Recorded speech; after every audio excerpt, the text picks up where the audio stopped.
He saved this entire world and protected every single one of them, even the girl. He loved, believing she loved him back, but they betrayed him anyway, even Lvina. It all started years back. He was not from this world. One day, the tyrant, king of Terranor, summoned him by accident while trying to summon a god-level monster. Since he wasn't that beast, they sold him off. He spent all those years training until one day he became the ultimate hero, finally able to confront the tyrant king to save the kingdom. That bastard used summoning magic and brought a demon from somewhere, but with just one clean cut, he slayed it before doing the same to the king. He didn't do this alone, with Lvina and the others. They became the 7 legendary heroes who saved the kingdom. They were united squad for years. He truly believed they were family and that Lvina would mother his future children. He chose not to return to Earth, but these guys betrayed him. They used the dead king's heart to open another summoning portal. But this one wasn't to summon a monster. They claimed he became too popular across the whole kingdom, fearing the people would crown him the new ruler of the continent. He looked at Lvina for support, but that cold girl agreed with them instead.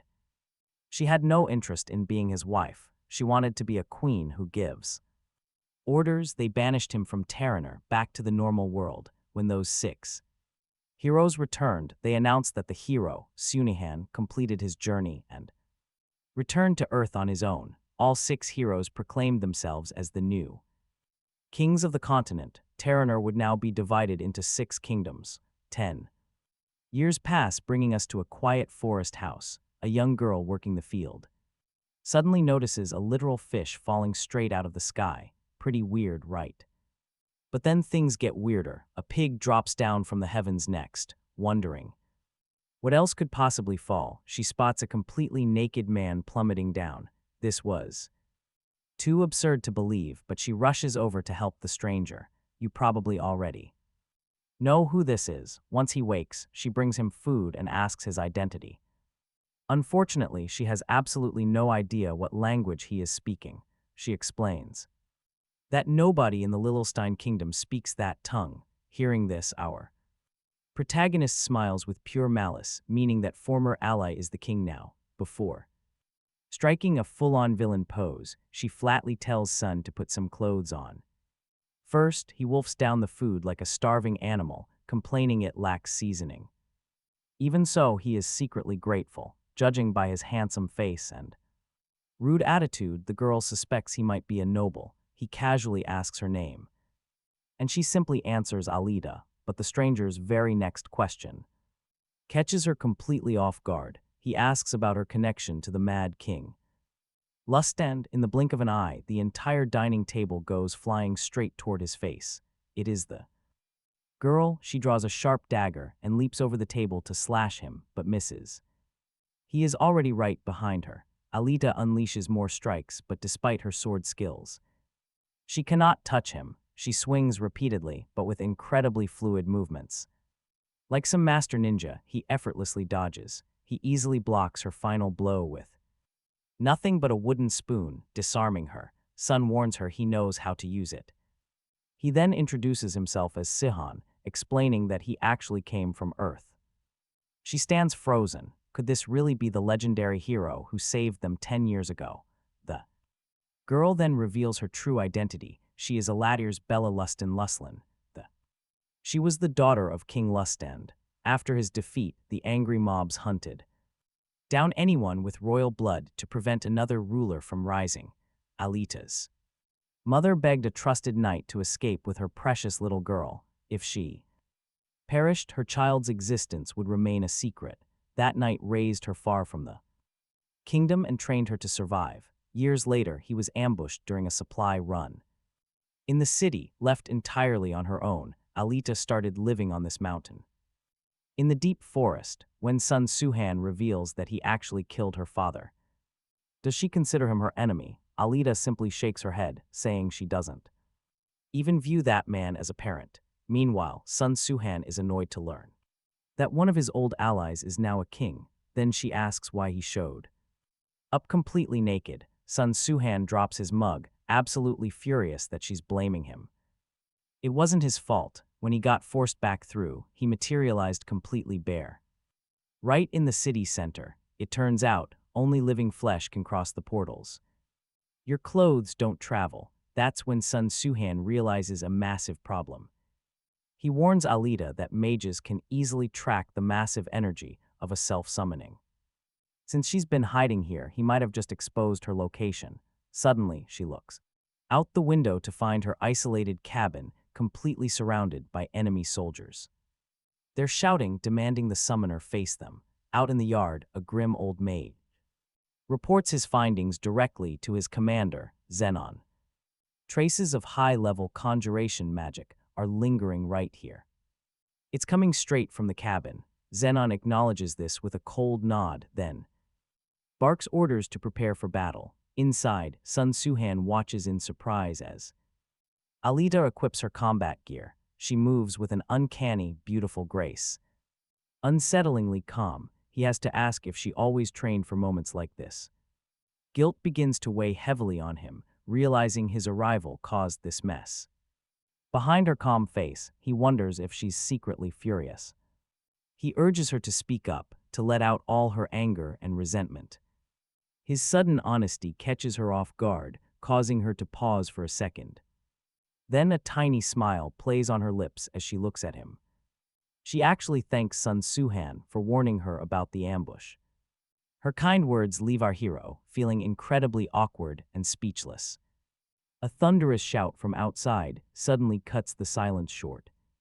He commands them to surrender, or they'll tear the entire house to shreds. Zenon grows impatient, raising his hand to signal the light combat mage. He orders a warning strike. Chanting softly, the mage gathers roaring fire in his hands. He launches a massive spear of pure flames right at the wooden cabin. The blast hits the structure with devastating force. Zenon flinches at the sheer heat, asking if that wasn't a bit too much. He reminds the mage that their orders are to take her alive. The mage shrugs it off, claiming the strike was just a light touch. She'll live, though she might get singed if she's too slow to react. But before the smoke even clears, Alita charges straight through the fire. She moves like a lethal blur, her sword instantly slashing down the front guard. The remaining soldiers immediately rush in, weapons drawn to subdue her. But she is far too fast, wielding her blade with deadly, unmatched precision. Driven by sheer will, she sweeps through their ranks with effortless, deadly grace. That raw skill leaves the remaining guards stunned, whispers rippling through them. Is this farm woman actually a swordsman? She quietly plans her quick escape. Suddenly, a massive blow lunges toward her. Her attacker is a towering figure. The giant snarls, "How dare a wretch with the king's cursed blood strike a royal soldier?" He advances, declaring himself Lilstein Knight Zenon, her final executioner. She immediately feels the heavy fighting energy radiating from his armored form. He is way stronger than her. Zenon moves fast, preparing a deadly blow. A swift swing misses completely as she quickly dodges his follow-up attack. Hope flickers briefly in her eyes. Maybe she actually has a chance. Spotting an opening, she lunges forward, only to bounce off an invisible magical barrier.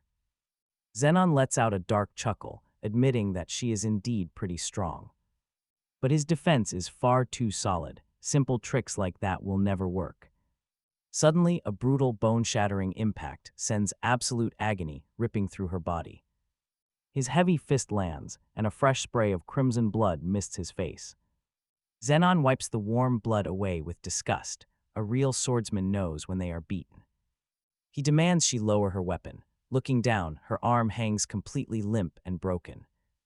A heavy, crushing realization settled deep within her heart. This is her end. With a quiet sigh, she yields to his overwhelming strength.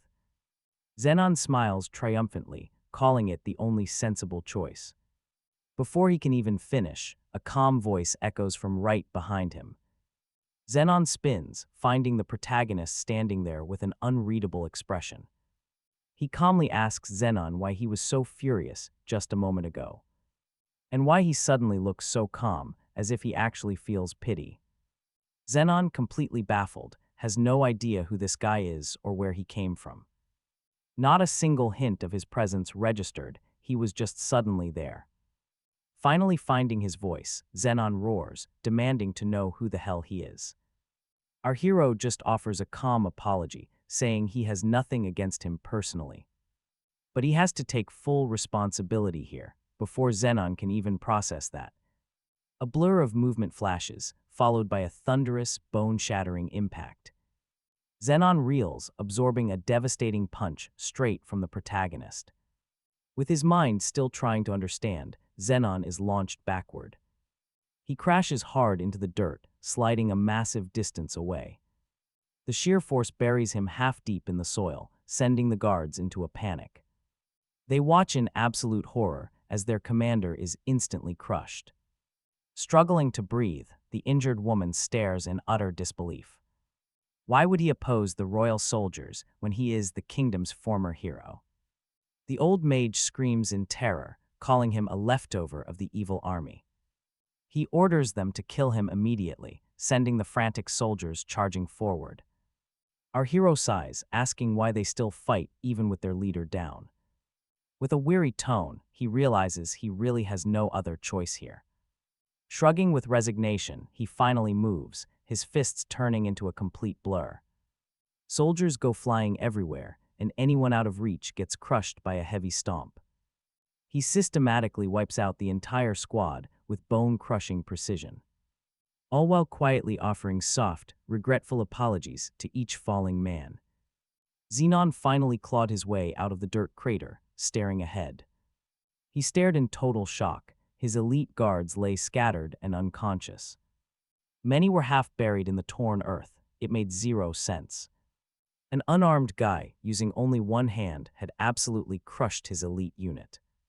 As he took in the scene, a horrifying realization hit him. This was exactly what had happened to him earlier. Then, a memory flashed. Sharp and clear, he had actually seen this monster years ago in the royal palace.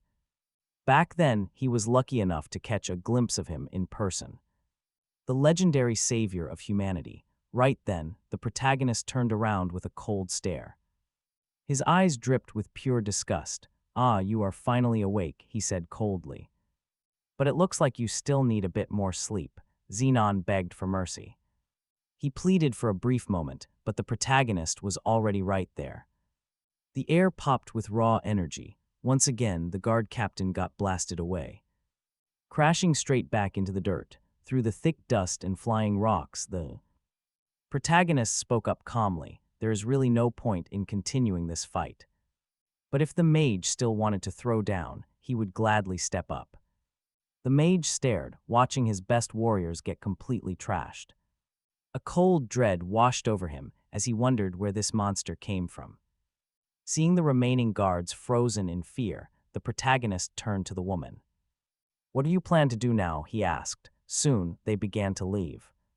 The mage stood there with bitter regret, fully feeling his own weakness. He called off the mission. Shaking, he ordered them to pack up. Grab the injured and head back to report this absolute disaster. One guard stammered in shock, trying to explain something truly bizarre. Despite that crazy fight, nobody died, not a single person was killed.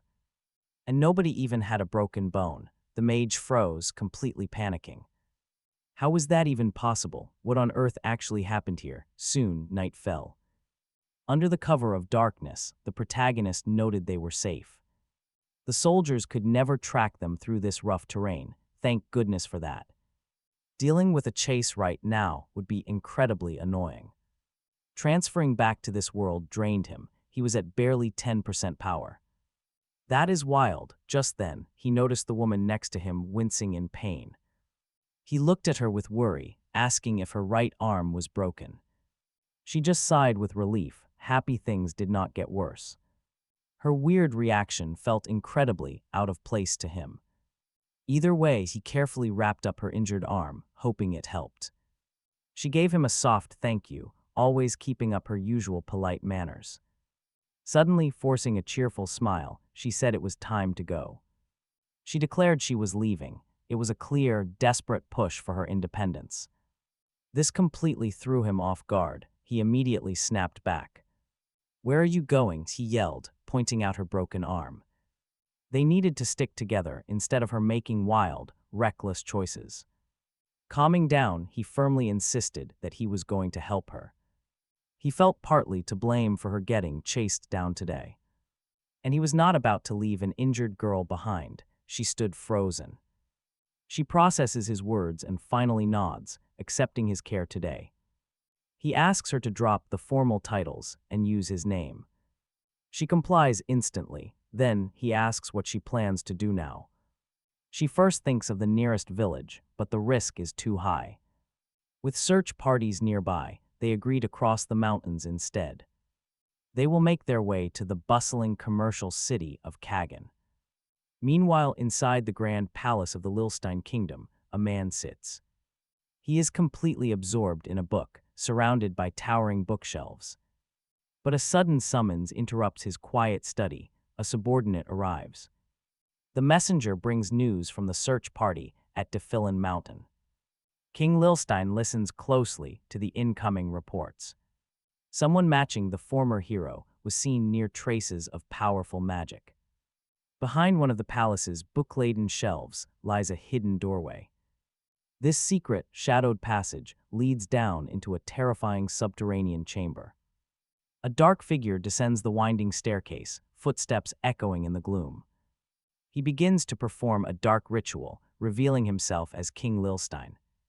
The king then steps right through a shimmering, highly protective magical barrier. Emerging on the other side, a brief look of apprehension crosses his face. He enters a chilling room completely packed with strange, ancient arcane artifacts. It looks like another library, combined with a rudimentary laboratory. Suddenly, a voice dripping with pure, raw hatred spits from the darkness. Bound in heavy chains inside a green magic circle, the prisoner scoffs. He mocks the king, calling himself a hero, while keeping people captive here. Lilstein responds with equal irony, calmly observing his struggling prisoner. He notes that the boy's power has improved quite a bit lately. This prisoner is actually a young man, a direct descendant of Lusklin. The king asks if he knows why the magic circle changed colors. It shifted from a fiery red to a vibrant, glowing green. Lilstein explains that the green glow means his mana transformation is complete. Furious, the prisoner roars that he pitied anyone who actually worships the king. But Lilstein calmly replies that only one person in this room deserves pity. He delivers a chilling threat: "You are about to lose your heart." The young prisoner's shock instantly morphs into pure, paralyzing terror.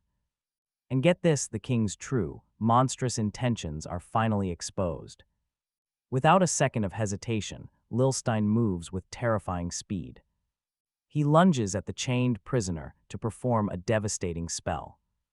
Instantly, Lilstein holds up a glowing, ethereal mass of pure energy. He ripped the young man's very life force right out of his chest. He condenses the extracted mana, trying to refine its power. But even this condensed energy is not enough to break the dimensional walls.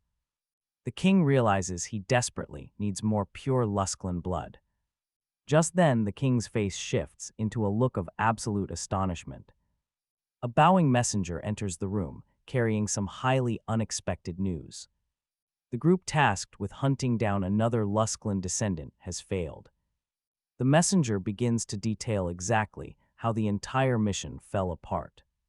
The search group completely failed to catch their target and could not even identify the Lusklin heir. Instead, they just reported meeting an unknown, dark-haired warrior, a stranger who looked exactly like the ancient Galena race. King Lilstein's mind raced, piecing together scattered clues. A brief memory sparked a highly unsettling realization. Was this mysterious newcomer actually important? No, that was completely impossible. Even if by some insane miracle it actually was the man who disappeared 10 years ago. How could he cross dimensions without anyone realizing? Turning into deep suspicion, meanwhile, far from the palace, Sihon and Alita reached Kagan, a gorgeous and incredibly vibrant city that caught their eye right away. Sihon explained it was the southern clan base. Alita stared in awe, fascinated by the history of this massive metropolis. Sihon smiled, noting that it was always easy to hide among so many different races. His thoughts quickly drifted back to the Lvina, who looked like Northern Asians. Alita gasped as something clicked. She asked if they were the rumored people, the ones heavily tied to the legendary Queen of Bandits with her crazy abilities.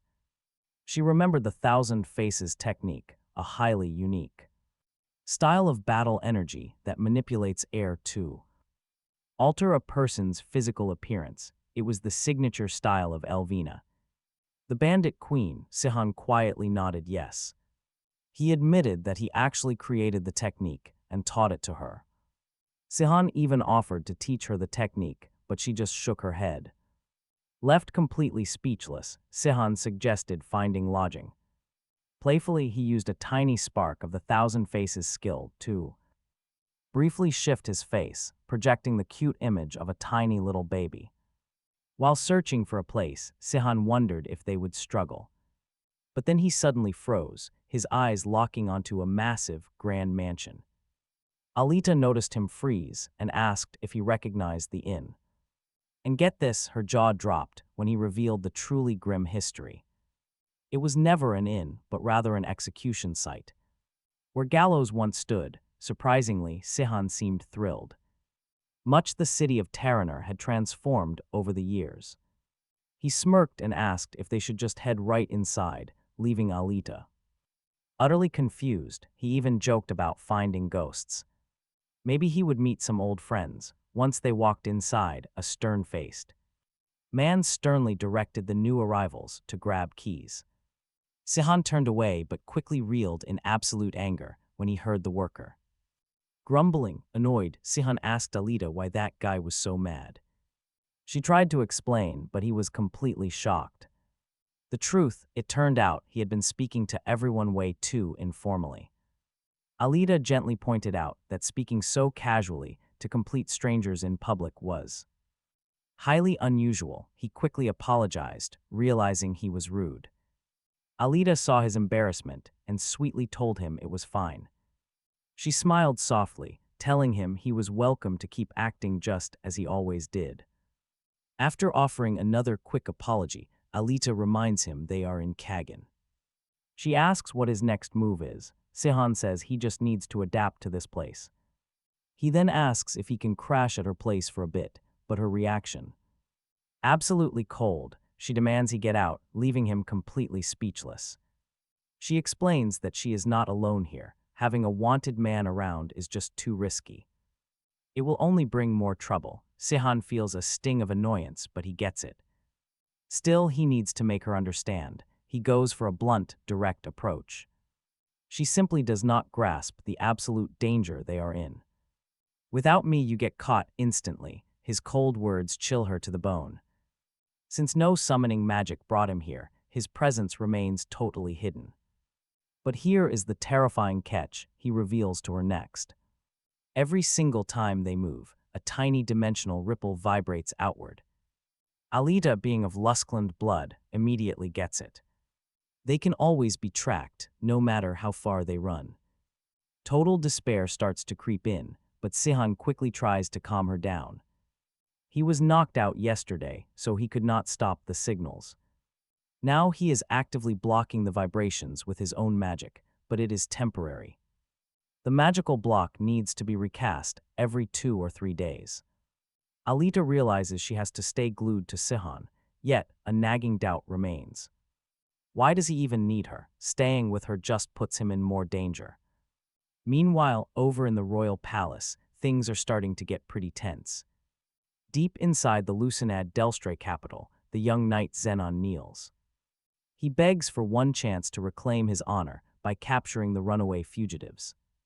His superior sits behind a massive desk, looking quite surprised by this request. He tells Zenon he will not be punished, even the king is letting it slide. But Zenon refuses to take the easy way out. He pushes his case anyway. The blame lies with me, he insists. I have to settle this myself. His commander stares back, feeling a sudden surge of respect for this absolute loyalty. You are the definition of a true knight, the commander says, deeply impressed. He grants Zenon full permission to go and restore his honor. With those heavy words of trust driving him, Zenon exits the room. The young knight wastes absolutely no time. He immediately starts digging for info. He studies the runaways, pinpointing their exact trails and likely hideouts. He tracks their moves, guessing they are highly skilled mercenaries. Zenon decides to start his hunt in Kagan, the famous hub for mercenary contracts. But this chase is about more than just duty for Zenon. He is slowly becoming obsessed with the mysterious man beside her. He is burning with curiosity to uncover Sihon's real identity. He compares Alita's partner to a legendary savior from another world. This unsettling theory only fuels his desire to find them. He has to see this mysterious powerhouse with his own eyes.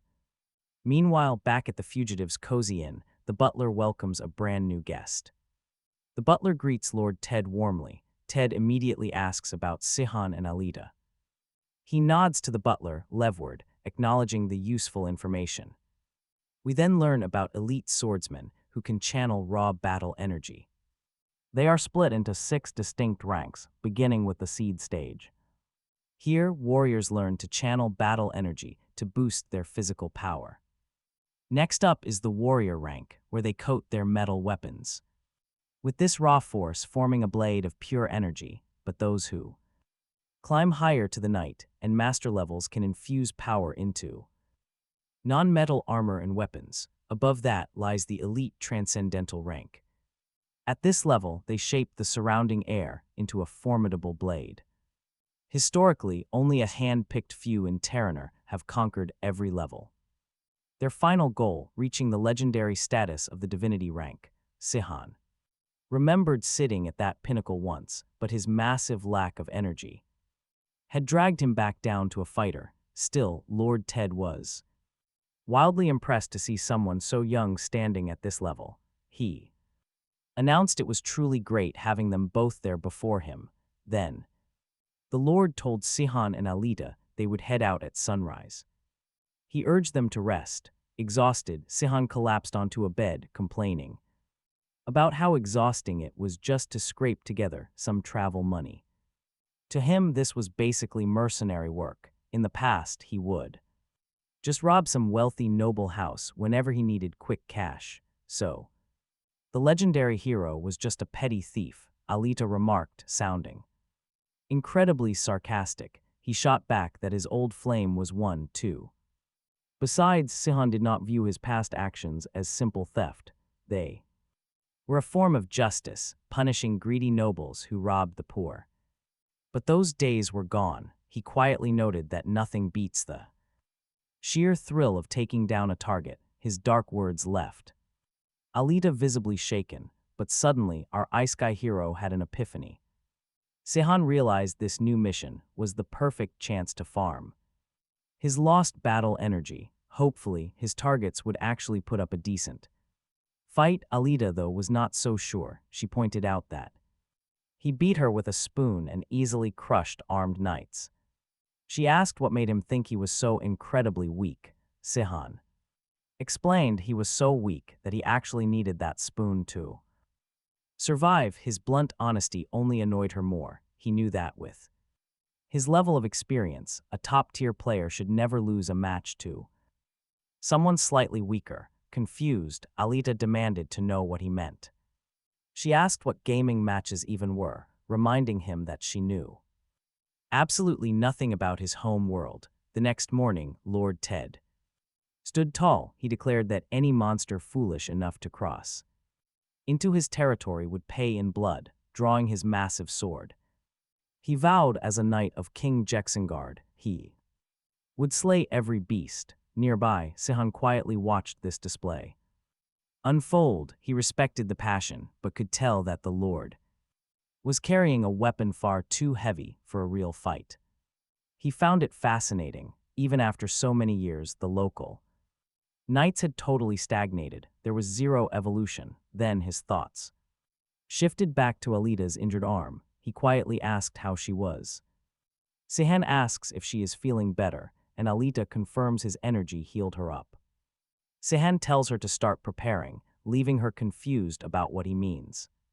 He warns her that they must stay alert because he smells a strong burning scent. Just moments later, a terrifying creature leaps straight out of the darkness toward them. Suddenly, Lord Ted barks a desperate command to halt and prepare to fight. A pack of fiery wolves surges from the shadows, charging right at them. Unbothered, Lord Ted raises his sword and confidently invites their attack. He boasts that their flames cannot possibly stop a knight's blade, but something goes wrong. One beast breaks away. It lunges right out of the pack. It severely wounds the brave lord. Just like that, he is down. Sihon coolly suggests he should have shed his armor, piquing Ted's curiosity. The rest of the pack spreads out. They trap them completely. A soldier yells to maintain formation, desperately trying to rally the men. But watch out, their resolve completely shatters when the real nightmare finally appears. A truly massive, flaming alpha wolf steps out of the shadows. Sihon is not scared. He actually looks excited to see the monster. He watches, eager to see what surprising trick the giant beast has planned. The savior from another world calmly steps forward to face the threat head-on. While the surrounding soldiers scramble away in sheer terror, Sihon stands perfectly still. He stands as an unyielding pillar of confidence against the colossal beast. Meanwhile, Lord Ted desperately tries to rally his panicking, scattered soldiers. He bellows that this is their only chance to take down the pack leader. He vows to hold the line, leaving the alpha to Sihon and Alita. Sihon just smirks, jokingly complaining that they always get the most dangerous jobs. He remarks that being a part-timer is tough, making Alita flinch slightly. Sihon quickly lays out the plan. She takes the alpha and he handles the pack. With an unwavering gaze, he makes it clear that running away is not an option.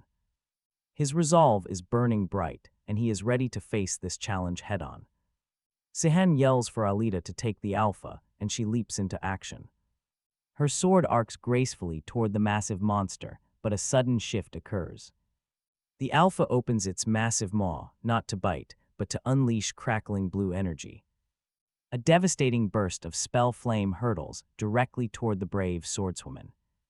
Fearless, Alita holds her ground and follows the plan with absolute determination. She plunges her sharp blade directly into the giant wolf's tough hide. Yet the initial strike barely leaves a scratch, only serving to enrage the beast.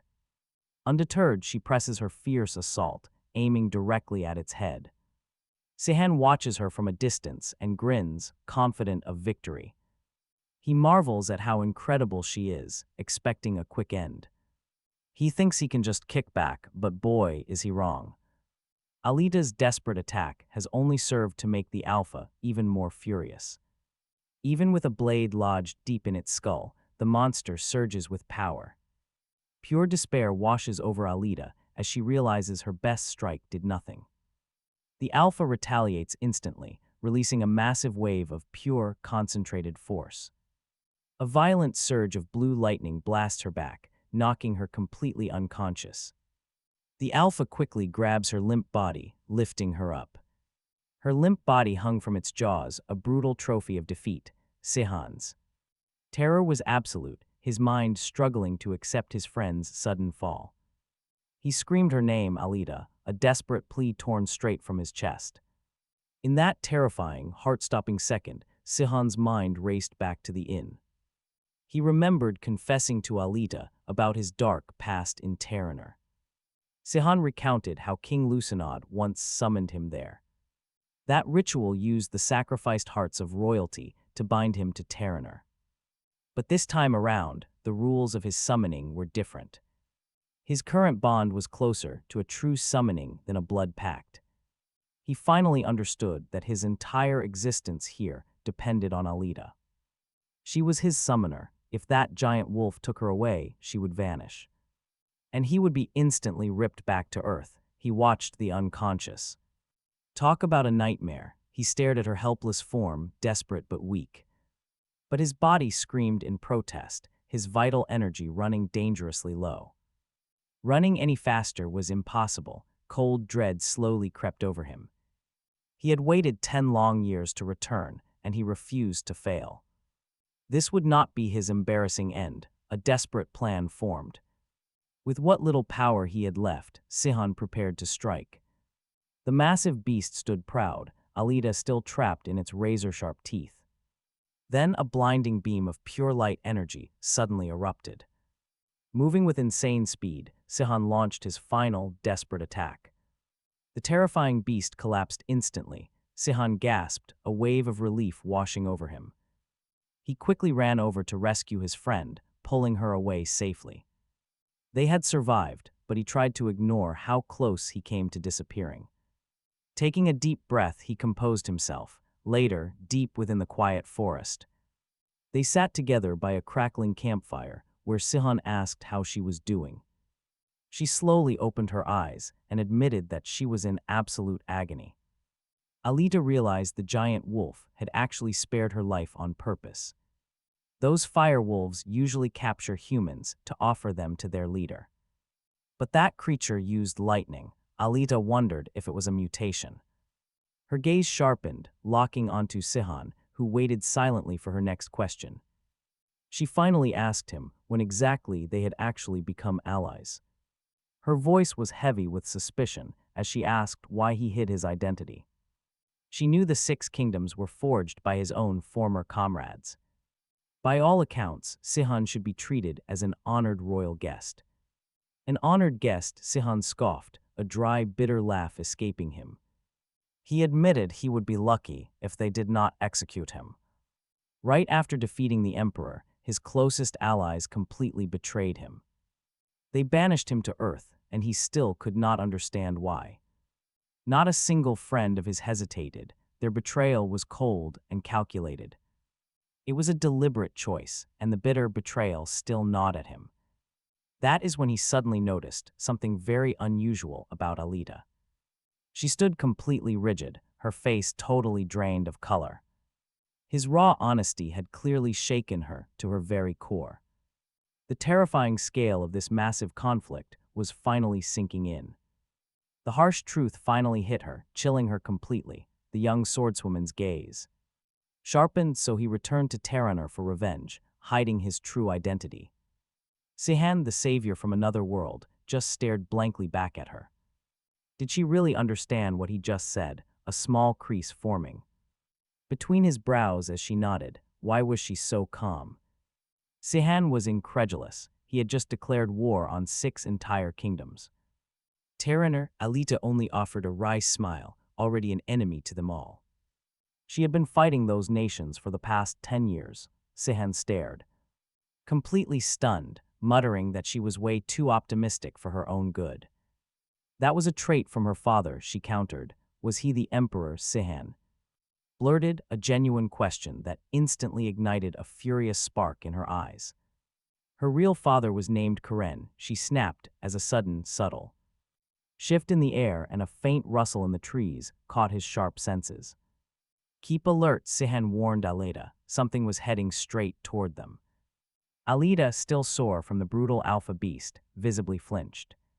Someone was actually coming, she whispered. Her fear was totally palpable. Was it an enemy? Sihon shook his head. Unlikely. Still, both stood ready, waiting to defend. Moments later, a young man emerged from the dense brush toward Sihon and Alita, asking in a hesitant voice if they could spare a quick moment. That simple question raised their guard, but then they noticed something else. As they stared closer, a sudden realization hit the newly formed allies. Shock seized both of them. This was no ordinary traveler. It was the captain of King Lilstein's infamous investigation team. He recognized the 2 figures standing there, the ones who recently defeated him. His surprise quickly turned to absolute terror as Alita, her rage boiling over, lunged with her blade, giving him absolutely zero time to react or defend. The young swordswoman's deadly strike narrowly missed him by a hair, making the captain recoil in pure terror at the depth of her anger. Against all expectations, he cried out, begging them not to attack him. He claimed he was not there to fight, but Sihon remained cautious. Deciding to capture him, the powerful savior from another world launched an effortless spell designed to simply knock the young captain unconscious. But as the blow landed, a flash of recognition crossed the captain's face. His eyes widened. It was a silent confirmation. Incredibly, the young captain parried the savior's magic with ease. Deflecting the attack with shocking grace, Sihon was utterly amazed. The boy had not only evaded his skill, but landed gracefully on his feet. Sihon was completely baffled. How did this scout escape a power that even his own closest allies never truly understood? A fresh curiosity sparked inside him as he demanded who he really was. At that exact moment, the captain's face contorted in sheer outrage, as he fully recognized the legendary warrior who just attacked him. Sihon watched, highly intrigued, as the young captain reached into his pack. He demanded to know what he was planning, his voice growing highly suspicious. He unzipped it, and what happened next left Sihon completely speechless. For a second, the captain looked incredibly menacing, like he was drawing a deadly weapon. But instead of a sword, he pulled out a pair of old, worn underwear. He held them high, asking Sihon if this intimate item belonged to him. Sihon and Alita just stared in absolute disbelief as the captain clutched them. Holding the laundry like a grand trophy, he looked more like a total maniac. Sihon was completely convinced he was dealing with some kind of crazy pervert. He barked at Alita to finish him right now, shocking the captain. "Wait," the captain stammered, raising his hands in a frantic panic. He begged them to calm down, explaining he just worded things wrong. Terrified of the otherworlder's obvious killer instinct, the captain quickly surrendered. Then he did something completely absurd, raising the underwear even higher. He waved them around like a white flag. Sihon was about to snap. He was ready to strike when he noticed something strange on the fabric.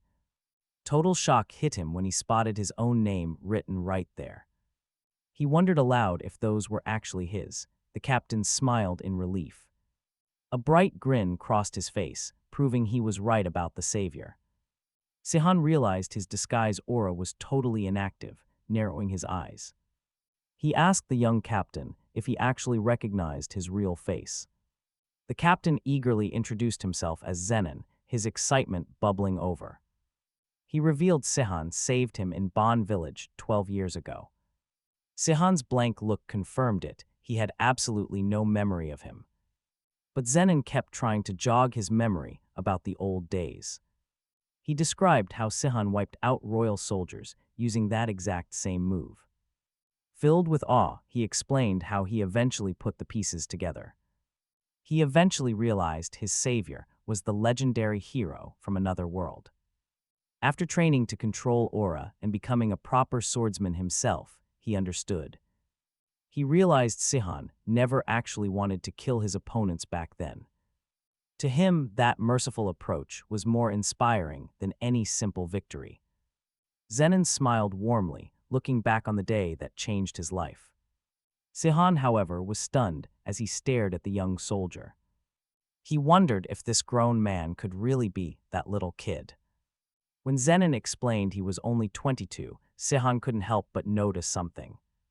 He pointed out that Zenon looked far older than 22. Zenon shrugged, saying a person's outer appearance is just a shell. He claimed true essence lies within, causing Sihon to raise an eyebrow. Sihon asked him where on earth he had heard such a bizarre phrase. Zenon smiled, reminding Sihon that those were his own words from years ago. Sihon felt a rare blush of pure embarrassment creep up his face. But as they kept talking, Sihon had to ask the obvious. He appreciated the fanboy energy, but carrying his old underwear was too weird. Zenon just grinned, a massive sparkle in his starry eyes. He happily announced that the underwear was actually just the beginning of his collection. He listed out a small statue, books of his heroics, and more. He had spent 12 years collecting every single piece of memorabilia. Drawings featuring Sihon as the hero, Zenon confirmed that. During the 10 years his savior was missing, he had tirelessly gathered every item linked to him. Sihon just stared completely, stunned at his fans' weird, creepy collection. Among these treasures, Zenon claimed the underwear was the absolute holy grail of his collection. You wore it to defeat the tyrant, he reverently explained. He added that it cost an absolute fortune. Sihon, completely mortified, could only nod. Fine, I get it, now please put those away. The captain then swore his absolute loyalty to King Lilstein, not for political reasons, but because the monarch adored Sihon. Let me be your personal blade, Zenon begged his legendary savior. His voice rang with total conviction. Sihon, however, decided to ask a hypothetical. What if you had to face the very king you serve? Without any hesitation, Zenon replied with absolute certainty. He would accept Sihon's blade without fighting back, a final act of gratitude. Zenon was literally shaking with excitement, thrilled to stand beside his idol. He vowed he would never ever let him down, his voice echoing with absolute resolve. He vowed to slay the wolves, but Sihon just waved his hand, explaining he and his ally already took care of it.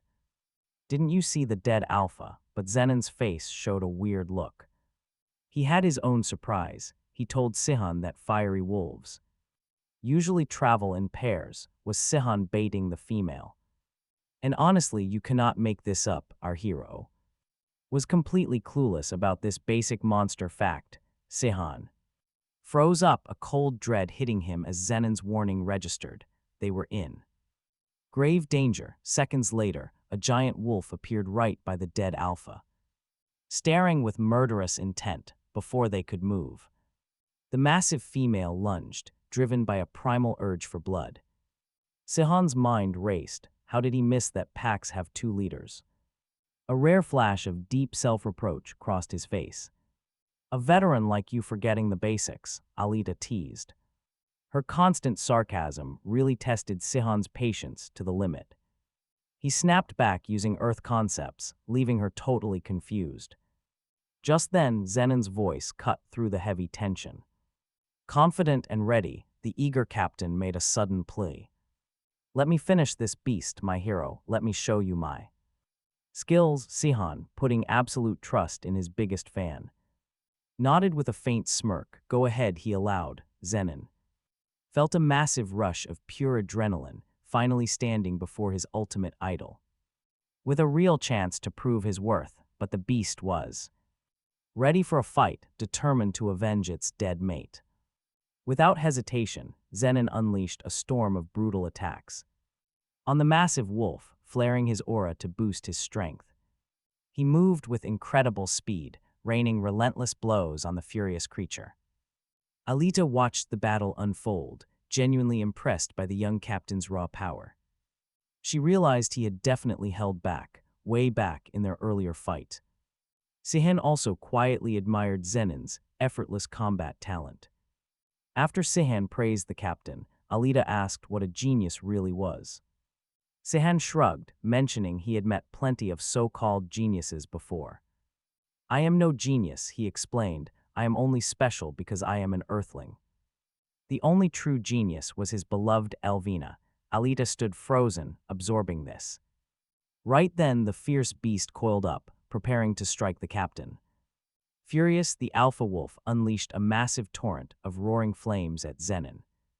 Trusting his immunity to fire, Zenon pushed ahead, his sword ready. He aimed straight for the pack leader, resolved to prove his true worth. The captain charged headfirst at the furious beast, leaving Alita completely terrified. Sihon noticed it, that giant wolf's familiar ready stance. A knowing look in his eyes suggested Zenon was about to get blindsided. A blinding bolt of lightning suddenly shot out, direct hit. Raw electricity surged right through him. The others watched in utter shock. Zenon crumpled to the dirt. Deja vu, Sihon muttered. His sarcastic tone stung. Alita stared, realizing the truth. Defeated, stripped of pride in the exact same way. Hurting from the brutal hit, Zenon felt sheer outrage at this elemental twist. A fire wolf wielding lightning was insane. Alita prepared to step up next. She declared her intent to fight, but Sihon calmly stepped in front. He told her he would handle it because the wolf's magic could not hurt him. Alita understood immediately. Sihon was from Earth, immune to magic. The Alpha's spells were totally useless here. This was why the monster army thrived. Otherworlders, they were completely impervious to any magical attacks. No matter how powerful a mage was, magic simply failed against them. Feudal spells, Sihon knew the same rule applied to him. Sensing his approach, the alpha wolf unleashed another terrifying torrent of fire. Sihon kept walking, completely unbothered, a cocky smirk on his face. He declared their magic futile, his voice full of supreme confidence. He had only dodged earlier to keep up appearances before a crowd. Now, with only his companions watching, he had absolutely no reason to hold back. Suddenly, lightning arced, a searing white-hot blast right at him. The lightning slammed directly into Sihon, the otherworldly hero convulsed. Shock racked his body. Alita just watched, completely resigned. Meanwhile, Captain Zenon gasped, watching his idol get absolutely wrecked. He stared in absolute horror as Sihon fell. "Looks like déjà vu," Alita muttered. Sihon bristled instantly. "Don't mimic me," he snapped. Composure shattered, disbelief warred with his immense pride. How on earth did this wolf's magic penetrate his absolute defense? Never struck before, mortified anger flushed his cheeks red. Enraged by the humiliation, Sihon lunged at the beast, preparing a massive blow. A mountain-shattering strike landed. The beast crumpled, finally defeated. It was over, yet as the monster fell, Sihon's mind raced. Sihon reeled. He shrugged off the fire easily, but that lightning strike actually hit. It actually found its mark. What just happened? Once the giant beast lay still, Alita addressed him with a sarcastic "Sir." Sihon bristled, "Just call me by my name," he muttered. Alita shot back, saying she wouldn't dare. Sihon, however, ignored their banter. His gaze remained locked on the fallen alpha, pure disbelief written all over his face. He still couldn't fathom how that attack hit him. Even in defeat, a heavy aura of power still drifted from the dead creature. Sihon, this great savior from another world, was totally baffled. The fact that the lightning actually struck him utterly shattered his confidence, leaving him completely lost in thought. Back at the stronghold, Lord Tedden welcomed them back with immense relief. He expressed deep thanks for their survival and for driving the wolf pack off his lands. As promised, Lord Tedden handed Sihon and Alita their hard-earned reward. Pouch clinking with 600 silver coins, Sihon weighed them in his hand, muttering that it was barely enough for their massive goals, though decent for a single gig. He guessed, full of energy, Sihon told Alita about his next plan. They would grind out 5 or 6 missions every day. Alita, though, shut him down. There are not that many jobs, and they were lucky to get this one. Right then, Zenon walked up, holding a bag heavy with the sweet sound of gold, 100 gold coins. The two stared, completely stunned by the massive amount, demanding to know where he got all this cash. With an embarrassed, apologetic sigh, Zenon confessed to what he did. He had sold off a prized item from Sihon's collection. Instant, burning embarrassment flushed across his face. He wanted nothing more than to take back his stupid question. Zenon, on the other hand, was incredibly proud to have finally helped out his hero. Alita turned to Sihon with a wicked smirk, remarking that it seemed his underwear was highly valuable. Talk about awkward. Sihon's embarrassment grew, and he weakly tried to defend himself, saying it was a limited edition. Zenon, absolutely thrilled to help his idol, eagerly asked about Sihon's next plan. With this much gold, he cheered, they would never need to work as simple mercenaries again. Sihon pondered their options. From Kagan, they could head toward 3 neighboring nations, though he had not picked a target just yet, but the most logical path was to head straight toward wherever the weakest enemy was hiding. Suddenly, an old memory flashed through Sihon's mind. He never expected to run into the shadows of his past like this. He quietly confessed to his crew. He stared down at the heavy gold. Coin in his hand, a sudden surge of focus locking into place. North, he decided that is exactly where they would go first. Meanwhile, a creepy scene unfolded.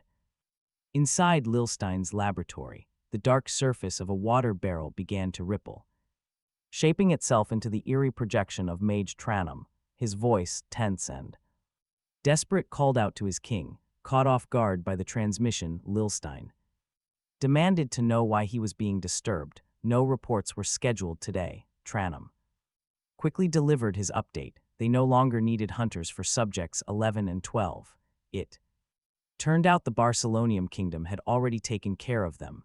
Lilstein snorted in amusement. It made sense since they were nothing but weaklings, yet Tranums. The holographic image flickered with even more urgent news. Subject 1 has vanished, Trandon whispered, sending a shockwave of panic through the room. Lilstein completely lost his temper, his face flushing with absolute rage. Are you out of your mind, Trandon? He roared. How dare you call yourself the head of the Blue Ivory Tower with such staggering incompetence? The 4 magical towers have stood for thousands of years, Lilstein snarled. He hissed, listing the red, white, blue, and black ivory towers. The first king of Luskland was the most powerful mage in history, amassing all the magical wisdom scattered across Terraner and carefully organized it all. He split the disciplines among those 4 legendary bastions, so practitioners could cultivate their skills according to their aptitudes. And your floor in that tower directly reflects your true skills, Lilstein seethed, as the scene shifted to his tower. He sat on the 9th floor of his own crimson ivory tower, staring coldly. You only lead the blue tower because your predecessors were all executed. He sneered at Trandon, reminding him of the countless other mages waiting on the 8th floor, eager to take his crown. Lilstein then offered a chilling ultimatum. You have one last chance to eliminate Subject 1. Trandon trembled in the holographic projection, utterly terrified of what would happen if he failed this mission. With a swift gesture, Lilstein cut the communication feed. Back in his own lab, Trandon collapsed into his chair with a heavy sigh of relief. The Blue Ivory Tower master smiled, satisfied that his position was safe for now. But far away from his schemes, a new chapter was unfolding. We head to Ratenburg, capital of the Sechsingard kingdom, a land nestled deep within massive mountains and endless forests. Inside the palace, an anxious magistrate walked toward the main hall. Entering the grand chambers, his voice echoed through the luxury. My king, he called out, as Zexingard beamed with joy. Ah, my good magistrate, come in, the king said. What brings you to disturb my peace? Come, let us drink and forget our tedious duties. The magistrate looked around at the sheer extravagance of the room. Wine was flowing and women laughed during yet another wild party. Frustrated by this endless excess, the magistrate swallowed his anger and spoke. Zexingard only smiled wider, completely unbothered by his concern. Why worry? The king laughed. The empire is no longer hunting us. But the magistrate insisted that political matters could no longer be ignored. These endless celebrations are dragging our kingdom down into ruin. Zexingard merely waved his hand, telling his servant not to worry. He claimed the money came directly from his own personal vault. The magistrate could not believe his ears, knowing where that gold actually came from. It was stolen from the citizens, though Zexingard argued the previous monarch took 60%. While you demand 50%, the magistrate retorted, his anger boiling over. A 10% difference is hardly a mercy to our starving people. I did not raise hundreds of villages, nor did I enslave tens of thousands. Rodenburg speaks with a firm voice, but you have committed similar brutal acts. The magistrate fires right back, memories of their dark past lingering. Jackson just laughs mockingly. All this splendor is merely the spoils of war, a reward for toppling the tyrant who once ruled. Here, a beggar, my friend, has absolutely no right to dictate terms. The magistrate, a storm of worry clouding his face, opens his mouth to appeal. Further, but the king's sharp gaze cuts him off. His patience is worn thin by the endless demands of kingship, so Rodenberg simply tells him, "It is time to take your leave." Stunned by this sudden dismissal, the magistrate can only gape, fresh outrage surging within him at Rodenberg's absolute power-drunk blindness.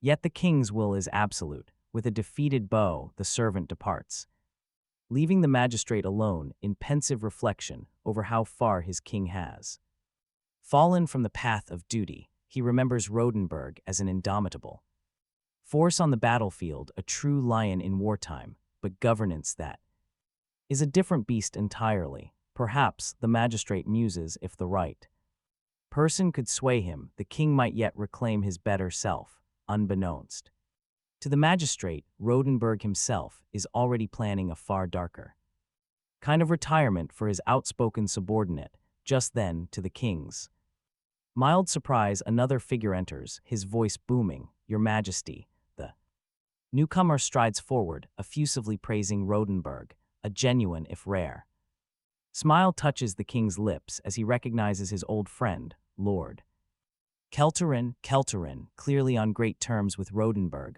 offers a quick apology for interrupting the king's leisure. "Your Majesty, I bring matters of great import that demand your immediate attention." He extends a stack of documents toward Rodenberg. "These fall under your direct purview, my king." Rodenberg accepts the papers with a massive scowl, his face a mask of indignation and total disinterest. Without even looking at the contents, Rodenberg scoffs. "You handle them, Kelterin." He tosses the documents into the air, sending them scattering like confetti. A wide, carefree smile graces his face as he adds, "My duty is to protect the weak. I have no time for such trivialities." The scene then shifts, revealing the western outskirts of Rodensel, the Rodenberg kingdom's capital, before an apparently ancient, dilapidated mansion. Alita stares wide-eyed in absolute surprise. "This is our base of operations," the young man announces. Suddenly, Zenon erupts. Flurry of panic. "This place is cursed. We cannot stay in this haunted house." His friends exchange intrigued glances as Zenon declares them distractions to the purification he intends to perform before they can even step foot inside. For a long while, only Zenon's frantic shouts and the sounds of vigorous scrubbing echo from within the old house. Alita, unsettled by the sheer intensity, whispers to Sihon, "Is that normal for someone cleaning?" Finally, Zenon emerges, looking utterly drained but triumphant. "You may enter now," he announces. "It is still a bad house, but it shines with cleanliness." Stepping across the threshold, Sihon's jaw drops. The young knight has completely transformed the decrepit mansion. Every surface gleams. "Why such an obsession with cleanliness?" Sihon inquires. Zenon looks genuinely bewildered. Meanwhile, Alita secretly muses, if she ever has to fight Zenon, she would only need to spit on the floor. Sihon then claps him on the shoulder with a proud smile. "An excellent job, young knight, a great start." Sihon, brimming with enthusiasm, turns to his companions. Since they have a base, they must prepare to confront King Jexard. Zenon, already deep in thought, begins outlining their strategy to Sihon. The 6 kingdoms of Terranor are split into 3 tiers: 2 strong, 2 average, and 2 weak. Lilstein and the Anathius Empire are the strong ones. Saffron and Fios occupy the middle tier.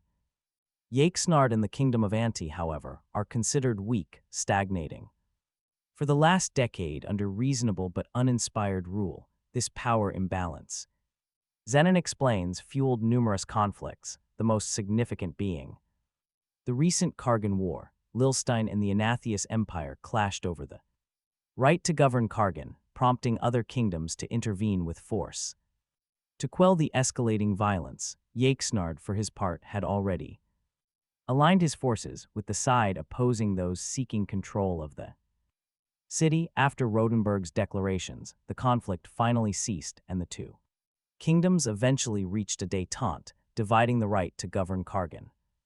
Sihon, learning of Lilstein and Anathius' mutual strife, recognizes this As a strategic advantage, leaving the house, Sihon tells Zenon that such conflicts are inevitable, a natural consequence of kingdoms vying for greater power. Zenon, visibly distressed, blames himself for pledging loyalty to villains without understanding the full truth behind his hero's disappearance. Then Sihon spots something pretty weird. He finds Alita busy training and asks about her progress.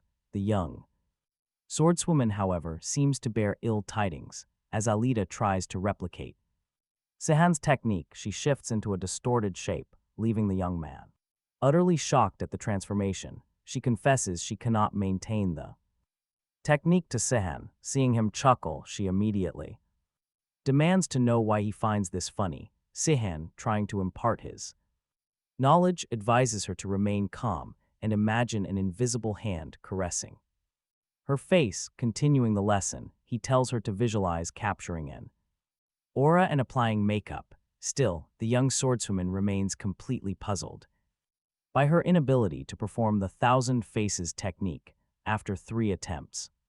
With these same explanations, Alita feels disheartened. Is there another simpler way? Trying to guide her, Sihon admits that even he does not fully grasp how he manages the technique, only that he learned it from Lvina. When Alita asks him to teach her exactly as he learned, Sihon drops an absolute truth bomb. It is impossible because he is from Earth. Sihon explains that while people from Earth and Terran possess similar physical properties, a critical difference lies in how their bodies process magical and combat energy. He notes that he was not born with combat energy. It requires a crazy high level of internal senses, yet for an Earthling like him, the process is simplified. Confident in his unique constitution, Sihon reveals that he naturally Sihon mastered both combat and magical energy, reaching absolute proficiency. Just 3 years, Alita, completely fascinated by the Savior's explanation, accused him of using hacker cheats. Sihon reminded her that he had already stated he was no genius. Then he explained that, according to Lilstein's research, his powers came from being from another world, though not necessarily Earth. Hearing this, Alita bristled at the idea, outraged that someone could get so powerful just by crossing dimensions, calling the whole thing a complete scam. After failing to teach her his advanced techniques, Sihon told her she must practice on her own. It was then that Alita asked a question that grabbed the hero's full attention. If someone were sent outside Terraner and then dragged back, the young swordswoman asked Sihon, would they gain the exact same abilities as him? Sihon found himself deeply fascinated by her sudden query. Pondering Alita's theory, he admitted that it might actually be possible. Then the ground beneath their feet began to shake violently, catching them off guard as they searched for answers. Nobody understood what was unfolding, with Zenon wondering aloud if it was just an earthquake. But Sihon disagreed, sensing a raw surge of energy. He knew what was causing this chaos. Suddenly the ground split open into craters, and everything around them began to cave in. Terrified citizens crawled from the fresh rubble, wounded and crying out from the violent shocks. Finally, they saw the true threat. Ferocious beasts were invading the city streets. Panic erupted instantly, and the crowd fled in total terror, begging for help. Monsters with jagged, razor-sharp teeth appeared, looking like giant lions as they invaded the capital of King Rotenberg. The locals screamed about the Leakin, yelling for everyone to flee. In that terrifying second, a massive beast lunged forward, about to crush a defenseless little girl. The monster slashed its razor-sharp claws toward the petrified child on the ground. Sihon dashed forward, completely determined to save everyone. He snatched her away. His youthful face was filled with concern as he asked if she was okay. Zenon spotted 30 more beasts. Sihon questioned the terrible security. How did these mountain-dwelling monsters manage to slip directly into the capital? He struggled to understand how they got into the city. Sihon admitted to his friends that he wanted to lay low, but saving innocent lives came first. agreeing with this urgent call. Zenon immediately charged forward to fight the beasts. Alita similarly joined the battle, slicing through the monstrous invaders. But then, something completely unexpected happened. The capital's royal army arrived, shouting a bizarre command to stop attacking the beasts. Alita recoiled, completely shocked by their sudden order. She realized they were the famous Yexengard knights, Sihon, hoping they were there to protect the citizens, said that they could leave the monsters to them, but something very strange was about to unfold. Without warning, those very soldiers who seemed like protectors suddenly surrounded them, pointing their sharp blades directly at the trio. Glinting menacingly at his throat, a soldier's voice suddenly cut the tension. Halt your attack immediately. This territory falls directly under our jurisdiction. Of the Black Lion Knights, leave at once. Alita bristled with fury. How can you prioritize expelling us while people are being savaged by beasts right before your eyes? Silence, girl. The knight barked with a sharp command to withdraw. Immediately, this is a royal decree. Do you dare defy the crown? Zenon's mind reeled, trying to understand the true nature of this unfolding drama. Meanwhile, Sihon, ever observant, held his tongue, a spark of intrigue in his gaze. Subtle shift in the air, a sudden prickle on his skin heralded an unexpected tremor of immense power vibrated through the air, instantly catching the Sihon's senses. Behind the rigid line of soldiers, a palpable aura appeared, coalescing into the distinct shadow of an approaching figure. Sihon's eyes narrowed. The sensation was undeniably familiar, and his curiosity deepened with every measured step the mysterious figure took, drawing ever closer. As the figure neared, Sihon's certainty solidified. This potent energy belonged to someone he knew. The shadow resolved into the unmistakable form of King Rodenberg himself, his voice booming across the plaza. How dare these beasts harm my people? A perpetual smile graced his lips. Yexengard effortlessly exuded confidence. There is no need to fear. I'm here to save you. Bursting with absolute confidence, the king commanded his Black Lion Knights to defend the populace while he personally would slay every single beast. At Yexengard's directive, his soldiers immediately moved, forming an impenetrable barrier before the terrified citizens. Sihon, however, watched this grand entrance with a palpable sense of dread. Rodenberg proudly declared his body had shown remarkable resilience lately. Without a single moment of hesitation, the king surged forward, twin colossal axes gripped firmly in his hands as a roar tore from his throat. I will slay every last one of you. The watching crowd gasped, utterly stunned by Rodenberg's raw strength as he swung two monstrous weapons with apparent ease. Yexengard, a blur of motion and steel, dispatched the attacking beasts with chilling efficiency, his power completely undeniable. A smirk played on the king's lips, an air of supreme superiority in his voice as he sneered that these creatures were absurd to think they could stand against him. But then an unexpected turn of events unfolded. To everyone's shock, the beasts, utterly overwhelmed by the king's raw power, began to scatter and flee. Yexengard's triumphant smile vanished, replaced by a scowl of intense rage at their retreat. I will not allow this. With a resolute stomp, the king planted his feet. Rodenberg then resolved to unleash his full power as a shimmering magical circle erupted beneath his colossal axes. Zenon's eyes widened in profound amazement. It was his first time witnessing a battle seal. Alita, her curiosity fully piqued, asked what technique this was. The young knight clarified that only swordsmen of transcendent rank possessed the power to wield such strength. He further explained it was a unique magic seal fueled by concentrated combat energy. In a blinding flash, the king he crushed the fleeing beasts with ease. Rodenberg's signature move, the giant hand seal, vaporized them. Massive, jubilant cheers instantly erupted from the celebrating crowd as their king single-handedly slayed every monster. The young descendant watched, impressed by Rodenberg's absolute raw power, while Zenon wondered if this was the ultimate peak of transcendent swordsmanship. Sihon, however, was focused entirely on something else, the very subtle trickery hidden deep inside the king's flashy performance. The truth hit our hero, Rodenberg orchestrated this whole farce not to protect citizens, but to cleverly win their absolute trust. Cold rage flared inside the betrayed savior. It was all a carefully crafted setup, a lie he never expected from Rodenberg. Sihon stood there utterly frozen, horrified at how his former ally had shamelessly lowered himself for fleeting popularity. But a tiny, subtle detail caught our protagonist's sharp, trained eyes. The sight of Rodenberg's seemingly genuine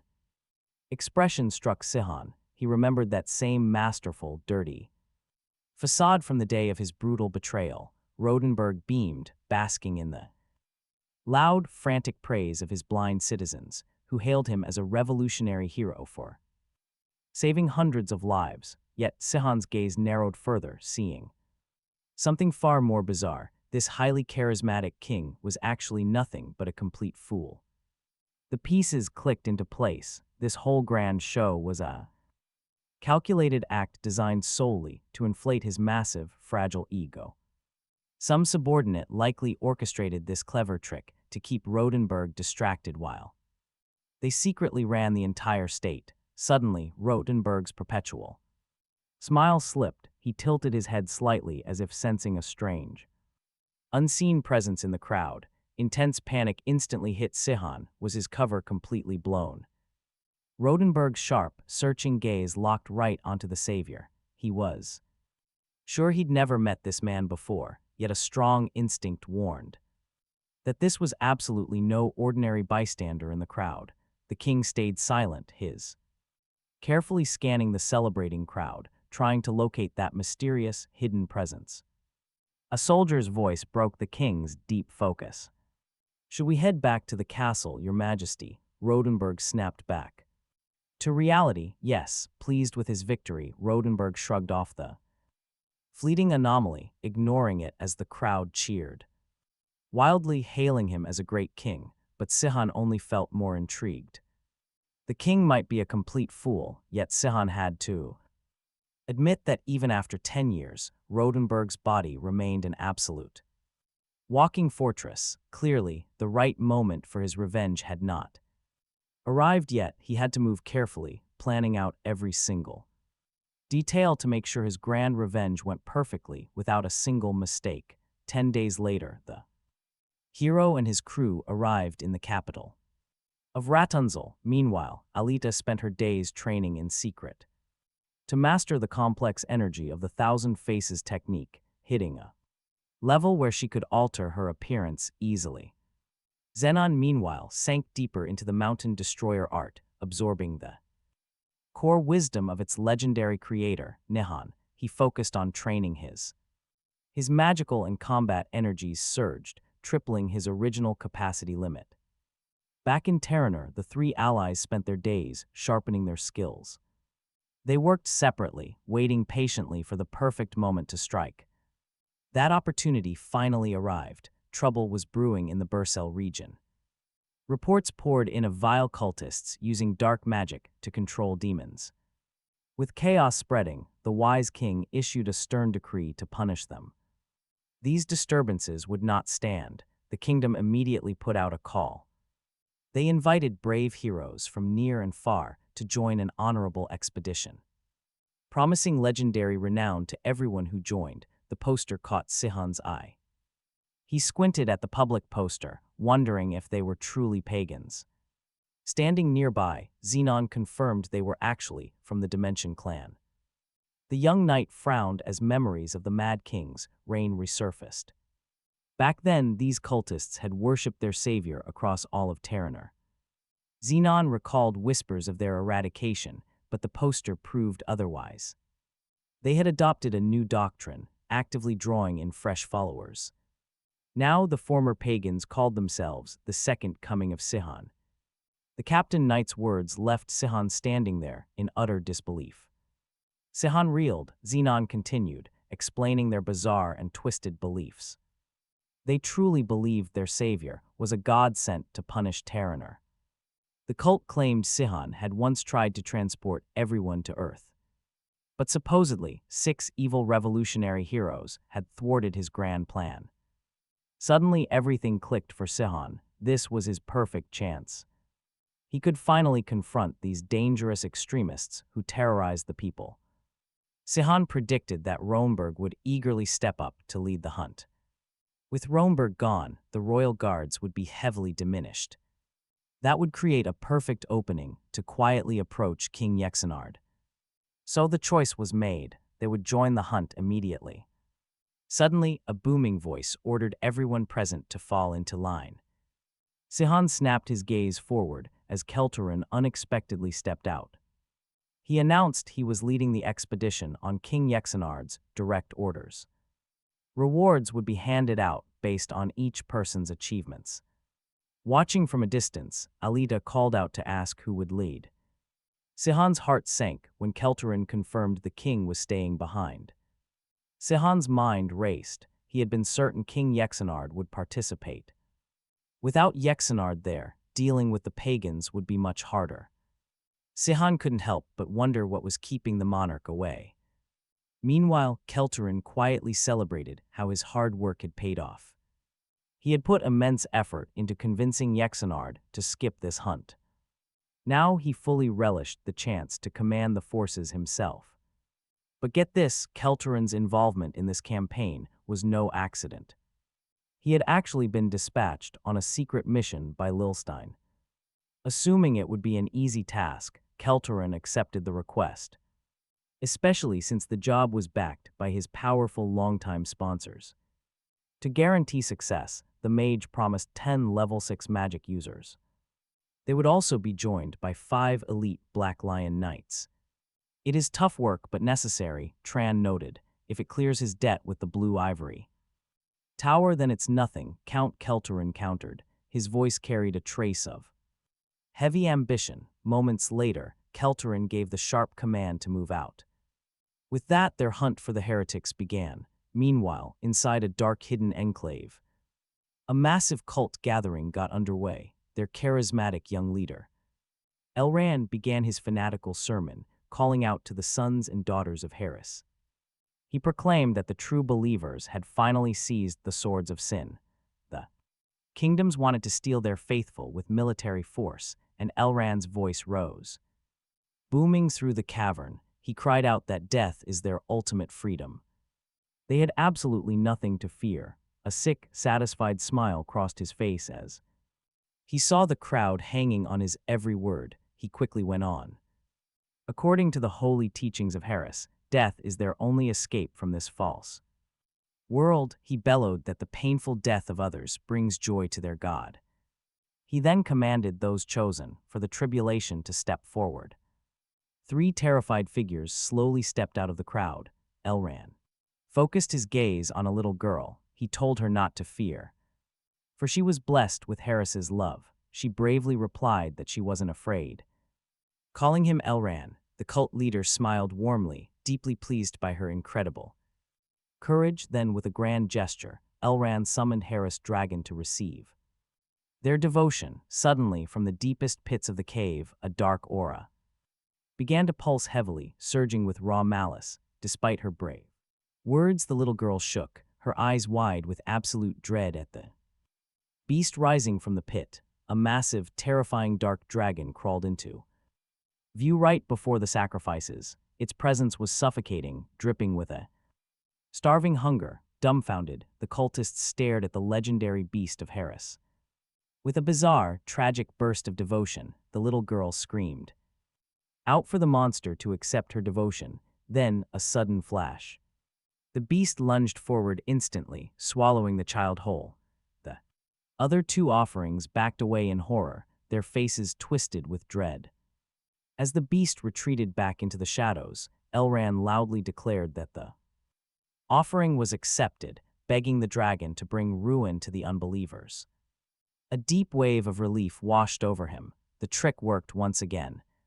But then a sharp flicker of worry crossed Elran's face. He looked down at the small pouch in his hands. The controlling powder was running low.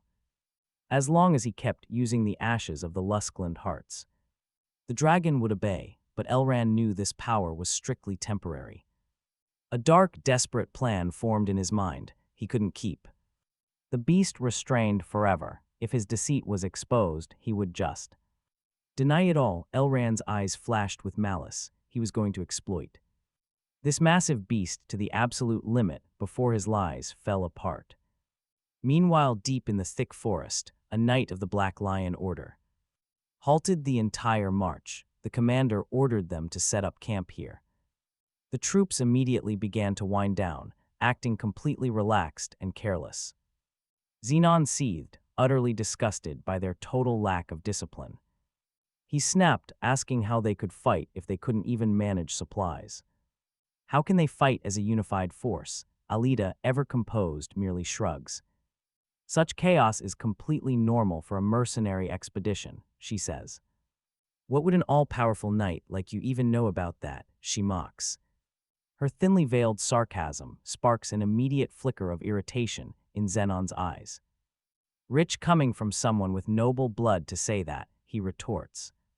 Their angry gazes lock until Sihon breaks the tension with a sharp comment. Careful with your words, Xenon, Sihon warns with a sarcastic drawl. You will be in real trouble if word of this fight spreads. Xenon mumbles an apology, shifting gears when Sihon declares he is starving. Can someone whip up something to eat? The hero asks. Xenon's face immediately lights up, eager to please his idol with an amazing dinner. He promises a great meal, earning a rare nod of approval from Sihon. Are we having stew again? Sihon asks, sounding a bit tired of it. Xenon nods, but Alita quickly jumps in to defend the practical dish. It keeps them fed on their long journey and cooks incredibly fast. Sihon gets it, admitting he understands why the stew is so important. But honestly, it really loses its charm by the fifth meal in a row. Alita gives a cold reply. They eat to survive, not for pleasure. Just then, Xenon proudly calls out that dinner is finally ready. Sihon and Alita look completely unimpressed despite Xenon's massive excitement. You have to see this. Xenon actually prepared something special for his hero. He serves up a stew that looks and smells completely different. The rich aroma and incredible taste instantly win over his favorite hero. Xenon blushes, claiming it is just a simple, everyday vegetable stew. Cooking is just a hobby, he says, leaving Sihon absolutely stunned. Sihon admits he would believe him if he claimed to be a royal chef. Are you sure you are not actually a professional cook? Sihon asks. Alita, already done with her first bowl, immediately slides it forward for seconds. Xenon beams, telling her to eat as much as she wants. Sihon watches in silence, feeling a brand new respect for his young fan. But just then, a single cold droplet lands right on Sihon's head. Within seconds, a massive downpour starts drenching the entire forest canopy. Half the tents are not even set up yet, driving Count Colterin crazy. We are completely unprotected out here, the angry noble screams. He is absolutely convinced things cannot possibly get any worse. As the storm gets heavier, Sihon whispers that sensing enemies is getting tough. Xenon agrees, noting the heavy rain makes it impossible to hear anything. But Alita speaks up, remembering a highly crucial detail about their enemy. The core power of this cult relies entirely on demonic forces, so they do not need to worry about any attacks in this weather. But Xenon disagrees, his voice sharp with a sudden wave of unease. Even if wild beasts hate the wet, someone could force them to charge.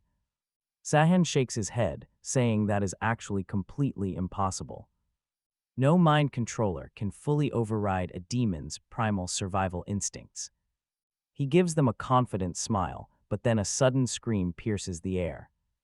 Ripped through the downpour as the enemy strikes, then a massive shadow looms over the mercenaries, sending them scattering in pure panic, contrary to Sihon's confident words. Massive demons with grotesque, twisted bodies drop from the stormy sky directly onto the camp, ignoring the heavy downpour. Our protagonist, completely stunned, mutters, that things in Terraner have seriously changed over these 10 years. Peering from the shelter of a nearby tent, Alita watches in absolute horror. Even in this storm, monsters appear. Who could possibly control these beasts? One commander shouts over the deafening noise, barking out desperate orders. It doesn't matter who commands them. Get into formation and prepare for the clash. A brave mercenary screams at a giant demon. You are just a beast that learned how to fight. The eye-patched warrior, with determination in his eyes, charges forward with a gleaming blade. We fear nothing, he declares, lunging at the massive, lizard-like beast with his ally, grinning as if the fight is already won. But wait, something is totally off here. The supposedly beaten monster suddenly swings back, slamming a brutal fist right into his face. The other fighters gasp in pure shock. Despite the heavy damage they take, these creatures just shrug it off, refusing to back down. Sihon calls out grimly, they are being controlled, and they will not stop until they are completely wiped out. Our protagonist quickly shouts a brand new strategy: focus on them one at a time, not all at once. Heeding Sihon's tactical command, the fighters regroup and launch a fierce counterattack. From above, the Black Lion Knights watch, a hint of genuine respect in their eyes as Sihon controls the chaos. He is actually pretty good at managing crowds, one remarks. Javrin wonders if Sihon's leadership could make Sihon quite useful to them. Meanwhile, Sihon, brimming with confidence, unleashes his full power, a beacon of courage and strength. He fights with incredible skill, quickly vanquishing the monstrous beasts with effortless grace. As Sihon effortlessly cuts down the very last beast, the mercenaries watch, first in complete shock, then with a surge of relief. A triumphant roar echoes from the group, their wild celebration ringing out through the rain-soaked clearing as they celebrate their hard-won victory. Yet amidst the joy, Sihon's brow furrows. 44 beasts in total, and their stubborn refusal to run, even when losing, gnaws at him. His mind races, trying to figure out how this massive horde materialized. Even in this heavy storm, a chilling conviction forms: a powerful spell must be active. Suddenly, a realization hits him and he snaps his eyes toward a nearby tent. Its canvas is gently rippling from a hushed, urgent discussion going on inside. Shadowy silhouettes can be seen, clearly tense and uneasy. Their worry only grows as they watch the defeated monster horde. A cold certainty washes over Sihon. Something is incredibly wrong here. This expedition's real objective goes way deeper than just fighting some random cultists. Suddenly, Count Calorant's voice cuts through the entire, barking orders for heightened vigilance and giving a stern warning that any slacker who failed their duty would face harsh retribution. This Count's imperious command sparked deep anger among the tired mercenaries, who grumbled that their lazy leader had stayed completely out of the fight, actively hiding away during the savage battle. Xenon's frustration mirrored theirs, while Alita, his close ally, openly called the Count selfish. Sensing this rising tension, Sihon stepped in, urging his companions to calm their anger. Sihon muttered that he had always been this way, hinting at a deeper, more intimate understanding of the noble. Xenon pressed him if he really knew the Count. Not personally, Sihon replied, but tales of Caloran are whispered everywhere. He's known for a sage's physique, yet possesses the ruthless, cunning mind of a wild beast. Confusion flickered across Xenon's face, quickly replaced by a sudden spark of admiration. Perhaps he's not so useless after all, Xenon mused with a hint of awe. Sihon smiled wryly. You have completely misinterpreted my words, Sihon clarified, his voice dripping with thick sarcasm. What I meant is that Caloran is utterly brainless. Sihon continued with pure derision. The guy has absolutely no fighting skills, yet somehow always manages to escape from every deadly situation. A true survivor by sheer dumb luck. Alita's brow furrowed in deep thought at Xenon's remark about the world being quite interesting. The young swordswoman reasoned that perhaps Count Caloran could not be completely useless, since he somehow clung to his title as Count of Zard. With the skirmish over, the Count finally emerged to praise the weary mercenaries and tell them to rest, since the real hunt began. At dawn, to Sihon's quiet disbelief, the very sellswords who had just cursed Caloran's cowardice were now praising his sudden generosity, unreal. Their earlier grudges totally forgotten, witnessing this abrupt shift. The team's attitude, Sihon remarked dryly that human flexibility was not something exclusive to his own home world. With the day's strange events over, the friends decided to get some much-needed sleep, conserving their strength for tomorrow, but their rest was short-lived when a voice from outside suddenly called out, asking for Sean Stein, raising Sihon's curiosity. A young woman soon parted the flap of their tent, her gaze sweeping across the tired faces, asking if Sean Stein was present. Using his fake name, Sihon answered in a slightly higher voice, confirming he was indeed Sean Stein, introducing herself as Dina Crumble, an apprentice of the elite Black Lion Knights. She delivered an unexpected invite for the trio to come meet Mage Hark and Gelderin. A quick glance passed between Xenon, Sihon, and Alita, who were intrigued by this sudden invitation. Soon they reached the meeting spot, explaining that the coming talk was highly confidential. Dina offered a quick farewell, saying the Black Lion Knights and mages were already waiting inside. As she turned to go, a flicker of surprise crossed Dina's face as she sensed something highly unusual. Her gaze sharpened, locking onto the young swordswoman with sudden shock. Dina's eyes widened at the sight of such young faces in the fighter ranks. A complete prodigy, leaving Alita quite intrigued. Stepping inside, Sihon politely introduced himself using his fake name, Sean Stein. His true power was completely masked under a complex spell of 1,000 different changing energies. This was a careful move to avoid any unwanted recognition inside. Within the chamber, he faced a quiet gathering of knights and mages.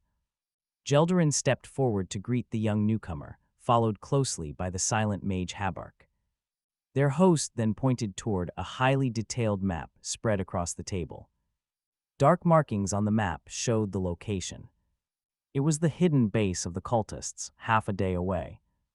Habark turned to Sihon, warning him that this dangerous pagan group possessed a powerful spell capable of controlling wild beasts, and asked if he saw it.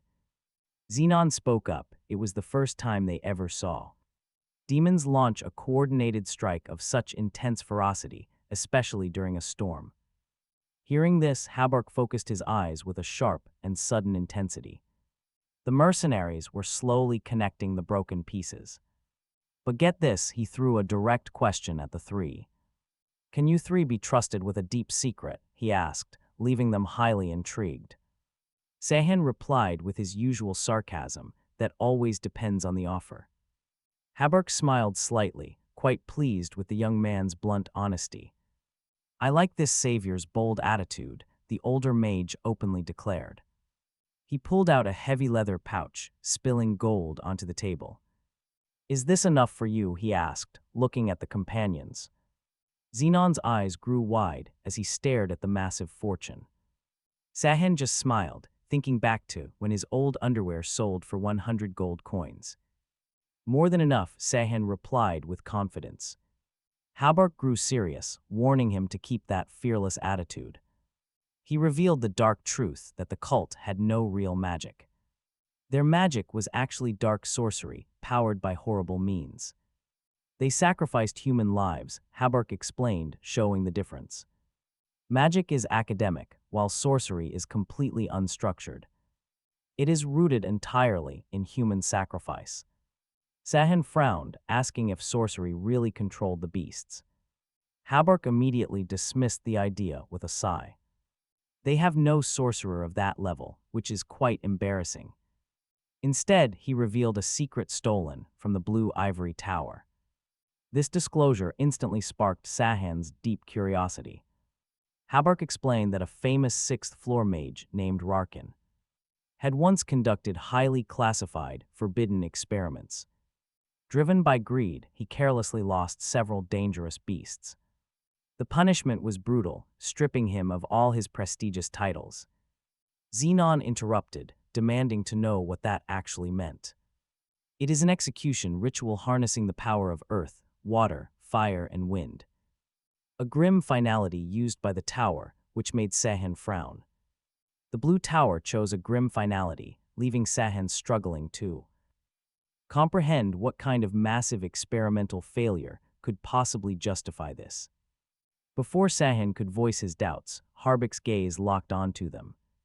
He cut off Zenon's questions with a chilling demand, "Do you grasp the gravity of your words, mercenary?" Zenon flinched under the heavy threat. His face turned pale, and he stammered an apology, admitting he spoke out of turn. Harbek ignored the apology and urged them to focus on what mattered. He explained that Rin had escaped his cell, taking a powerful beast with him. This single act escalated the entire crisis to a much more dangerous level. This was no ordinary creature, as it possessed a terrifying ability to command other beasts nearby. Instantly, all the puzzle pieces clicked in Sihon's mind. This explained how the wild beasts were controlled, defying all their natural instincts. The mage revealed that Rand's father was a high-ranking member of the cult. They were hunting them, and this beast was their tool for power amplification. Jadaran then stated the true goal of their mission, to eliminate the beast. And with Sihon's help, they would erase all traces of the Blue Tower's failure. Sihon felt a sudden rush of pride, his cheeks flushing warm. He stammered that it was a true honor, believing they could conquer anything together. With such formidable knights, he claimed, they could easily take down a dragon. Harbek shocked Sihon by confirming he was absolutely correct in that guess. The target was indeed the great earth dragon itself, sending a sudden chill of pure alarm straight through Sihon. By the stream, he turned to them. Everything was finally making sense. He admitted he now understood why they paid them 10 gold coins, warning that this fight would be incredibly brutal. Zenon grumbled, still confused about why they needed extra fighters for a few cultists. Sihon frowned and asked if they should have simply turned down the offer. He pointed out grimly that refusing the offer would have sealed their immediate execution. They already knew too many of the Blue Tower's dark secrets. Zenon and Alita exchanged confused looks, completely missing the terrifying danger. Sihon sighed, realizing their peaceful lives made them far too naive to understand. Such dark schemes never crossed their minds, but then Alita spoke up. She unexpectedly voiced a defense, saying she did not believe they meant harm. Her innocent words caught Sihon's attention. She reasoned that if they wanted them dead, they never would have shared the Blue Tower's closely guarded secrets. With innocent conviction, she argued they did not have to anything at all and could have easily just given them blind orders. Yet they chose to reveal every single detail of the disaster beforehand. Sihon felt a wave of disbelief, seeing how incredibly naive his friend was. Zenon then asked Sihon the most crucial question about their next move. He wondered if Sihon would actually carry out the mission they received. Sihon admitted he had not decided, warning this could be a massive trap. He was already plotting to use this secret to get closer to Jexanar. Seeing Sihon look so pensive, Zenon misread his silence as deep exhaustion. He kindly offered to wash his clothes, but entirely unbeknownst to them, a mysterious figure watched them from the shadows, hiding in the distance. But then something else catches Zenon's eye as several village women step out. Their smiles are wide, calling the young men handsome with sweet, lilting voices. They offer an almost too friendly welcome, beckoning the group to rest. Then they start asking eagerly if they came all the way from the capital. Zenon blushes hard, completely embarrassed. Sihon shifts, feeling a bit uneasy. His eyes narrow, while Alita's expression tightens up with immediate suspicion. Sihon quietly mutters that this whole situation feels incredibly off. Their overly intense energy is creepy, keeping the young swordswoman on high alert. In a split second, that fake layer of friendliness completely shatters. The women's eyes glaze over, their faces distorting into a sinister mask. They are possessed. Suddenly, hidden swords are drawn. Every bit of warmth is gone, replaced by a wild, feral rage. They lunge forward, but Alita is already ahead of them. Trusting her instincts, she reacts instantly to the sudden threat. With terrifying speed, she easily cuts down the first attacker. She moves in a lightning blur, long before the boys can even react. Honestly, who can blame the guys for freezing in shock? The other possessed women roar in pure rage at their failed ambush. As they scream, Sihon's shock quickly turns to cold anger. He realizes these attackers are actually fanatic members of the Harris cult. Spinning around, Sihon asks Alita how she possibly knew they would attack. Alita calmly replies that she didn't know, she is just always cautious. Sihon's mind races, imagining how alert she always is. She was calculating every move even while those women smiled at them. Sihon sighs, telling her that she leads a truly exhausting life. Alita counters that staying alert is far better than getting cut down. Just then, a chilling voice echoes from one of the cultists. She shrieks that death is the only salvation as they charge again. The possessed women scream that only believers will ascend to heaven. With fanatic rage, they call the three companions filthy heretics. Alita gasps, a wave of real terror suddenly washing over her. She warns the boys that something is deeply wrong with their eyes. But barely 10 seconds later, every single attacker is wiped out.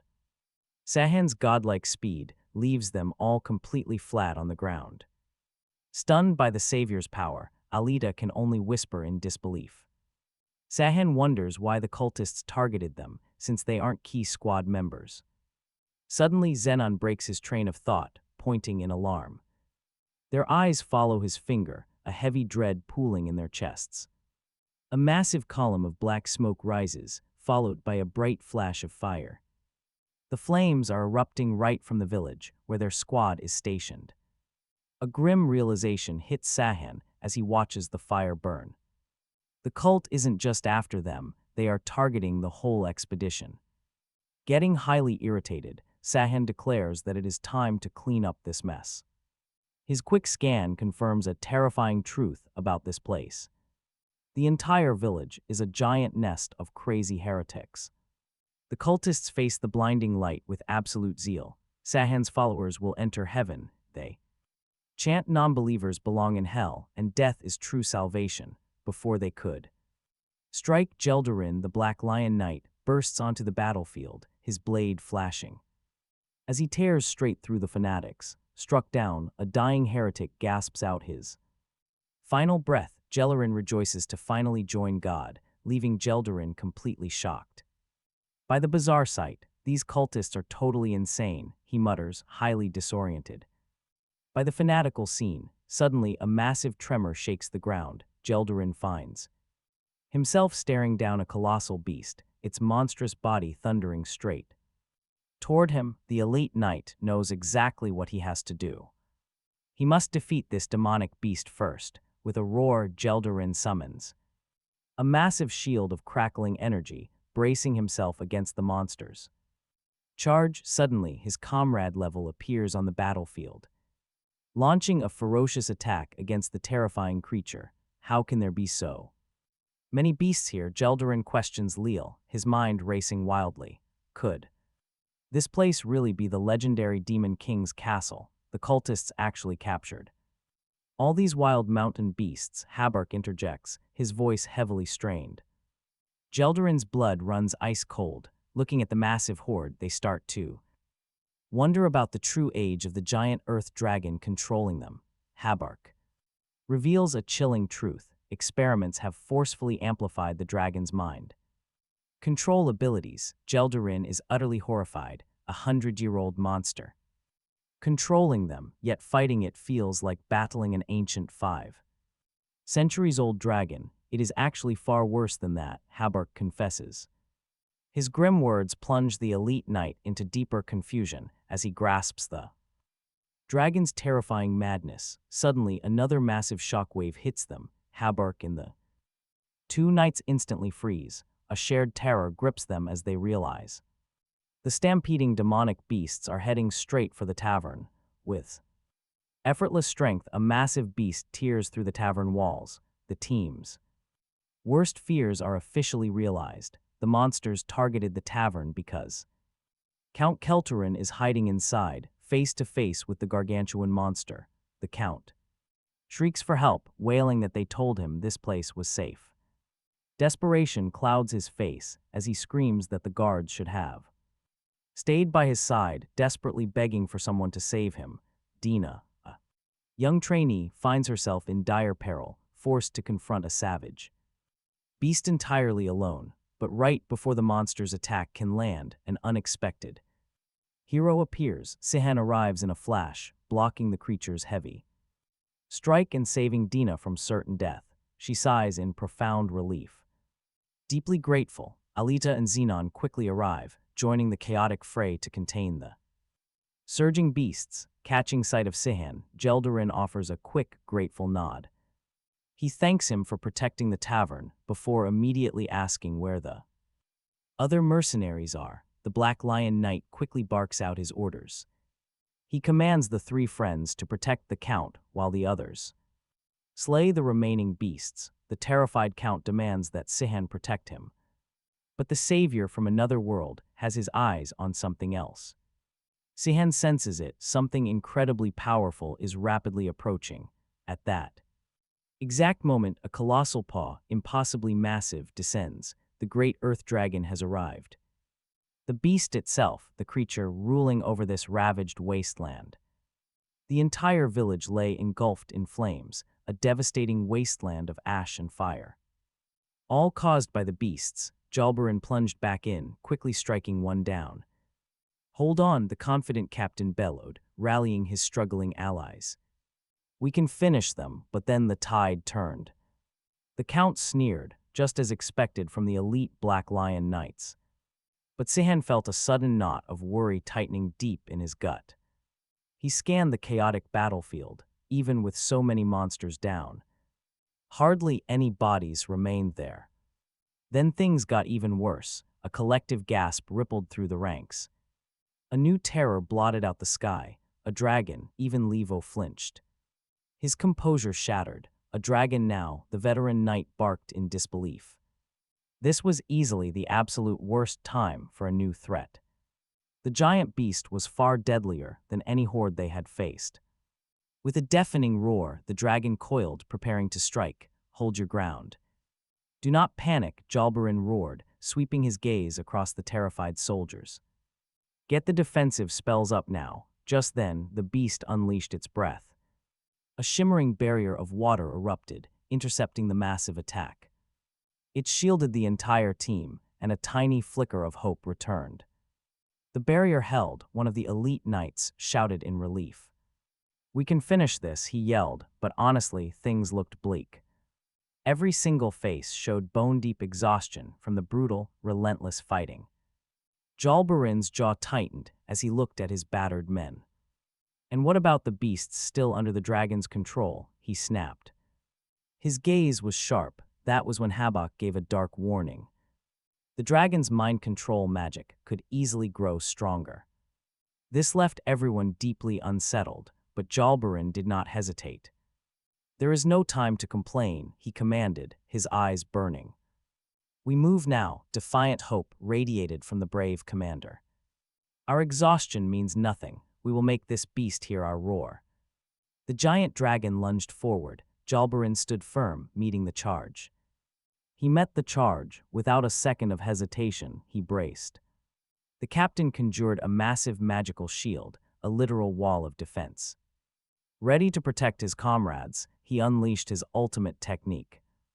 Annihilation. Absolute awe immediately swept over the entire battlefield. Everyone watched in disbelief, captivated by the captain's fierce resolve. A monumental barrier of light exploded around them with insane force. This was the absolute pinnacle of the squad's defensive magic. Xenon watched in pure admiration, stunned by the sheer power. Sihon felt a sudden jolt of recognition, watching from the side.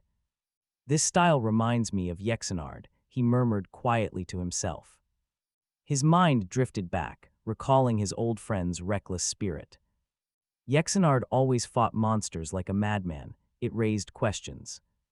The transmigrated hero, deep in thought, realized something absolutely startling. Not only did his friend's legacy survive, but his signature style did too. Which meant the Black Lion Knights shared those exact same strengths. He remembered the exact weaknesses Yexenard had shown a decade ago. Instantly, the young man made his choice, calling out to help them defeat the dragon. He urged his friends to join the fray, but Kelterin instantly panicked. Terrified of being left behind, the Count shrieked that they must protect him. Sihon countered with a firm voice, warning that if the knights fell, they would be next. This chilling truth made the Count panic even more. He frantically ordered them to get him out, making Zenon and Alita exchange disbelieving looks, shocked that Kelterin wanted to run while others died. "Get me out of here now," the Count wailed in pure terror. He screamed that they dared not disobey, but Sihon was already thinking. His quick mind immediately hatched a sudden plan. Right in that moment, the three friends locked eyes, sharing a completely silent understanding. Kelterin had to be convinced, but Sihon was about to get surprised. Reading their thoughts, the Count whirled around and demanded to know if they were planning to knock him out just to save those knights. His eyes went wide as his desperate panic spiked all over again. He ordered them to stop these idiotic thoughts and run, but before he could finish, his eyes rolled back and he collapsed to the ground.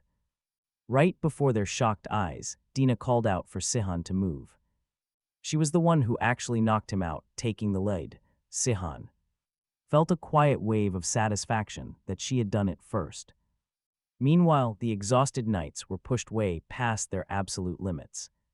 They still fought on with grim determination, though Leal knew the truth. His voice strained as he warned that everyone had hit their limit. They were running on fumes, and Jolin watched in absolute horror as his friend Leal was about to get blasted by the dragon. He screamed for him to dodge, but exhaustion had slowed Leal down. He took the massive impact directly, flying through the air like a ragdoll. Jolin felt his heart sink, completely filled with despair as he watched his comrade crash heavily down, severely wounded. But wait. Alita, Sihon, and Zenon suddenly burst onto the scene just in time. Moving in a blur, they shielded Leal from the next strike and launched a fierce, combined attack. Hope immediately surged back in Jolin's chest. The hero from another world had finally arrived, bringing his insane powers to the fight. Sihon quickly reached the captain, reporting that they were there to help and the Count was out.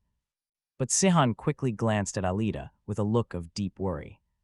She had actually been hit while they rushed in to help.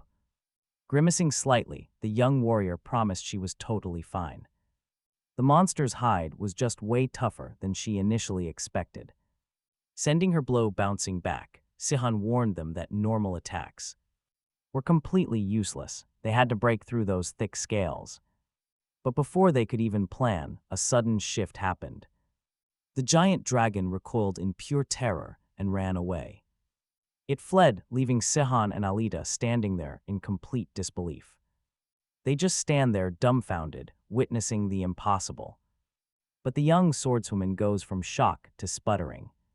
Rage, a pretty ridiculous thought, pops into her head. Did the green dragon run away just because of a drop of blood? Was it a germaphobe? That weird moment finally ends the second coming cult's attack.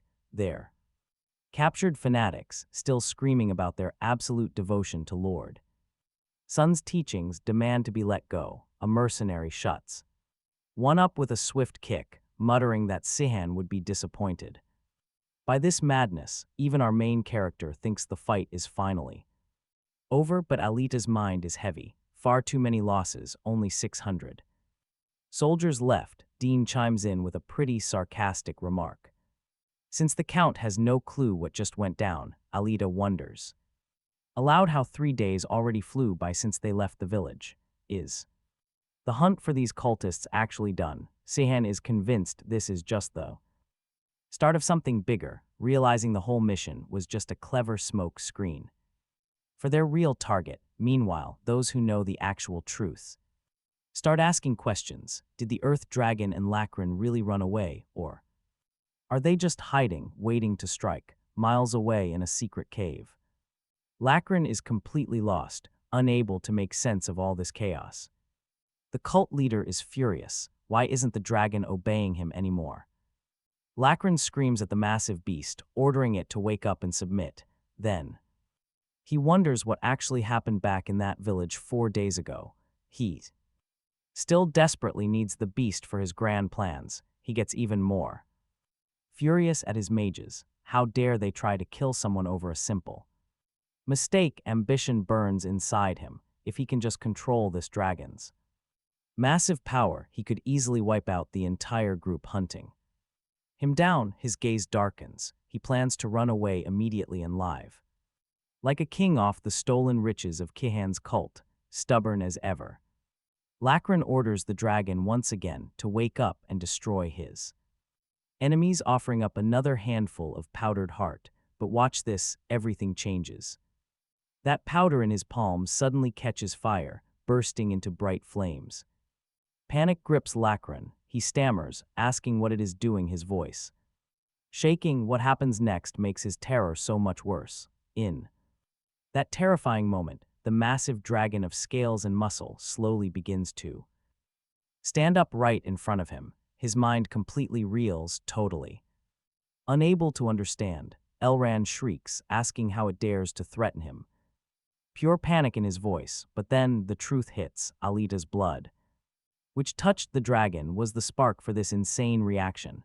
The control spell binding the beast has finally shattered. Realizing his hold on the dragon is completely gone, Elran falls into sheer desperation, begging the beast to calm down and listen. Too late. Horrified, he watches as the dragon, with one single brutal strike, ends his life. The colossal beast, no longer held back by any spell, finally breaks free. It crawls out of the dark cave, stepping out as a free creature. At that exact moment, the leaders of the expedition finally located the hidden lair of Lacrin, expecting a massive horde.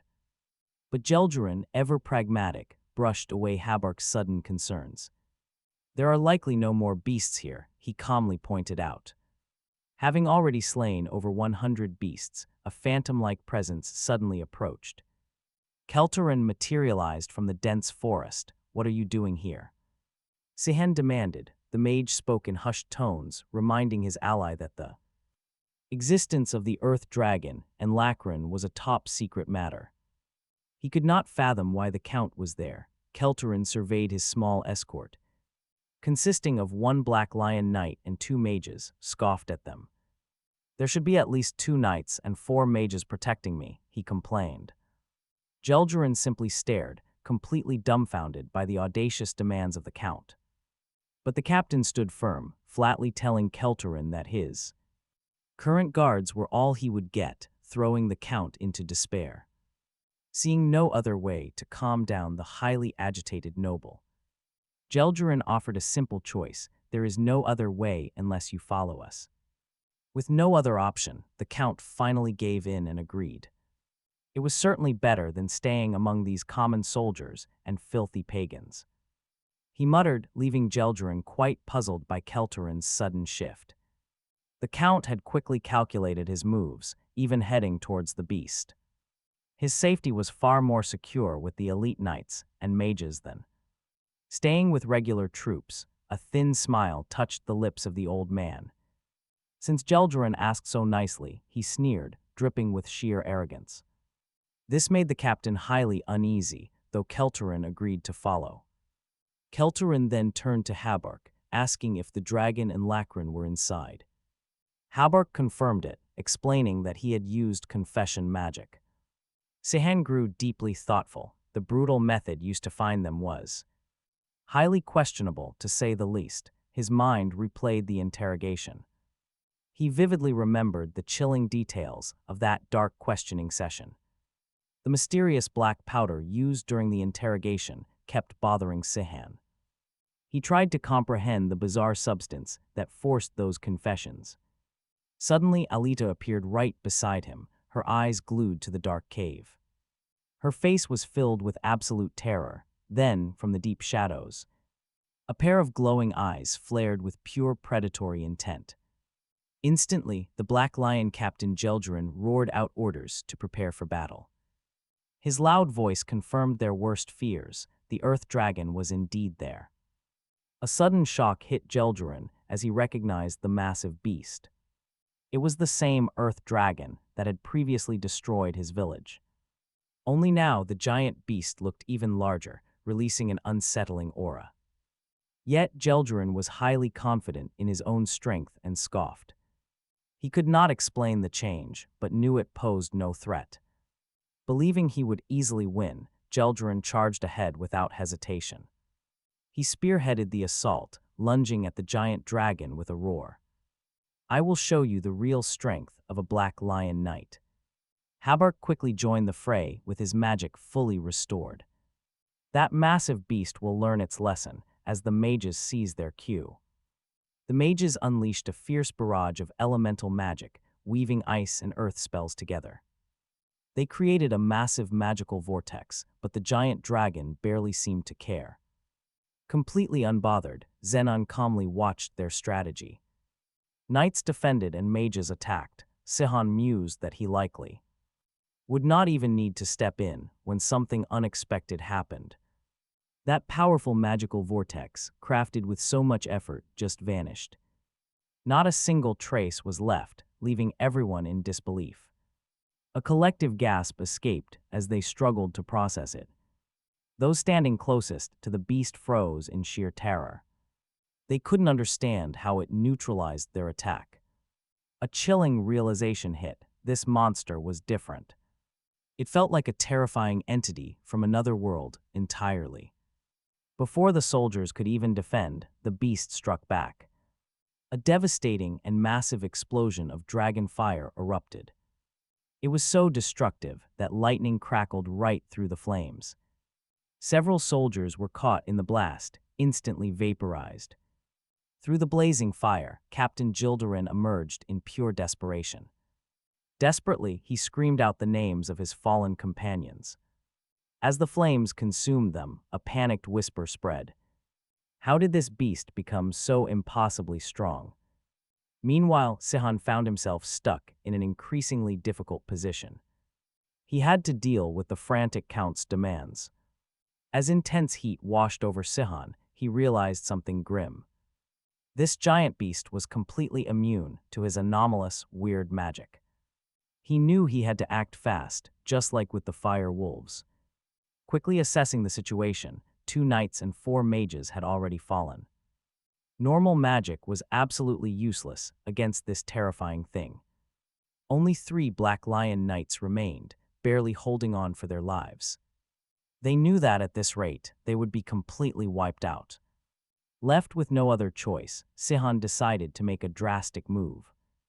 He had to save the people who were still alive. And look at this, Sihon unleashes an incredible combat technique. Alita stood there completely frozen, letting out a disbelieving gasp. She wondered how it was possible, but Zenon knew. Zenon recognized this legendary energy as the Savior's signature art. Without waiting, Sihon launched his very first strike. For the very first time, the massive dragon felt real danger. An unprecedented, powerful force was barreling right toward it. Sihon landed a massive, devastating blow. Jelgerin and Level were stunned. They watched in shock while Alita stood there completely mesmerized. Zenon wasn't surprised at all, already knowing about this sky-shattering art. It was the technique once used to defeat the Emperor's creations. Zenon confidently knew that Sihon's power was absolutely unmatched. But just as Sihon suspected, his energy was not enough. He was still unable to unleash the true depth of his power. Unleashing his full power, a quick assessment leads him to a grim conclusion. This is his only shot at breaking the dragon's scales. Leal freezes, he watches him fight alone. He demands of Gilderin, asking who that powerful young man is. Gilderin admits he knows nothing of Sihon's identity, but he is certain of one truth. Sihon is stronger, he easily surpasses even elite knights.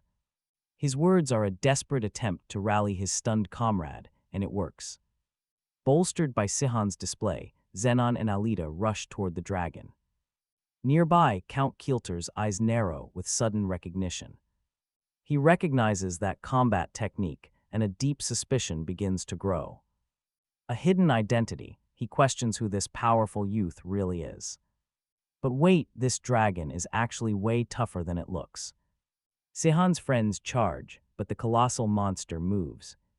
It whips its tail, a blur of scaled destruction sweeping through their ranks. Faced with such a relentless assault, Zenon and Alita cannot break through. They cannot reach him, the dragon's defenses are just too strong. Pressing his attack, Sihon mutters that this monster is truly resilient.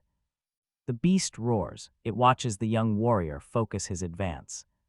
It unleashes its full power, spitting a searing firestorm. The blast charges at Sihon, prompting Gilderin to shout a panicked warning. He warns that the Earth Dragon is unleashing its absolute limit this time. Seeing this massive surge of energy, Sihon quickly analyzes his dwindling options. It is useless, he knows neutralizing the magic is completely futile now. It is time, Sihon prepares a devastating combined attack. He weaves his skybreaking art together with the thundering mountain technique. Alita gasps in awe at the power, while Zenon recognizes his idol's moves. Zenon vibrates with excitement as Sihon stands unyielding. He continues channeling the immense energy of his draconic sword. Sihon pours nearly every ounce of his remaining strength into this strike. Finally, with a massive surge, he unleashes the devastating magic. The attack drives straight into the ferocious dragon's forehead.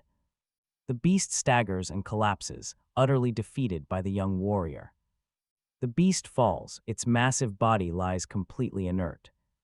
A wave of relief and quiet satisfaction washes over him for this victory.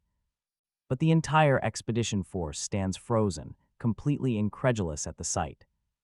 Even the veteran mages are left utterly stunned by his raw power. A sudden chill, apprehension slowly traces down Sihon's spine. Unleashing such powerful attacks undoubtedly reveals way too much. His secret is out. He fears his true identity is now fully exposed. Suddenly, the leaders of the expedition burst into loud cheers. They praise him for single-handedly defeating the giant beast.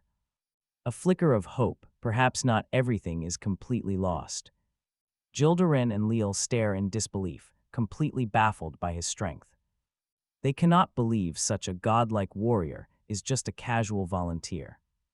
Sihon realized how they actually saw him. They never connected his feats to ancient legends or prophesied saviors. They simply saw him as a remarkably skilled warrior he knew in his prime he could have felled. This dragon with a single strike, a weird wave of joy and sadness, stirred inside him, but above all he felt deeply relieved to have escaped this dangerous situation relatively unscathed.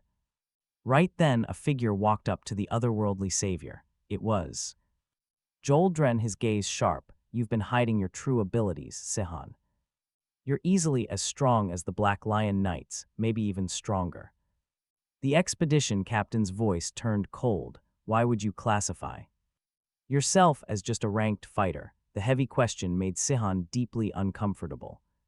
Sensing his companion's struggle, Zenon quickly jumped in, attempting to deflect suspicion from Sihon's true identity. Isn't it common for mercenaries to conceal their real powers? Sihon quickly countered, using his thousand faces magic to look like a young, innocent boy. This trick only made Captain Gilderin more confused. The leader eventually nodded, conceding he understood why Zenon showed such high respect to his friend. Slipping away from the awkward interrogation, Zenon joked that Sihon just got lucky, so he deserved a nice Bonus, the captain, finally dropping his suspicions about Sihon's identity visibly.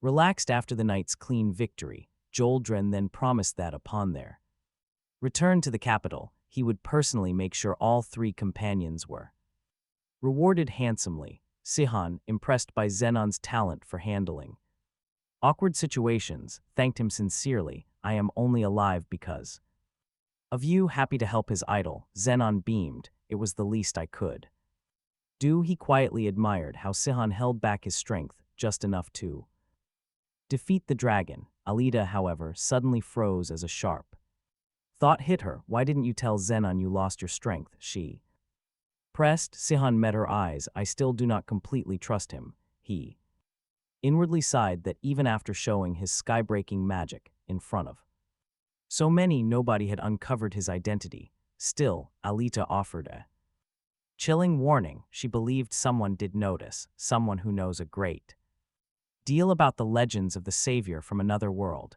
and is incredibly observant. Right on cue, Count Kilteren's cold, calculating eyes lingered with deep distrust on Sihon. A new wave of anxiety washed over our hero, knowing that calculating gaze was now locked onto him. With the dragon's defeat, the raid on Sihon's second coming cult was finally over. Dina rushed forward, crying out desperately for her master to wake up. The price of this victory was incredibly heavy. 4 elite mages had died during the Earth Dragon raid, and 2 elite Black Lion Knights lay in critical condition. Deep inside, they found Lakin's burned remains. With grim resolve, the mages burned both the dragon's massive body and the boy's corpse with powerful fire spells, wiping out every trace of their existence. Watching this, Sihon finally began to understand the mystery of the vanished flame wolves. Like any beast from another world, they simply turned to dust. Under glowing arcane energy, he finally connected the unsettling pattern of the beasts had assailed him, but one tiny detail kept nagging at him. Why did that male flame wolf's carcass stay behind? With the crisis over, the kids regrouped with the main force back in Zard village. They rested for just one night before traveling back to the kingdom, but that same night a pretty serious talk had to happen. Sihon sought out the count, holding a massive secret that was bound to leave the noblemen completely shaken. Walking right in, Sihon addressed Kelterin directly.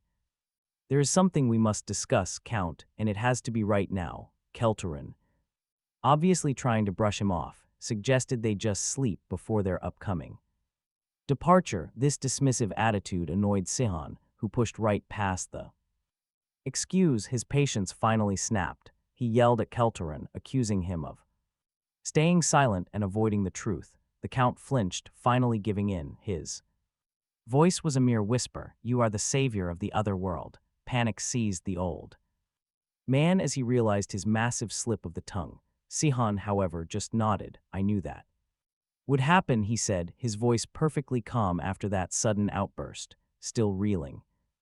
Kelterin stared closely at Sihon's face. Are you really Sunihan, the one who vanished 10 years ago? Yes, Sihon confirmed, speaking with a very quiet composure. But how did you figure out my identity, Count? You are no swordsman. Kelterin gave a pretty hesitant explanation. He assumed the young man wouldn't remember, but they had actually met a few times during the revolution. But he noticed something off. Sihon's power felt way weaker than before. Still confused by the hero's current state, the Count admitted he had no idea why the savior of the other world had returned to Terraner. Kelterin started guessing the real reasons behind Sihon's secret return. Maybe he wanted to avoid the public eye, but even so, the Count felt a deep worry in Sihon about keeping his identity hidden. If that was the case, Kelterin pressed, did Sihon still have dangerous enemies in Terraner? What makes you think that? Sihon asked, his stare turning sharp. Kelterin explained that after Sihon's sudden, quiet departure back to Earth, dark rumors had started to spread, whispers that the other legendary heroes were incredibly jealous of his insane strength. Until now, the Count explained, I just ignored them as empty gossip. Unless, of course, your old allies were stupid enough to banish you. Home, but now, with the actual savior of the world standing right in front of me. Those old stories feel incredibly real and dangerous. Sihon's face showed a brief flash of genuine surprise. He was amazed that from just one clue about his secret, the Count had figured out so much, getting incredibly close to the truth. Sihon wondered how on earth such a brilliant mind got labeled as a fool. To test the old man even more, Sihon asked a simple question. What would you do, Count, if those rumors were actually true? For a second, Kelterin hesitated, struggling to find the right words. Then his brilliant mind kicked in. He quickly weighed his options. If Sihon and King Jengard teamed up once again, his own future would be perfectly safe. But then he thought of a darker possibility. If the betrayal rumors were real, Sihon was a highly dangerous, wronged man ready to do anything for absolute revenge. Yet the Count still couldn't understand why Sihon kept hiding his power.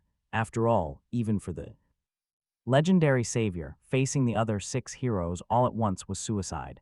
The pieces.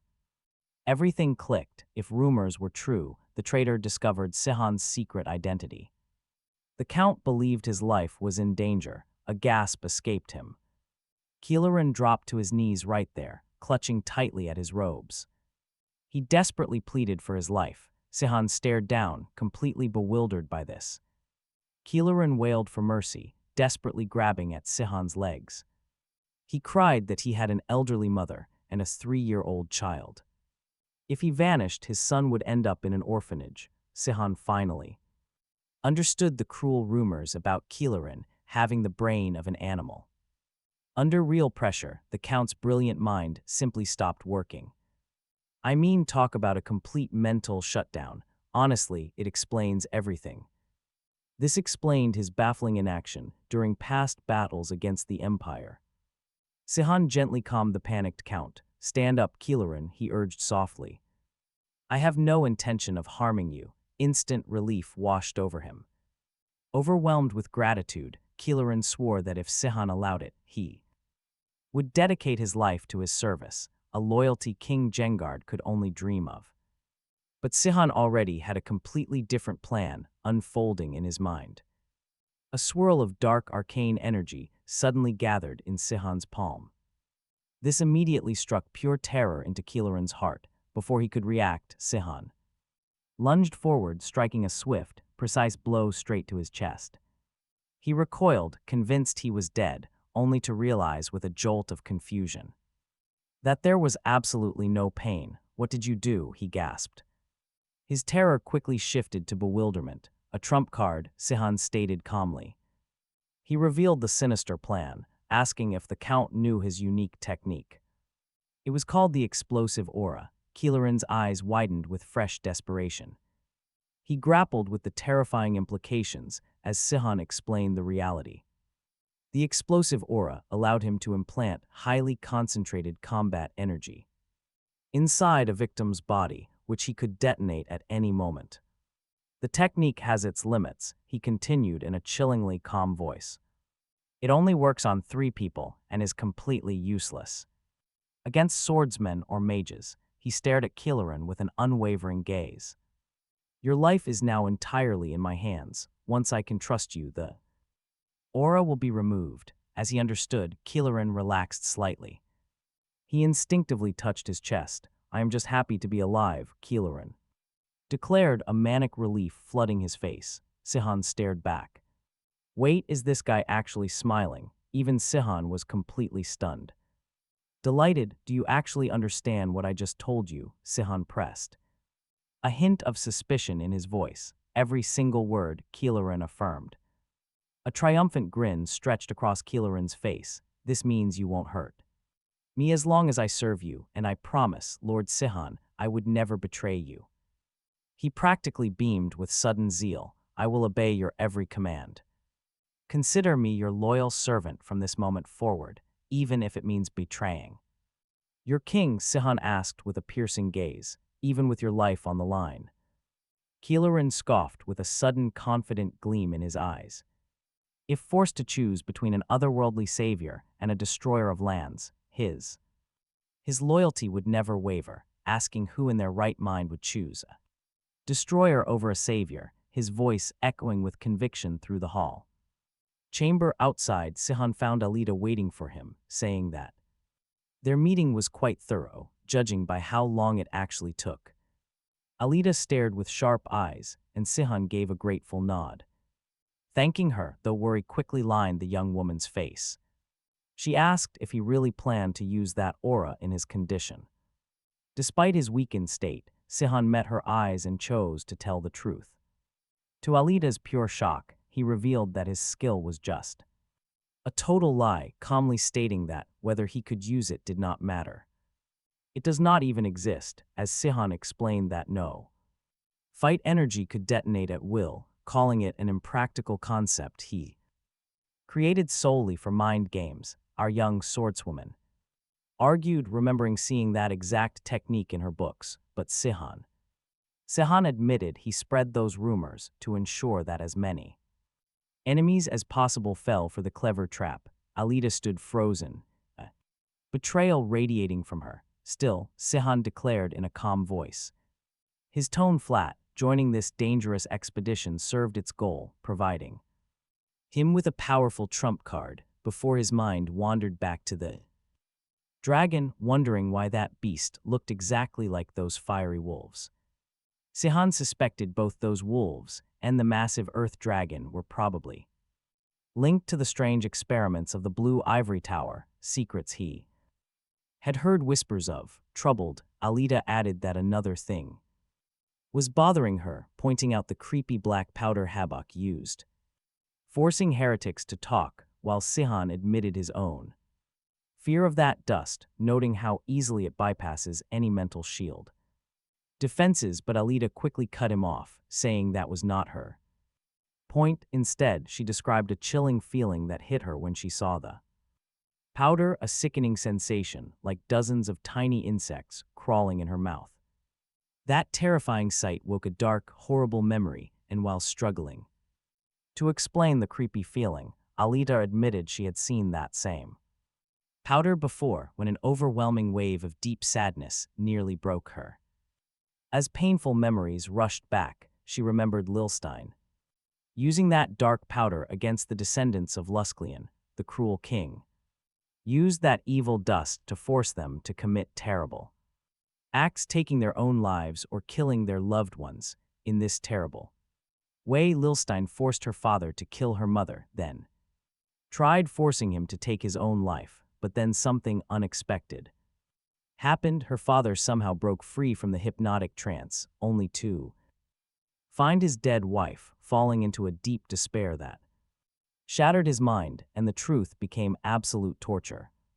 Beyond belief, awakening to sanity, the man went completely mad, seeing that he had ended his beloved's life. Right then, the king himself executed her father, coldly watching the bloody scene and concluding that no matter how much human instincts are repressed, self-destruction always wins. Real annihilation was still completely impossible, but with a quick, sharp snap.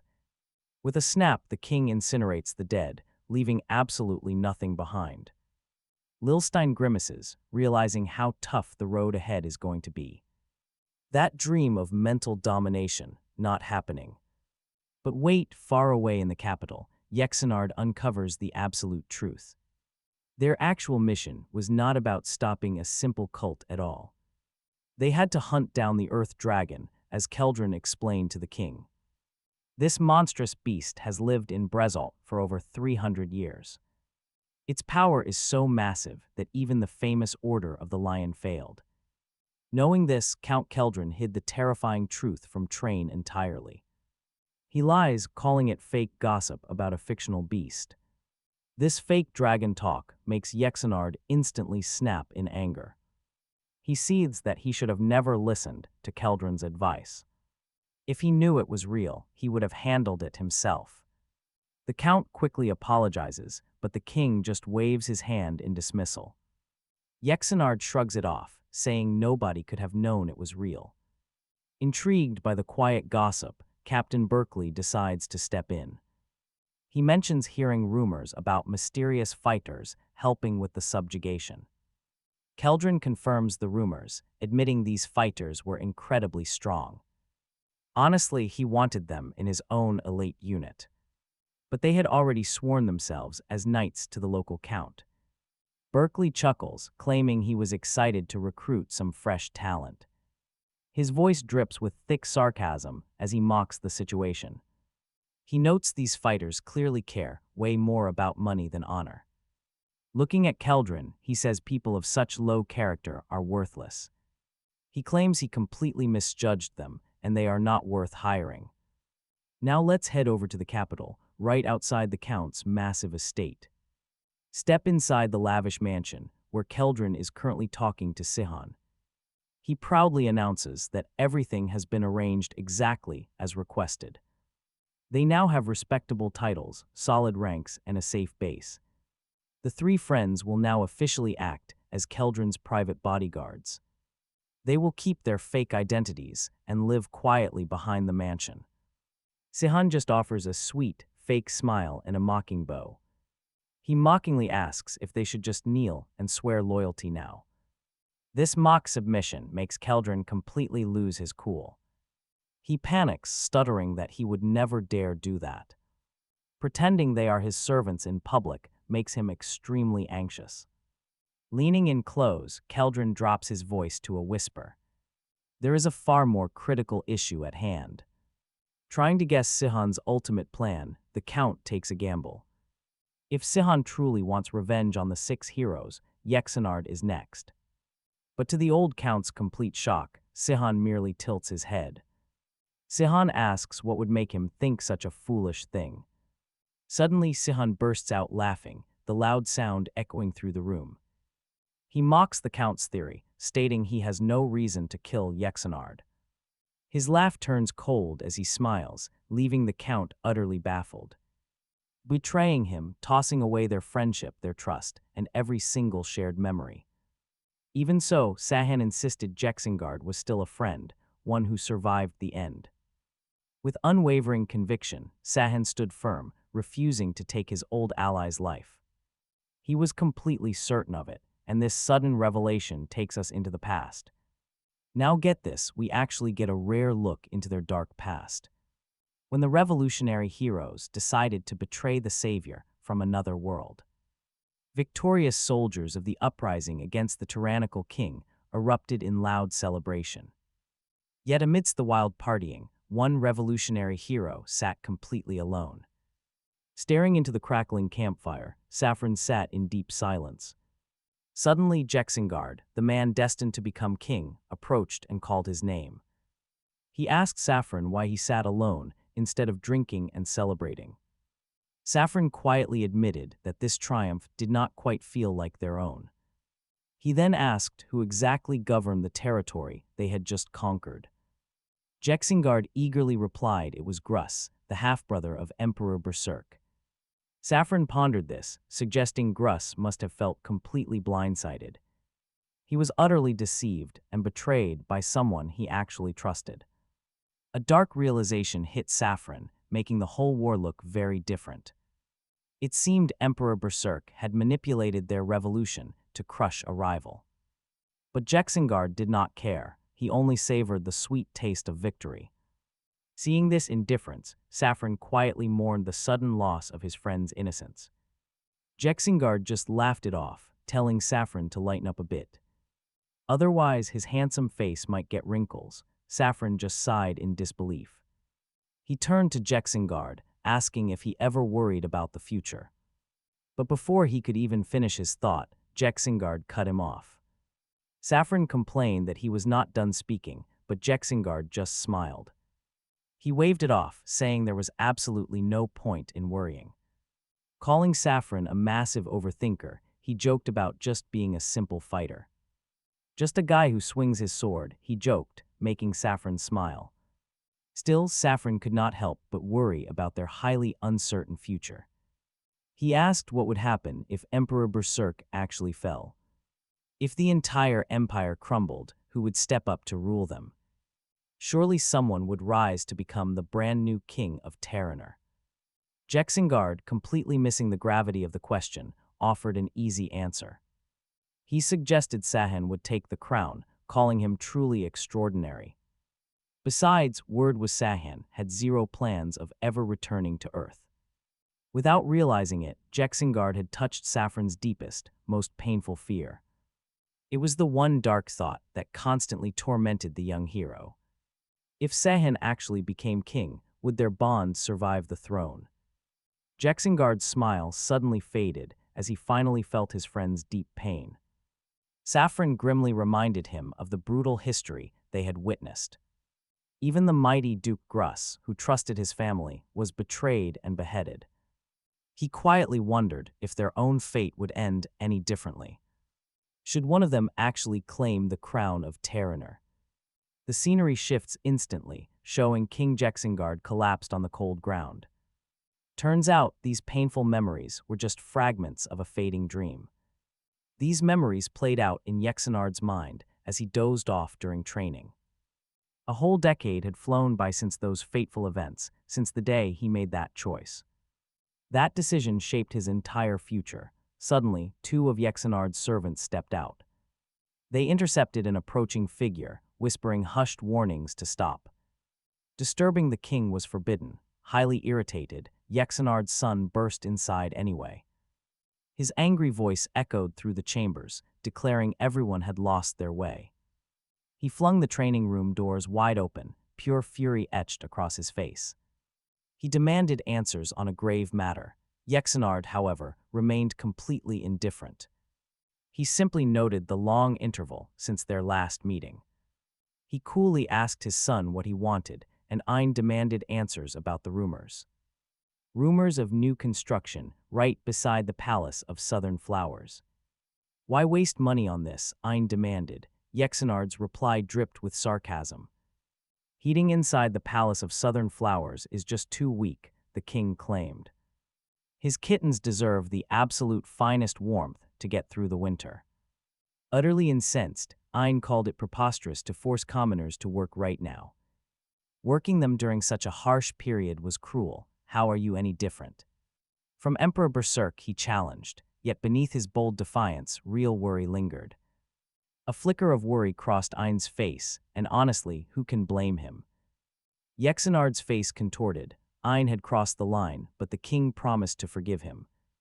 Just this once, he reminded his son that despite their close blood bond, certain lines must never be crossed, then testing the boy's courage. His father dared him to repeat his claim about being just like Emperor Berserk. Ein trembled violently on the very edge of cracking under that immense pressure. Yet, gathering his resolve, he insisted this absurd schedule was ruining the people. It was causing nothing but widespread, deep suffering among the commoners. He stood by his words, demanding again how this differed from Emperor Berserk's tyranny. King Jexingard's cold irritation exploded into raw fury. Silence, Jexingard roared, invoking his powerful ancestral name, Rodenburg. It is highly audacious to question the difference between my reign and the Emperor's. The terrifying force of his father's immense aura sent Ein staggering backward. Collapsing hard to the ground, outraged by his son's persistent accusations, Jexingard dismissed him curtly, stating he had no time for nonsense. Get out of my sight, he growled, yet even on the ground, Ein defied him. He had said exactly what needed to be said, the prince muttered, and would leave. Jexingard's fury blazed as he mocked the young prince for acting so incredibly tough. He branded him a weakling after a few simple lectures, for Rodenburg, whose own parents and siblings were hanged as traitors. Ein was all he had. He was his only remaining blood relative, but no real talent as a swordsman. Graced his son, Jexingard sneered, noting how sensitive and slender Ein was. At his age, Jexingard was already a master swordsman. The boy was vastly different. Perhaps he had indulged him way too much, the king mused before heading back. He turned his steps back toward Kellern's grand mansion. Meanwhile, the three friends were accommodated in an ordinary, crumbling building, tucked quietly behind it. Stepping inside, Sihon gasped at the incredible beauty of the interior space.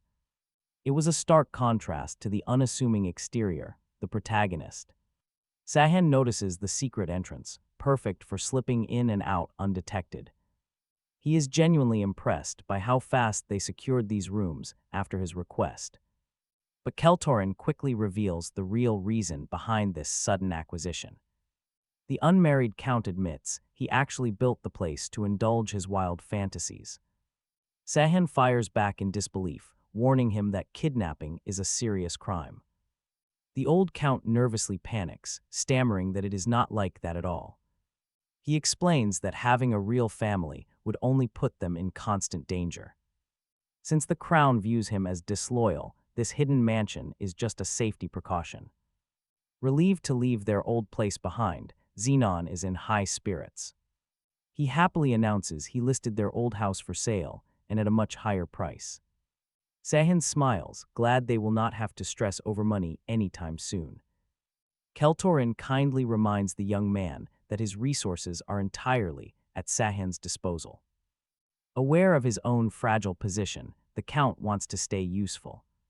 He looks at the otherworldly savior and tells him to ask for absolutely anything. Such eager hospitality instantly puts Sihon in a much better mood. Stepping outside their new home, Sihon praises Alita for bringing such excellent info.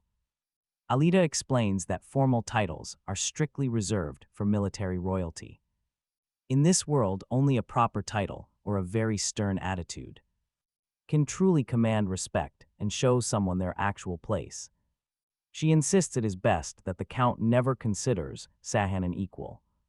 Sihon admits he knows nothing about noble politics, asking if she actually cares. Alita confesses she never did, but seeing his sheer potential changed her mind. Sihon just stares, completely bewildered. Honestly, who can blame him for being confused? She quickly reassures him. She then asks if she and Xenon should alter how they speak to him. Sihon immediately shakes his head, telling her that is absolutely not necessary. He genuinely wants them to treat him as nothing less than a close friend.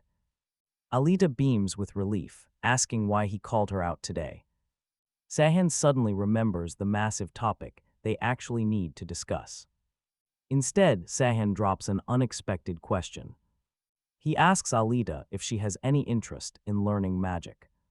Sihon reasons she was the one who indirectly summoned him from Earth. Because of that connection, he believes her magical potential might even eclipse her swordsmanship. Sihon leans in, eagerly asking her what she thinks of the idea. Alita hesitates, clearly doubting her own abilities as she looks down. She murmurs that wielding both swords and magic sounds like a dream. She is just an ordinary person who probably lacks the talent for it. Sihon just beams with pure enthusiasm, completely brushing her doubts aside. After all, a high-ranking mage is standing right in front of her. A legendary prodigy destined to become a master mage of the 9th floor. Ready to start the lesson, Sihon asks if she knows the basics of magic. Alita nods, confirming she at least understands the fundamental concepts. Sihon begins his lecture, explaining that magic has 3 distinct languages. First is the ancient language of runes, which manipulates raw energy. This unique script holds the absolute power to control and shape magical mana. Second, there is the spell itself, turning raw elemental force into fire. It becomes a tangible, burning breath right at your fingertips, and finally, the trigger that activates the magic, like a command phrase. Designed to unleash a flame attack, with those basics, Sihon finished his initial lesson. Sihon assured Alita that once she gets used to this, she will easily bypass these steps. It just takes experience. Consistent practice is key, even with her formidable intellect, Sihon warned. The young woman, you cannot simply memorize all this magical information.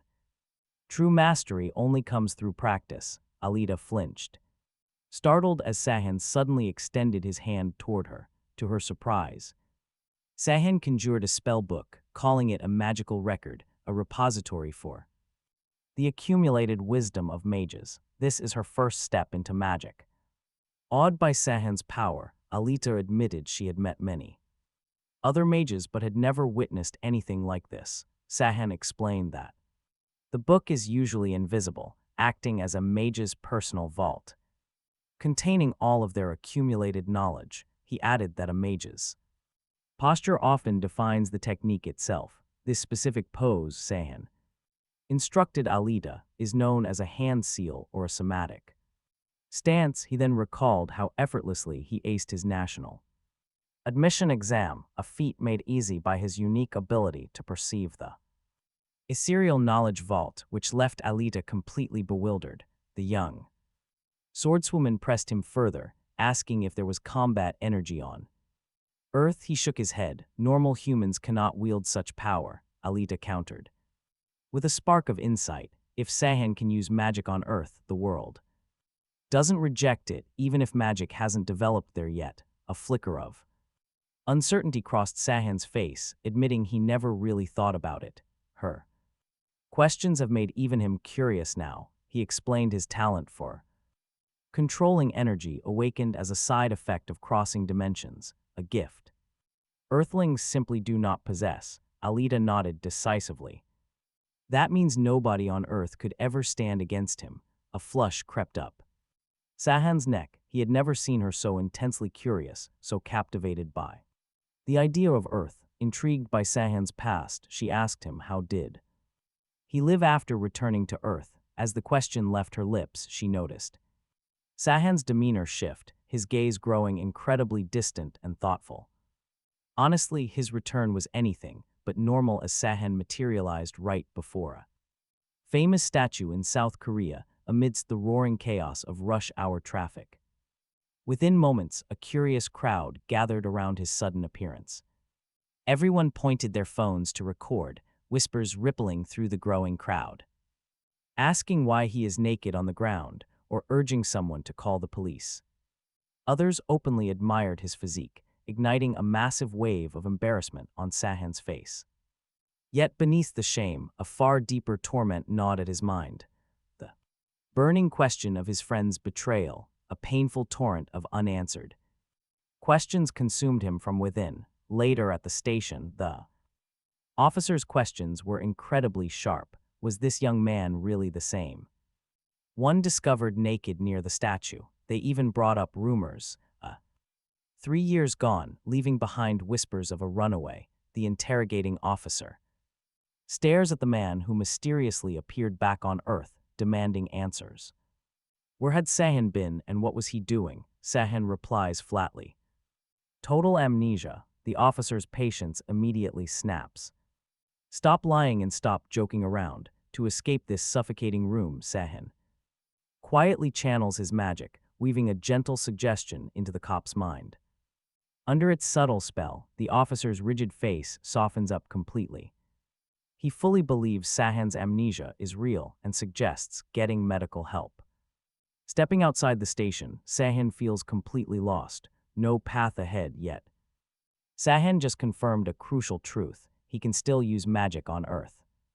Showing it off would cause major trouble, and things are about to get crazy. A car sits waiting by the curb. Sihon's father is inside, waiting, and his face is twisted in pure, obvious disgust. Cut to their apartment.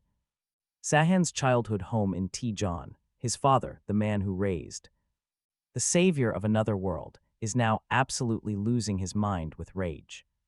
Where was Sihon? Why 3 years of dead silence? No contact, no school. The father's voice chokes with shame, calling his son an absolute disgrace. He throws a newspaper down, pointing directly at a humiliating public headline. His precious reputation is ruined, and Sihon's heart only grows colder listening. The old man hadn't changed a bit. Sihon didn't expect tears, but getting screamed at after 3 years away, this is just pathetic. Back in his time in Terranor, Sihon often thought about returning to Earth. Yet he only really missed the internet, the TV, his computer, and the warm heater. He did not miss his own family. Definitely not this house. Sihon realizes with cold certainty in this moment that his father cares only about himself. Seething, the old man barks. Get your diploma, go study in Seoul, and stop ruining my name. To end the relentless screaming, Sihon simply gives a quiet nod. He promises to obey, but his father keeps raging on, spewing absolute poison. You'll only be human if you succeed, if you can't even study. Disappear again, Sihon completely tunes out the noise. His father's words mean absolutely nothing. Sihon's mind drifts back to Terranor. Sihon fought with every fiber of his being, risking his life for a future alongside his allies, only to be brutally betrayed in the end. Now he has an insatiable desire to return and settle the score. Revenge smolders in his soul, a constant guiding fire. 1 year passes. Sihon fakes going to cram school, hiding in his room instead. He pores over ancient texts and complex magic, hunting for a way back to Terranor, armed with forbidden knowledge from a dark spellbook. Sihon easily gets his diploma and enters a prestigious university. His father, believing Sihon finally woke up and grew up, beams with pride, boasting he can finally walk with his head high. Brimming with confidence, Sihon decides it is finally time to act. He met his father's demands, so he calmly tells the old man he is moving out, supporting himself, and wants no further contact. He cut off all contact, sparking instant, blazing fury. As Sihon walked away, the old man's desperate shouts pursued him down the hall. He screamed that Sihon would never make it alone. Sihon just scoffed. He was underestimating things, but not like that. His father had no idea. Sihon held massive magic powers, far beyond petty human laws, combining heavy combat energy and raw magic. With that energy, making money was ridiculously simple. He easily manipulated horse races to win every single bet. In under a year, Sihon amassed a massive fortune, erasing all his financial worries. Making money was easy, but trust me, he had much bigger concerns. Returning to Terranor remained an impossible dream. He had barely scratched the surface of complex dimensional travel. Even with mastery, finding his home was highly unlikely. Pinpointing Terranor among endless alternate worlds felt completely hopeless. He began telling himself success did not matter since there were no clues. If this kept up, a decade would vanish, maybe even himself. His once solid resolve slowly crumbled under the weight of time. He began to wonder if this quiet exile was actually a merciful escape, a punishment that was far softer than a brutal death. Gradually, Sihon started making peace with his quiet new reality. Human relationships are messy and complicated, he reasoned. Elva's actions and ultimate betrayal started to make sense. He kept making excuses for her until his fury faded. To his surprise, the rage he swore would last forever vanished. He finally freed his betrayers from his bitter resentment. Deciding right then, he would never try to return to Terranor. 7 long years melted away as Sihon embraced this peaceful life. Though he initially avoided people, he slowly made friends. After completing his mandatory military service, the terrifying nightmares finally stopped. The ghosts of Terranor no longer haunted his deep sleep, replaced instead by normal, mundane worries like being recalled to duty. He briefly considered using his godlike magic to change the entire world for the better. But he had already felt the painful backlash of reckless power before. Over time, this former otherworldly savior slipped into deep apathy. Since he was able to do absolutely anything, life became incredibly dull. Earth life was just too boring, but watch closely, everything is about to change. Pacing the gym floor on a normal morning, his senses flared. A strange, quiet energy began calling out to him. It felt chillingly familiar, a spark of impossible hope. There was no doubt this was the magical essence of Terranor. He bolted forward with desperate speed to find the source. Questions raced through his head. How was this happening now? After so many silent years, he could not fathom the reason. He felt the exact, unmistakable coordinates of Terranor opening right before him. He had chased so fiercely, yet so fruitlessly. Slowly, hope sparkled. Sihon felt it deep down. This time, everything would change. He was going to break the barrier and go home. Before, not knowing the exact location made every attempt completely useless, but now that didn't matter. Suddenly, a brilliant light flared right before his eyes. His excitement flared up, doubt was gone. Terraner's magic was finally breaking through to Earth. But a cold question lingered. Did he even care anymore? He had abandoned Terraner and the idea of returning. He swore he forgave them all, yet he still ached. That empty feeling proved he hadn't truly let go, not even close. He had just surrendered to a terrible, inescapable fate. He confused giving up with moving on, but not today. Sihon's resolve turned to steel. He was going back. From then on, school didn't matter. He dove right back into intense training, mastering combat energy and magic. He spent every hour researching how to cross worlds. Feeling that power again woke up his long-buried hope. For ages, 10 years after his exile, a miracle finally happened.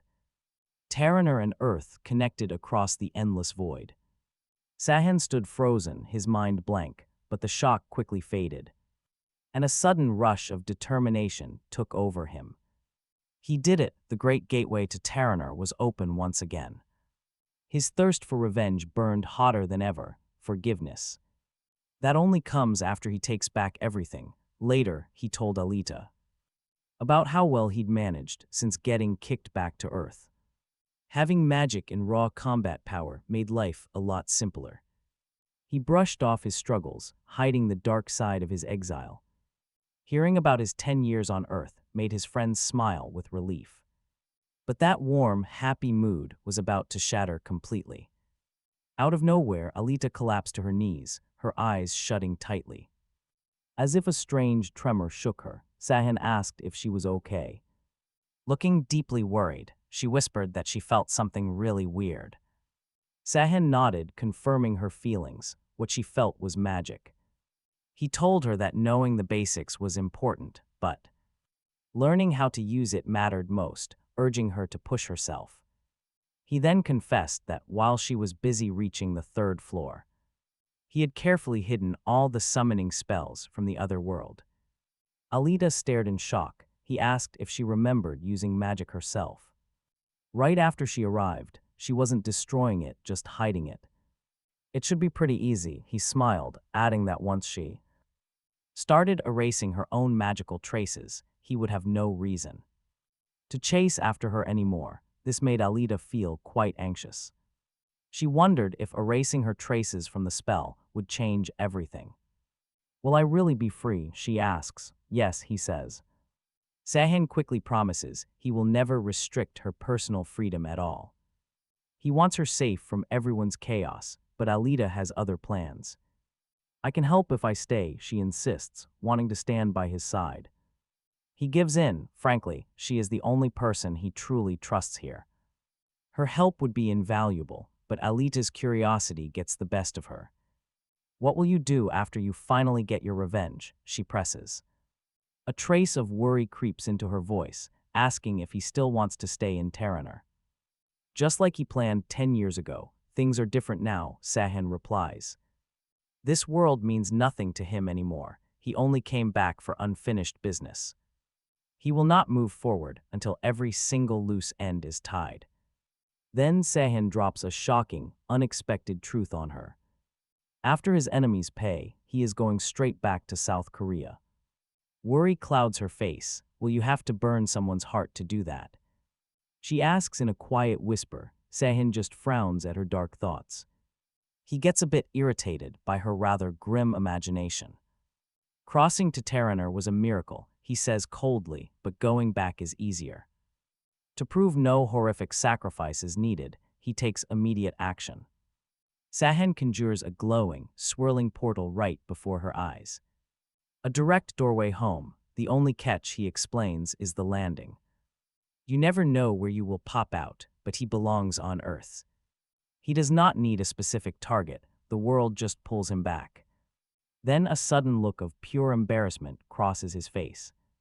He mumbles that his only real worry is exactly where he will land. Luckily, he already set up a proper magic circle for his departure. A wry grin twists his lips. He really wants to avoid another incident. Like his rather naked, accidental public debut back in Guanghuan. Hearing his heavy history, Alita feels a sudden wave of fierce determination. She vows never to leave his side. I am the cursed child of Emperor Berserk. Her gaze goes cold. Staying in Terraner offers her absolutely no future. It is completely obvious she wants out of this world. So the young swordswoman makes a deal. I will help you get revenge. She promises, but she expects one very specific thing in return. Her sudden request is incredibly bold. Take me with you to Earth. Meanwhile, we cut to the gorgeous, sprawling gardens of King Jackson's palace. A beautiful young woman stands there completely alone, admiring the vibrant flowers. A smooth voice suddenly cuts through her quiet moment, asking why she walks alone. It is Prince Ein, King Jackson's son, stepping out from the shadows. Queen Ella's face immediately lights up the second she sees him. The sky is absolutely gorgeous today, she says, looking back up. Ein softly warns her that walking alone out here is not safe. Illa insists she is fine, though a sharp, bitter edge colors her voice. As queen, she is just a decorative doll with zero real power. Her sadness is obvious. Things would be different if her husband actually cared. Instead, he spends every waking moment locked away with his concubines. With unsettling honesty, the prince confesses that he is glad his father has no interest in her. Pulling the queen into a tight embrace, he repeats his twisted delight. He is glad his father feels absolutely nothing for her, but she is terrified of the danger. Fully aware of the risk, Illa begs him to let her go. She warns him that someone might see, but the love-struck prince dismisses her fear. He whispers that nobody is around, leaning his face impossibly close to hers. Ignoring the danger, Ein pulls Illa closer and kisses her passionately. They share a deep embrace in the beautiful garden as the prince strolls. While walking through the estate grounds, a sudden chill of unease hits him. A chill snakes through him. Show yourself now. Ein commands the spy to show themselves, breaking the garden quiet. Kelterin steps out from behind a massive pillar, asking why Ein wanted him.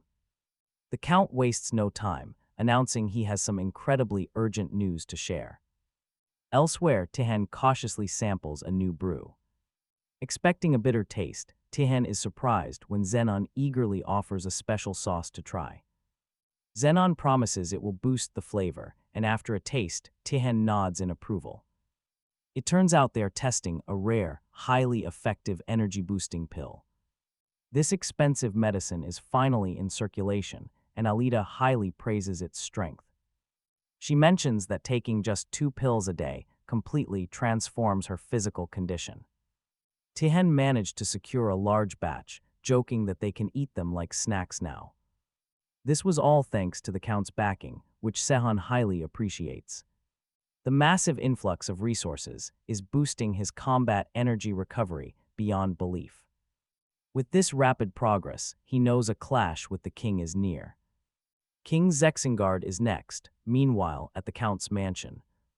One of Kelterin's maids arrives to announce that the great Sihon has arrived. The Count looks visibly annoyed, snapping that his guest is extremely late. He yells that he summoned them ages ago and demands to know what took so long. Kelterin barks, ordering them to enter right now. He glares at his terrified maids, sending them scattering in a frantic rush. Sihon walks in, slightly bewildered as he watches the panicked women flee. Talk about a sudden shift, because the Count's attitude completely flips next. He drops into a deep, low bow, practically bending in half before his guest. Kelterin warmly welcomes Sihon, all of his previous anger vanishing instantly. Sihon chuckles, teasing the Count that he belongs in a theater production. His acting is so convincing that anyone else would have believed it was real. Shifting back to business, Sihon asks if his special request is ready. Kelterin nods, revealing that the highly secret list has been fully compiled. It lists powerful warriors who still hold strong moral convictions. These warriors can challenge Zexingard, and Kelterin is sure they will help. Kelterin is confident they will all stand with Sihon against the tyrant. However, a direct assault would only give other rulers time to prepare defenses. Leaning in close, he suggests they need a much grander strategy instead. They must orchestrate a situation to overthrow Zexingard using the unified strength of the people. A brilliant plan, but Sihon remains highly skeptical. He knows the public reaction won't be quite as simple to trigger. So this is governance, Sihon mused. He still fancies himself a revolutionary hero. Sihon starts scheming. He notices Zexingard's massive iron grip on the military, backed by the completely loyal Black Lion Knights. Massive obstacles, yes, but a tiny crack finally shows up. It lies within Gelderin and Livel's secret expedition moves. A perfect gap, but Kelterin makes things way harder. Then we have the loyal nobles, the absolute backbone of authority. Who stands at the very center of it all? Sihon demands. The Count gives a shocking answer myself. Sihon is stunned. It is a simple 50-50 split, a total coin toss. Possible, yes, but not easy. Sihon then points out a name. This target is the perfect choice, and Kelterin nods in agreement. He nods, but there is one giant catch, the prince. The prince sneers. He despises me like some worthless, dirty insect on his boot. Ein erupts in pure rage. Do you really expect me to believe you would betray my father, Kelterin? The old man finds the king's blind, ignorant trust utterly hilarious. He views it as a necessary sacrifice for Kaihan's grand cause. Still, he cannot share the true depth of his plan with the prince. Annoyed, Ein bristles. How dare you speak of patriotism like a saint? You are just a parasite on the lion. Spit it out. Kelterin immediately reads his mood. With a clever look, he pivots. You are totally right, Your Highness. I really am a parasite. But a good parasite knows how to choose the perfect host. And our king is a host whose time is running out. Ein is deeply offended by these bold, treasonous words. That is not something to joke about, the prince warns coldly. Kelterin stays completely calm. Let us be entirely honest here. Cheap patriotism and crying peasants do not actually interest me. But this path will save them. He stares directly at the prince. Every traitor dreams of living well, but wealth is useless if it is fleeting. Still unable to read Kelterin's real game, Ein challenges him. My father is still young. Why assume his rule will end soon? Kelterin smirks. You already know the answer to that, Your Highness. The old man begins to dissect the king's current reign. If the king displays even a little weakness, everything breaks down. The old bonds of brotherhood are completely dead, he argues. My only concern now is the well-being of the citizens. Classic politician, a deeply selfish thought crosses his mind. If things go sideways, he will gladly sell out and run. But thanks to Sihon, he has to play the patriotic hero. If the country falls, you will not survive either, Ein warns. But a much deeper question is still eating away at the prince. Even if I take the throne, how does this actually help you? You already live in absolute luxury in your current rank. You know my opinion of you, Ein barks. Why trust you? Kelterin was desperate to seal this deal. He offered a massive pledge. If you rule for the people, I will obey your commands. If you seek luxury, I will obey too.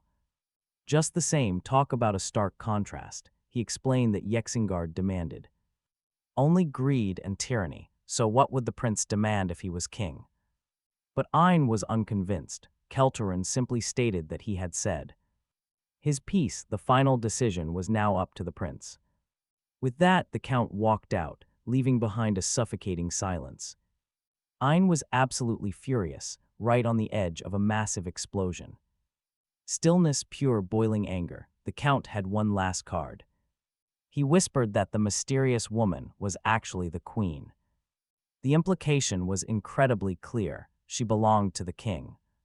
Hearing this, Prince Ein snapped. his deep frustration boiled over immediately.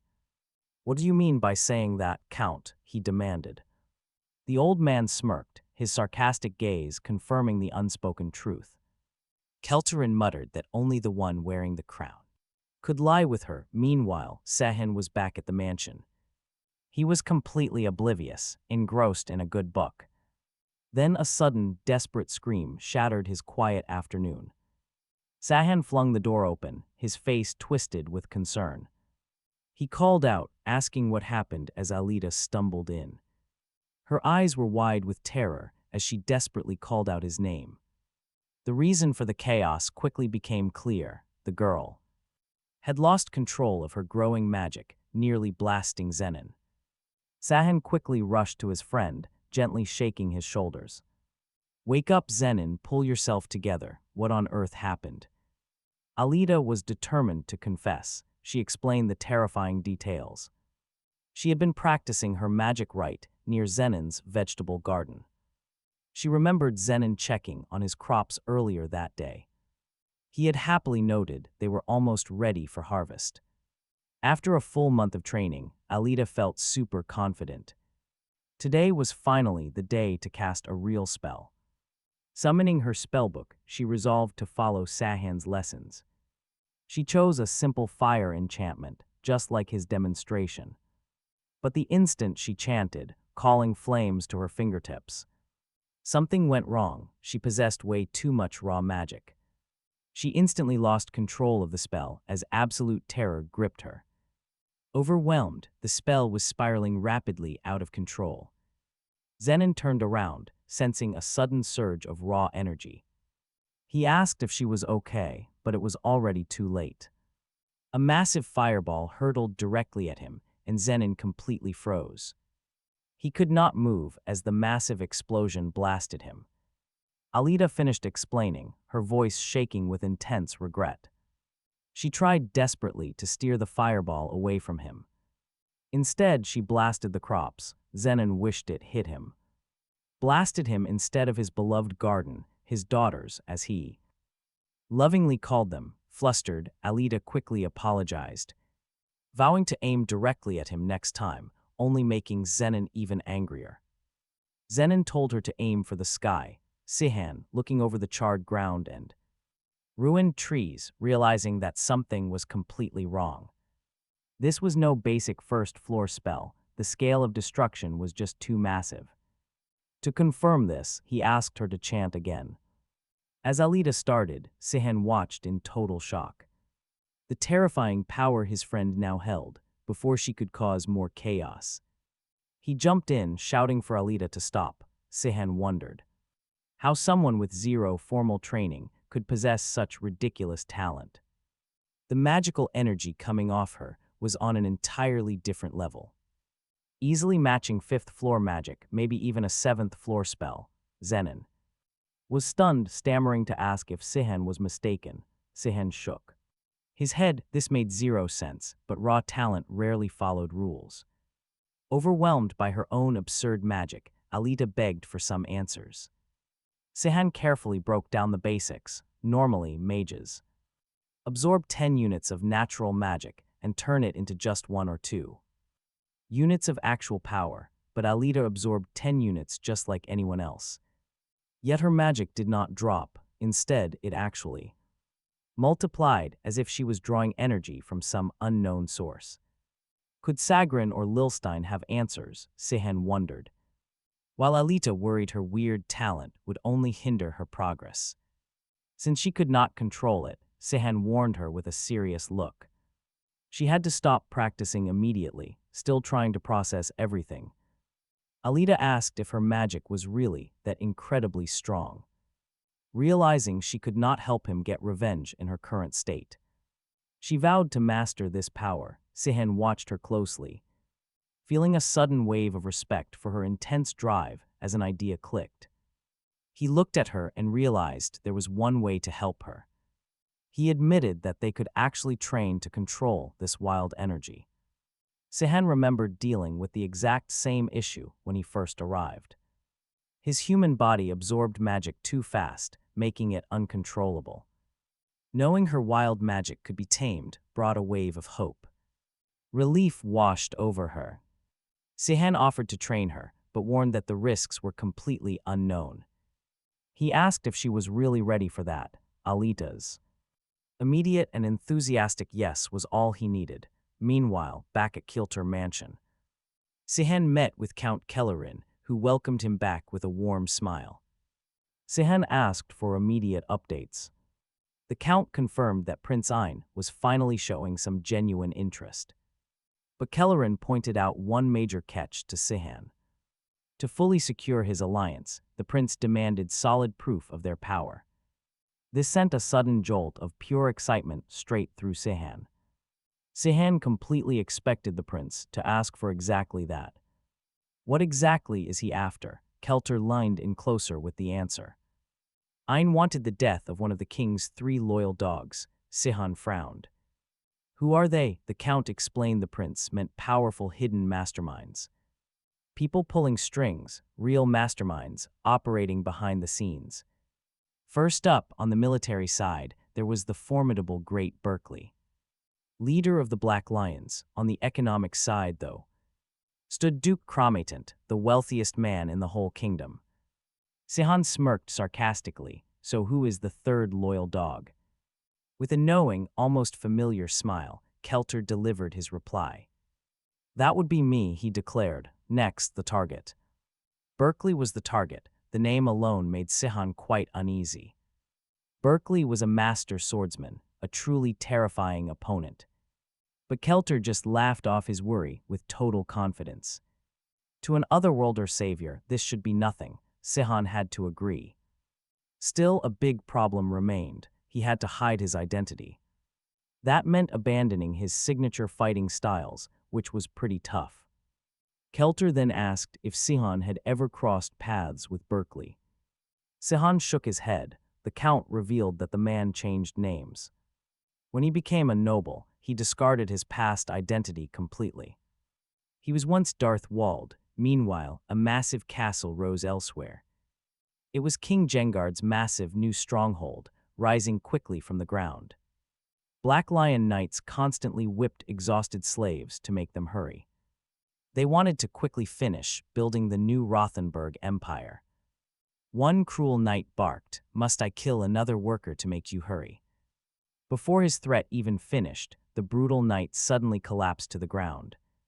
Struck down instantly, from the shocked crowd, a worker stepped forward. "We will not live for Jengard's twisted amusement anymore." With absolute resolve, he declared that they were breaking free today. The Black Lion Knights hesitated. A terrifying realization hit them. Was this actually a revolution? Suddenly, the entire site exploded. Angry workers clashed violently with the heavily armed castle guards. A panicked knight rushed to his commander with urgent news. The slaves had just launched a massive, coordinated rebellion. But Berkeley merely waved a hand, entirely unbothered by the news. "They are just workers. Crush this little riot immediately." The knight quickly added a pretty crucial detail about the rebels. They once served in Jengard's former revolutionary army. Hearing this, Berkeley froze. He knew how stubborn those soldiers were. Those rebels had never really lost their pride. No more waiting. He decided to head down and crush this uprising personally. But wait, what they saw next completely blew their minds. Every single knight froze instantly, recognizing the man leading the charge. The rebel leader stood tall, ordering the soldiers to stand down. He warned them directly, "I have no intention of fighting allies." Complete terror gripped the knights as they recognized his face. The revolutionary leader introduced himself as Captain Dillarth, a master-ranked warrior. His name struck fear, but Dillarth's defiance faced an unexpected hurdle. The great Berkeley himself finally arrived, his entire presence oozing pure malice. His face was twisted in fury, forced to intervene. "Is this what you call a revolution?" An intimidating aura exploded from Berkeley. "Will you really defy the king's orders?" He warns he will tolerate no more atrocities, turning his freezing gaze forward. His sarcastic eyes lock onto Dillarth. "Long time no see, Gramps." He mockingly highlights Dillarth's age. The revolutionary leader just stares back. Instead, he addresses the king's subordinate by a name from their distant past. "I no longer answer to Darth Wald," Berkeley retorted, his voice chilling. He demands to be called the Great Berkeley, but Dillarth's resolve only hardens. "I never thought I would draw my sword again, but I will fight." "You might have retired," Berkeley countered, "but your duty remains. You are still a knight. Will you throw away your loyalty and commit treason?" That heavy accusation of treason ignites a fierce, burning rage inside Dillarth. The words sting deep. "Look with your own eyes," Dillarth seethes. He gestures toward the miserable workers, suffering purely because of your greed. Where is the honor in that? But Berkeley's eyes remain cold. He cares nothing for the slaves. What truly matters, the leader demands. Is it not unwavering loyalty to one's lord above all else? Incensed by his heartless response, Dillarth presses further with another question. "Is this the world you truly wanted, Darth Wald?" The knight commander growls back, telling his old friend to never speak that name. He shifts his stance, fully poised for battle. Berkeley von Ratchest stands ready. Holding a name of honor bestowed by the king, he prepares to strike. The words barely leave his mouth before Berkeley lunges with blinding speed. Dillarth barely reacts as the former allies clash in a brutal duel. The tide quickly turns as Berkeley's power surges, pushing Dillarth back. Each heavy blow drives him back, etching grim worry onto his face. Watching from the sidelines, Sihon grimly notes how strong Berkeley has become. Despite their equal rank, he is a formidable opponent, and he soon proves it. Berkeley unleashes a merciless barrage, completely hammering his former comrade. Relentless blows rain down until a sickening thud echoes through the area. The Black Lion commander lands a decisive hit, making Dillarth reel. He crumples. Is this really how easily the revolution falls apart? Their captain falls, sparking a collective roar of outrage from the workers. They scream at Berkeley, who now embodies the ruthless Darth Wald once again. He pivots to face the building rebellion, his cold gaze sweeping the crowd. A chilling realization dawns. These people are no simple laborers. They are actual swordsmen belonging to the Revolutionary Army. Enraged by their defiance, he snarls and charges right at them. A true lion never concerns himself with the scurrying of mere rats. Having dealt with their leader, Darth Wald barked his next ruthless command. Punish these traitors. Without hesitation, Berkeley's soldiers move in. They descend on the unarmed workers, blades flashing amidst cries of despair. Filling the cold air, unmoved, Darthold watched his old comrade lie broken on the bloodied ground. Berkeley slowly approached the fallen Dillarth, his voice dripping with pure contempt. He mocked Dillarth as a useless old man who should have fled, saving his own skin instead of dying for a bunch of worthless peasants. Dillarth gasped for breath on the ground, offering only a painful, blood-flecked grin. A ragged, heavy laugh bubbled up from his throat. He mocked Berkeley's talk of knightly honor and pride, saying, "The captain forgot why this revolution even started. He knew Darthold's true nature. He was never a knight, just a ruthless assassin. Zero remorse." Dillarth's words meant absolutely nothing to him. The accusations washed over him like wind, with one final stroke. Darthold. Dillarth was dead. Darthold sheathed his blood-slicked blade, utterly cold. Warning, he told him never to speak that long-abandoned name again. Right then, a soldier rushed over, delivering a quick, intense salute. He reported that the revolution was crushed and all armed rebels were defeated, leaving only unarmed survivors secured as hostages. But Berkeley's eyes burned with furious intent, snarling the word hostages like a dirty insult. The soldier flinched, quickly offering a panicked apology. With absolute hatred swept over the shivering captives, they were all traitors, he growled, demanding to know why they were still alive. Another order, no, a commanding voice cut right through the chaos. Ordering the royal guards to halt, Prince Ains suddenly stepped forward, flanked by Sihon, strode onto the scene with his powerful voice, ringing with absolute authority. Allow no more bloodshed today. Berkeley's face twisted in pure outrage as the young prince openly countermanded his command, fixing him with a heavy, cold glare. With a steely, unyielding glare. Honestly, the tension here is off the charts. He reminded the captain of his royal birthright, prompting a defiant sneer from Berkeley, who argued that command of the battlefield belonged to him, but Ains. Unbothered, Ains countered with sheer, chilling practicality. Labor otherwise who builds the palace, we should wait. Right, Berkeley's anger flared. Ains was letting them go. Intended to send the rebels back to work completely unpunished, seeing no way to openly defy the crown prince, Berkeley begrudgingly backed down. He spat that since the young master insisted, they would return to work. Ains, still clearly unhappy, locked his eyes onto Berkeley with an intense, unwavering stare. With a sharp nod, the prince turned and walked away. His job done, calling Ains an insolent brat, Berkeley watched him leave. Muttering that true order demands real strength, how could a fierce king sire such a soft, weak kitten once they were far enough away? Ains turned to Sihon, completely unable to fathom how a legendary revolutionary hero fell this low. Sihon, knowing the captain's true nature all too well, explained that Berkeley had never changed. He simply eliminates anyone in his way. Doing exactly what Jexard wants, Sihon quietly added that this showed the only justice Berkeley ever understood. Hearing this, Ains's eyebrows shot up. Wondering if Sihon actually knew Captain Darthold personally, Sihon froze, caught off. Flushed with embarrassment, Sihon quickly stammered to recover. It was only something I overheard from the Count, Sihon admitted, surprising the prince. He wondered why Keelder would speak so openly, before his gaze turned incredibly serious. Ain looked closely and asked Sihon how he got caught up in this. Meeting the prince's eyes, our protagonist offered a remarkably direct answer. I simply believe I am better suited for the throne than anyone else, so I offered my help. Ain studied Sihon closely, weighing those bold words. I have never heard such a declaration, the prince admitted with some bitterness. People only gossip, comparing my father to a tiger and me to his dog.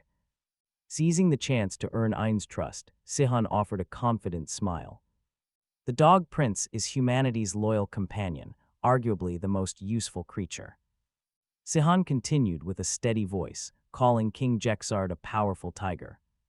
He was a mighty ruler, but Sihon would rather serve a kitten than a roaring lion. Hearing this, Ain's trust solidified as he observed this intriguing young man. He found him highly intriguing, and their conversation only built more trust. His confidence in Sihon grew, yet a sudden shadow of worry crossed the protagonist's face. Dartha's heavy words echoed in Sihon's mind, making him doubt this world. Was this truly their vision, when making traitors pay shattered all peace? Destroying everyday comfort only brought a surge of deep irritation. He hated disrupting such peace just to get his personal revenge. Yet he felt a quiet gratitude for King Jexard's harsh actions. They only solidified his resolve for vengeance, leaving no room for doubt. Meanwhile, inside a bustling tavern, the relaxed atmosphere suddenly turned incredibly tense. Palpable resentment filled the air at the sight of Captain Berkeley. He and his Black Lion knights were reveling loudly at a nearby table. The boisterous captain turned to his men and asked if they had heard. "Have you heard about that rabble from the construction camp?" he asked. One bewildered officer asked what happened, as he had heard nothing. Berkeley scoffed, explaining that the prince wanted a new residential building. He even wanted extra supplies for the workers, which Berkeley despised. "Do you think I actually permitted that?" the captain sneered sarcastically. "I was vehemently against it, as rewarding transgressions makes no sense. Anyone would see that as a direct invitation to start a revolution." His subordinates nodded in agreement, fully reinforcing their captain's harsh stance. "You must rule with an iron fist, Captain, because those peasants are nothing." They are just fools, but right then, an unexpected threat materialized. A dark projectile streaked through the doors with lethal precision. It flew straight toward the knights, a swift and deadly arrow. The projectile aimed right for Berkeley's face, freezing everyone in terror. Yet Berkeley remained completely calm, without a single flicker of fear. His men erupted in panic, desperately screaming for him to dodge. Instead, with a mere twitch of his head, Berkeley did something insane. He shattered the incoming arrow against his forehead, splintering it completely. His awestruck generals roared with praise, utterly marveling at his power. A display of power, Berkeley just smirks, highly amused by the stunt. The captain notes the precision. Threading an arrow through that tiny gap takes skill. It had to carry a serious amount of aura to make that shot. Confident in his own strength, Berkeley signals his men to follow him. "Let us go see who dares challenge us," he says, stepping outside. Out in the street, Berkeley radiates nothing but cold arrogance. He stops, a sudden flash of surprise hits him as he notices a detail. A sloppy trick. Nobody would overlook a hidden body in broad daylight. But his casual mood completely vanishes when he sees who is actually waiting. It is Sihon, now known as Sean Stein, alongside his partner Zenin. Berkeley frowns. "Who sent you to kill me, the prince or that coward Keelerin?" Sihon stands his ground, staring back with a dark intensity. "Think what you want, Berkeley, but you are not leaving here alive." Eager to prove his worth to Prince Antis, Sihon channels energy into his blades. Ready to strike, he vows to end the captain. Berkeley just laughs. "You have plenty of spirit, brat. Too bad you are stupid." Backed by his elite guard, the captain feels completely untouchable. "Do you honestly think just two of you can take on my generals?" Instantly, one of his Black Lion knights springs forward, targeting Zenin. The attacker expects an easy kill, but he is in for a shock. Berkeley sneers, telling his men to go easy because they need the targets alive. But before his arrogant order even finishes, the captain freezes in his tracks. His eyes widen. There is something deeply unsettling about Zenin now. Sihon's ally recovers instantly, launching a fierce counter. The sudden strike sends a cold wave of worry straight through Berkeley. Meanwhile, Sihon takes on another knight. It is a blur of motion as the knight focuses entirely on Sihon. A storm of strikes rains down, but Sihon deftly slips past them all. Frustrated by the slippery movements, the general grunts at the agile brat. And just like that, the arrogance vanishes. Berkeley realizes he messed up. Their raw power actually backs up their insane confidence. Berkeley's voice cuts through the noise, ordering his other two men to join. "Get in there, we need them alive," Sihon quickly warns Zenin of the trap. "We are being cornered by all four of them." Zenin looks tense. Grimly, he questions the attackers. "Do you Imperial Knights have absolutely no honor?" 4 against 2, one of the angry guards barks back in fury. "You dare talk about honor after trying to assassinate our captain?" To their surprise, Zenin just nods. Sihon scans the closing perimeter. "We are completely walled in," he notes quietly. The generals just laugh. There is no escape, realizing they cannot easily capture these two. One knight decides that keeping them alive is no longer an option. He lunges forward in a lethal blur, but Sihon is already moving. He expected this, knowing the Black Lions inside and out. Sihon already has their entire combat strategy completely mapped in his head. He planned every counter. As the general commits, he leaves an opening. A fleeting crack in the shield, and Sihon immediately seized it. The general's sudden maneuver manages to catch Sihon completely off guard. But an opening appears, and the duo wastes no time. They lunge right past him. Sihon barks that today is not the day to fight as they sprint. The furious generals immediately erupt in angry shouts. How dare they run away when things get tough, they scream.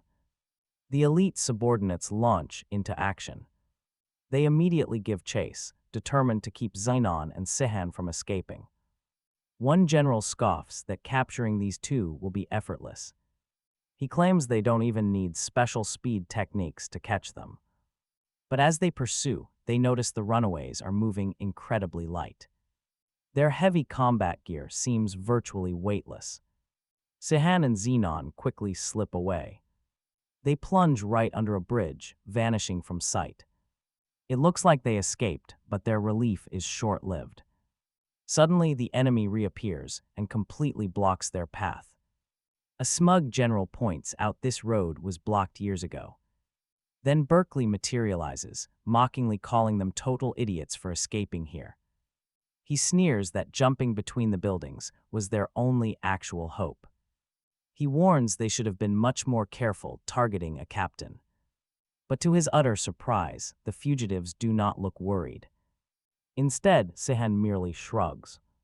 He calmly tells Berkeley that they were actually plenty cautious.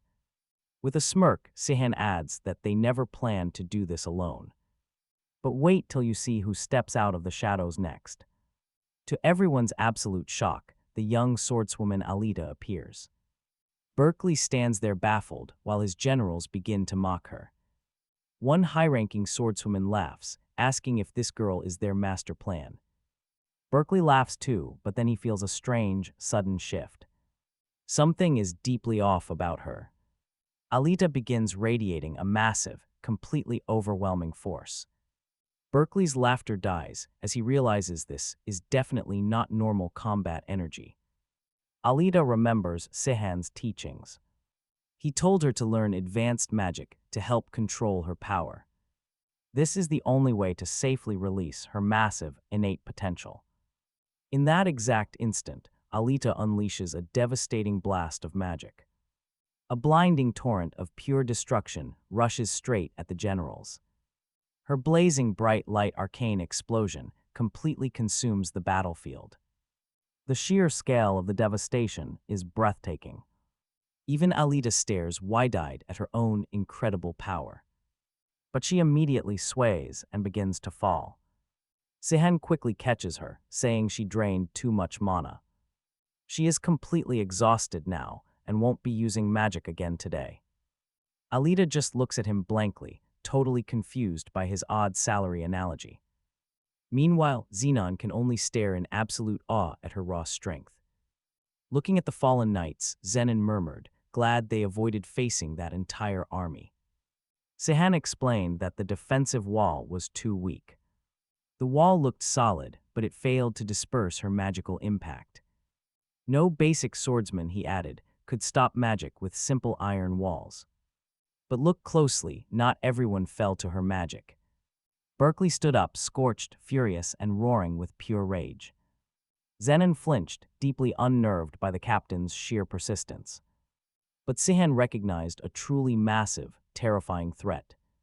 He saw Alita recovering and quickly ordered her to back off. Turning to Zenon, Sihon knew it was time for Plan B, remembering his past lessons. An elite warrior could easily deduce an opponent's style from a single trace. But then confidence surged. He was ready for this.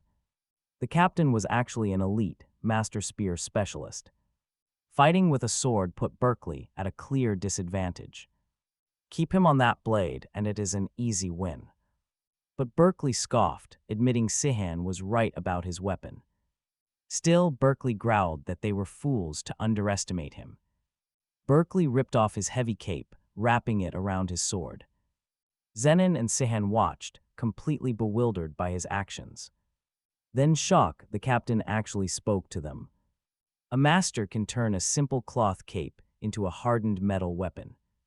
His dangerous aura flared, coldly asking if they were ready. Releasing a terrifying pressure, his voice dropped to a cold whisper. He promised a painful death. Sihon froze in pure shock. That was the legendary explosive art technique in action. Sihon deeply regretted failing to foresee this critical combat detail. He failed to anticipate the spear combined with the royal magic. Sihon snapped back into focus, making a hard choice. Zenon spoke up, admitting he had to sit this one out. Just a burden, that is all he would be here. From this exact second, he was going to fight seriously. The captain lunged like a blur before he could react. Berkeley unleashed a devastating blow, but Sihon deftly dodged. Berkeley sneered at his talent, attacking him again. He mocked Sihon, yelling that skill meant nothing for a coward. Sihon braced himself, absorbing the relentless fury of the Black Lion's captain. His mind raced for a counter, knowing his moves were limited. His mountain-breaking art was simply useless against such power. With key techniques locked, he had to play smart. Leaping back, Sihon created some much-needed space. His rapid analysis crystallized, forming a decisive plan of action. Ready to strike, he prepared to face him head-on. This sudden declaration caught the arrogant captain completely off guard. An incredibly strange, powerful aura began to rise from Sihon. He unleashed his combat energy at full strength, and then, chilling terror gripped Berkeley as he struggled to understand what was happening. Berkeley's arrogant smirk vanished. He had clearly underestimated this opponent. This kid was his equal, forcing caution to replace his usual bravado. "I wanted to play a little longer," he growled with lingering arrogance. But he changed his mind. "I will end this right now," he decided. Despite his growing exhaustion, the captain unleashed his explosive technique. A massive torrent of destructive power surged directly toward Sihon, who stood still. Sihon did not show a single trace of fear, launching a swift counterattack. He unleashed the Tyrant King's flood art, completely overwhelming Berkeley's senses. How could a mere kid possess this level of overwhelming strength? His ultimate attack was brushed aside with terrifying ease, leaving him frozen. Before he could recover, Sihon struck again with an unavoidable second strike. The result was instantaneous. Berkeley stumbled back in sheer horror. Despair took over as he stared down at his freshly severed limb. The proud leader of the Black Lion Knights shrieked like a coward. He clutched the bleeding stump where his arm used to be. Through the agonizing pain, a freezing realization hit him like a truck. This devastating power belonged to one person. It had to be the Tyrant King, he gasped, everything clicking. Why did he not realize it sooner? With a raspy voice, he spoke. Berkeley blurted out a wild accusation that left everyone in shock. He accused Sihon of being the successor to the mercenary king, Barak. Sihon quietly corrected him in his head. Berkeley was mistaken. The technique actually belonged to Sihon's grandfather, not Barak himself. "It is convenient to let you think that," Sihon replied calmly. But since they were once comrades, he wanted to be perfectly fair. Sihon offered him the dignity of knowing who was executing him. The truth struck Berkeley with a deep, paralyzing sense of dread. He finally understood exactly who this incredibly powerful young man was. The broken captain collapsed right onto his knees in front of his executioner. A legendary name finally escaped from Berkeley's trembling lips in a whisper. "Sihon," he muttered as the terrifying truth dawned. Looking up with wide, horrified eyes, he asked if he was that captain. "Are you the captain of the storm troop?" Berkeley asked, clutching his shoulder. Blood gushed from his wound as he repeated the desperate question. Sihon paused as old, distant memories started rushing back to him. It had been a lifetime since anyone had called him by that title. "I have seen your atrocities. We did not fight to build this world." Berkeley became deeply formal once the truth was finally revealed. He stammered that he was simply following orders from King Zexengard. Sihon retorted with heavy sarcasm that Berkeley had always done whatever he wanted. He pointed out that groveling now only shamed the name of a knight. Clinging to a tiny shred of hope, Berkeley began to beg desperately. "I am completely unworthy. I will abandon my title if you spare me." Despite the man's pathetic groveling, Sihon prepared his next attack. Sihon stepped forward to end Berkeley's cruelties, his purpose entirely clear. Beside him, Zenon and Alita watched silently, their gaze completely devoid of judgment. Sihon spoke coldly, stating he was only here to claim his personal revenge. He firmly refused to discuss any grander causes at a moment like this. Since Berkeley committed atrocities in the king's name, he simply had to disappear. Just as those words faded, the first wave of royal soldiers burst in. This chaotic scene would soon alter the entire fate of the Yexenard kingdom. Panic quickly seized the capital as news of the slaughter spread like wildfire. Captain Berkeley and 4 of the 6 Black Lion generals were found dead. The news was so shocking that even King Rothenburg was left stunned. In a furious roar, the king ordered his soldiers to hunt them down. He vowed to personally execute the assassins with all possible speed. Meanwhile, Count Kielterin asked Prince Ein if he was satisfied with the proof. He wanted confirmation on Berkeley's death, causing a pleased smile to spread. The prince noted how favorable the situation was, looking towards Count Kielterin. With things moving like this, many nobles would support their upcoming coup. Once you assume leadership, executing our grand plans will be much simpler. The young prince smiled, praising the old count for keeping his word. A soft knock at the door suddenly announced the maid's arrival. She announced that Kielterin's guests had arrived, and Ein turned to him. The prince questioned if these were the specific people they had discussed. Kielterin confirmed they were indeed the remaining targets from Aru's list. The 2 newly invited guests appeared anxious and curious about the summons. They were actually the last 2 remaining generals of the Black Lion. Gelder wondered aloud if Kielterin simply wanted to keep them close. Since the count was a highly important figure, they readily accepted. Still, Level admitted he did not expect their old acquaintance to change. The 2 generals murmured quietly as they stepped inside the count's chambers. Suddenly, Gelder flinched, clearly startled by something in the room. The newly appointed captain asked Kielterin directly if he was serious. The count's response was completely direct, leaving no room for doubt. He wanted both of them to join his planned military coup. He argued that serving a more fitting king was highly honorable. Level's face contorted with pure rage at such extreme disloyalty. He threatened to report this treasonous talk directly to King Rothenburg. But Count Kielterin calmly smiled, playing his ultimate trump card. The king would never believe bribed men holding 300 gold coins. Outraged by the threat, Level immediately drew his glinting sword. He vowed to kill him, but an unexpected beam of energy materialized. The sudden attack accurately struck the arm Level used to draw his sword. The captain stumbled back in absolute terror, his mind completely reeling. Then a silent shadow slowly detached itself from the background. The darkness lengthened, revealing Sihon stepping forward with a mocking smile. He mocked them, calling the tower stingy for paying only 300 coins. While he only got 10, Level and Gelder gasped in sheer disbelief. Sihon stepped forward with a smirk. His 1,000 changes art was ready. He felt completely confident. Winning these captains over would be too easy. But how dare a simple guard raise his weapon against a captain? Level was absolutely seething. Sihon, however, just mocked him. "Relax," he said. "Why does royalty always repeat the same tired lines? Now watch closely. This otherworlder is about to show his real power." He unleashed his combat energy. The entire room began to glow. It was blinding. Both of the captains froze in pure, absolute terror. A choked gasp escaped Level as the crushing pressure hit them. Sihon took a step forward. Level's legs instantly gave way.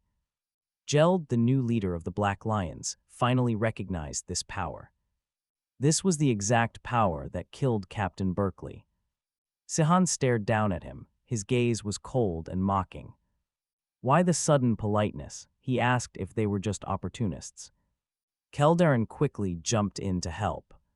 He addressed Sihon with deep respect, preaching about being flexible in life. "Stop it, old man," Sihon told him not to ruin beauty. His freezing tone left absolutely no room for any argument. Keldarin immediately paled. Absolute terror flashed in his eyes. "It was just a joke," Keldarin stammered, leaving Geld utterly stunned. Even the powerful count is terrified now. Honestly, who wouldn't be? Trembling on the floor, Level managed to ask who Sihon really was. Keldarin recovered slightly, announcing that Sihon was the mercenary king's successor. Sihon quietly recalled the events that led to this crazy conclusion. He had used the Tyrant King's secret art against Darth Wald. That fight made them believe he was Barak's true disciple. An idea sparked: he would keep up the act to his advantage. This fake identity would keep his real self completely hidden. But right as he planned to play the disciple in secret, Keldarin spoke up. He cut him off as if reading his mind. "I have anticipated everything, young master," the Count said with pride. He produced a highly detailed, completely fabricated profile. Every necessary detail was covered to make the lie completely perfect. The Count had forged an entirely fake past for Sean Stein. Understanding flashed in Sihon's eyes as he looked at the report. Sihon admitted he finally understood why the king valued him so highly. The Count smirked. He proudly called himself an expert in deception. Fraud and cunning lies were his absolute specialty, he boasted. With this cover story ready, they faced Captain Jeld.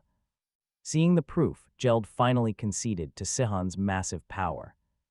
Jeld accepted him as Barak's successor, but had one condition. The newly appointed captain stood firm, his knightly honor unyielding. "I am no trash," he swore he would never betray his king. But Keldarin just smiled, smoothly countering his passionate, honorable speech.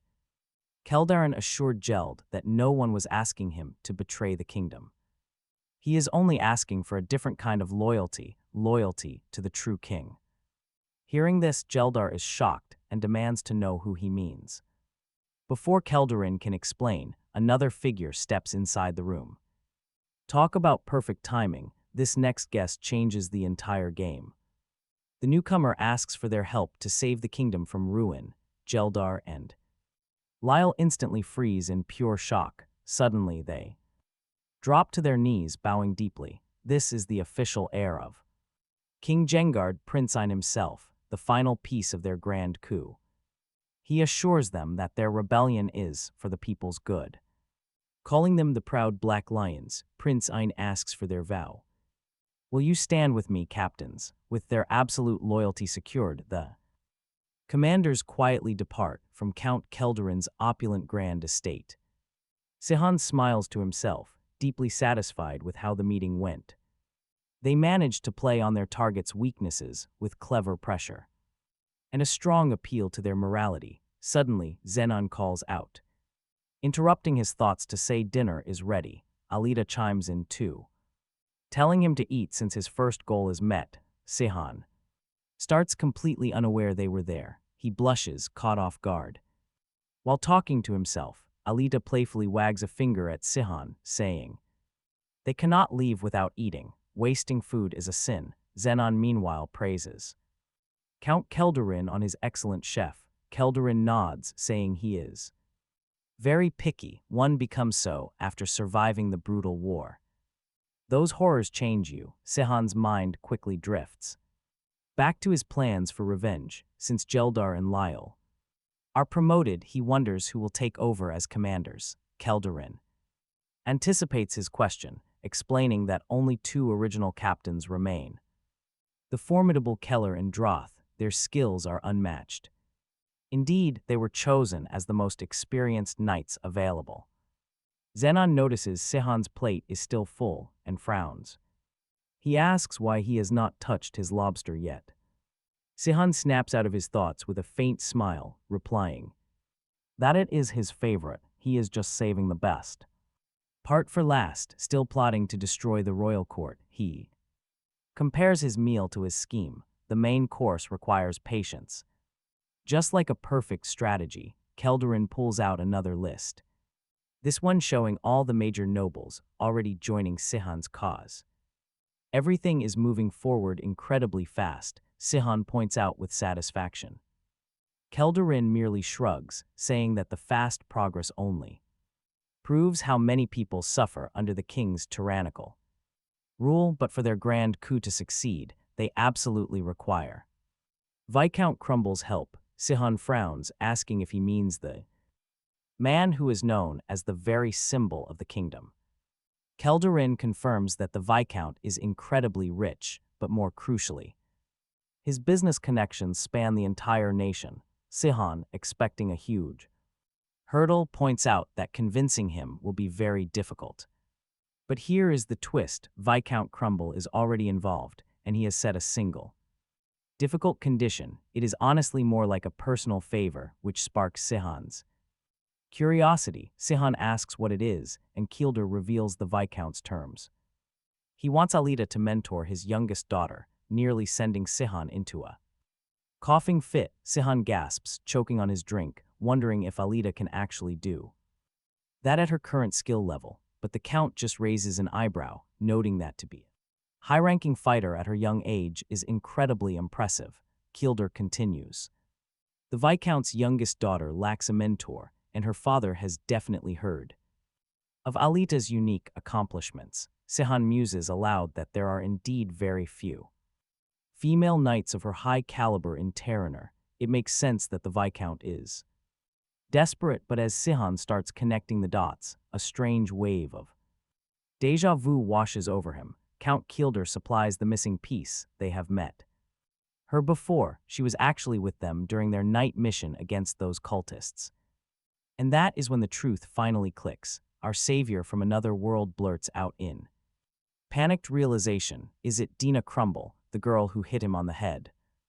Count Kilder looks at him with mild confusion, asking what he means by getting hit on the head. Realizing his slip-up, Sihon quickly tries to cover it up, dismissing it as nothing important, just a completely trivial memory.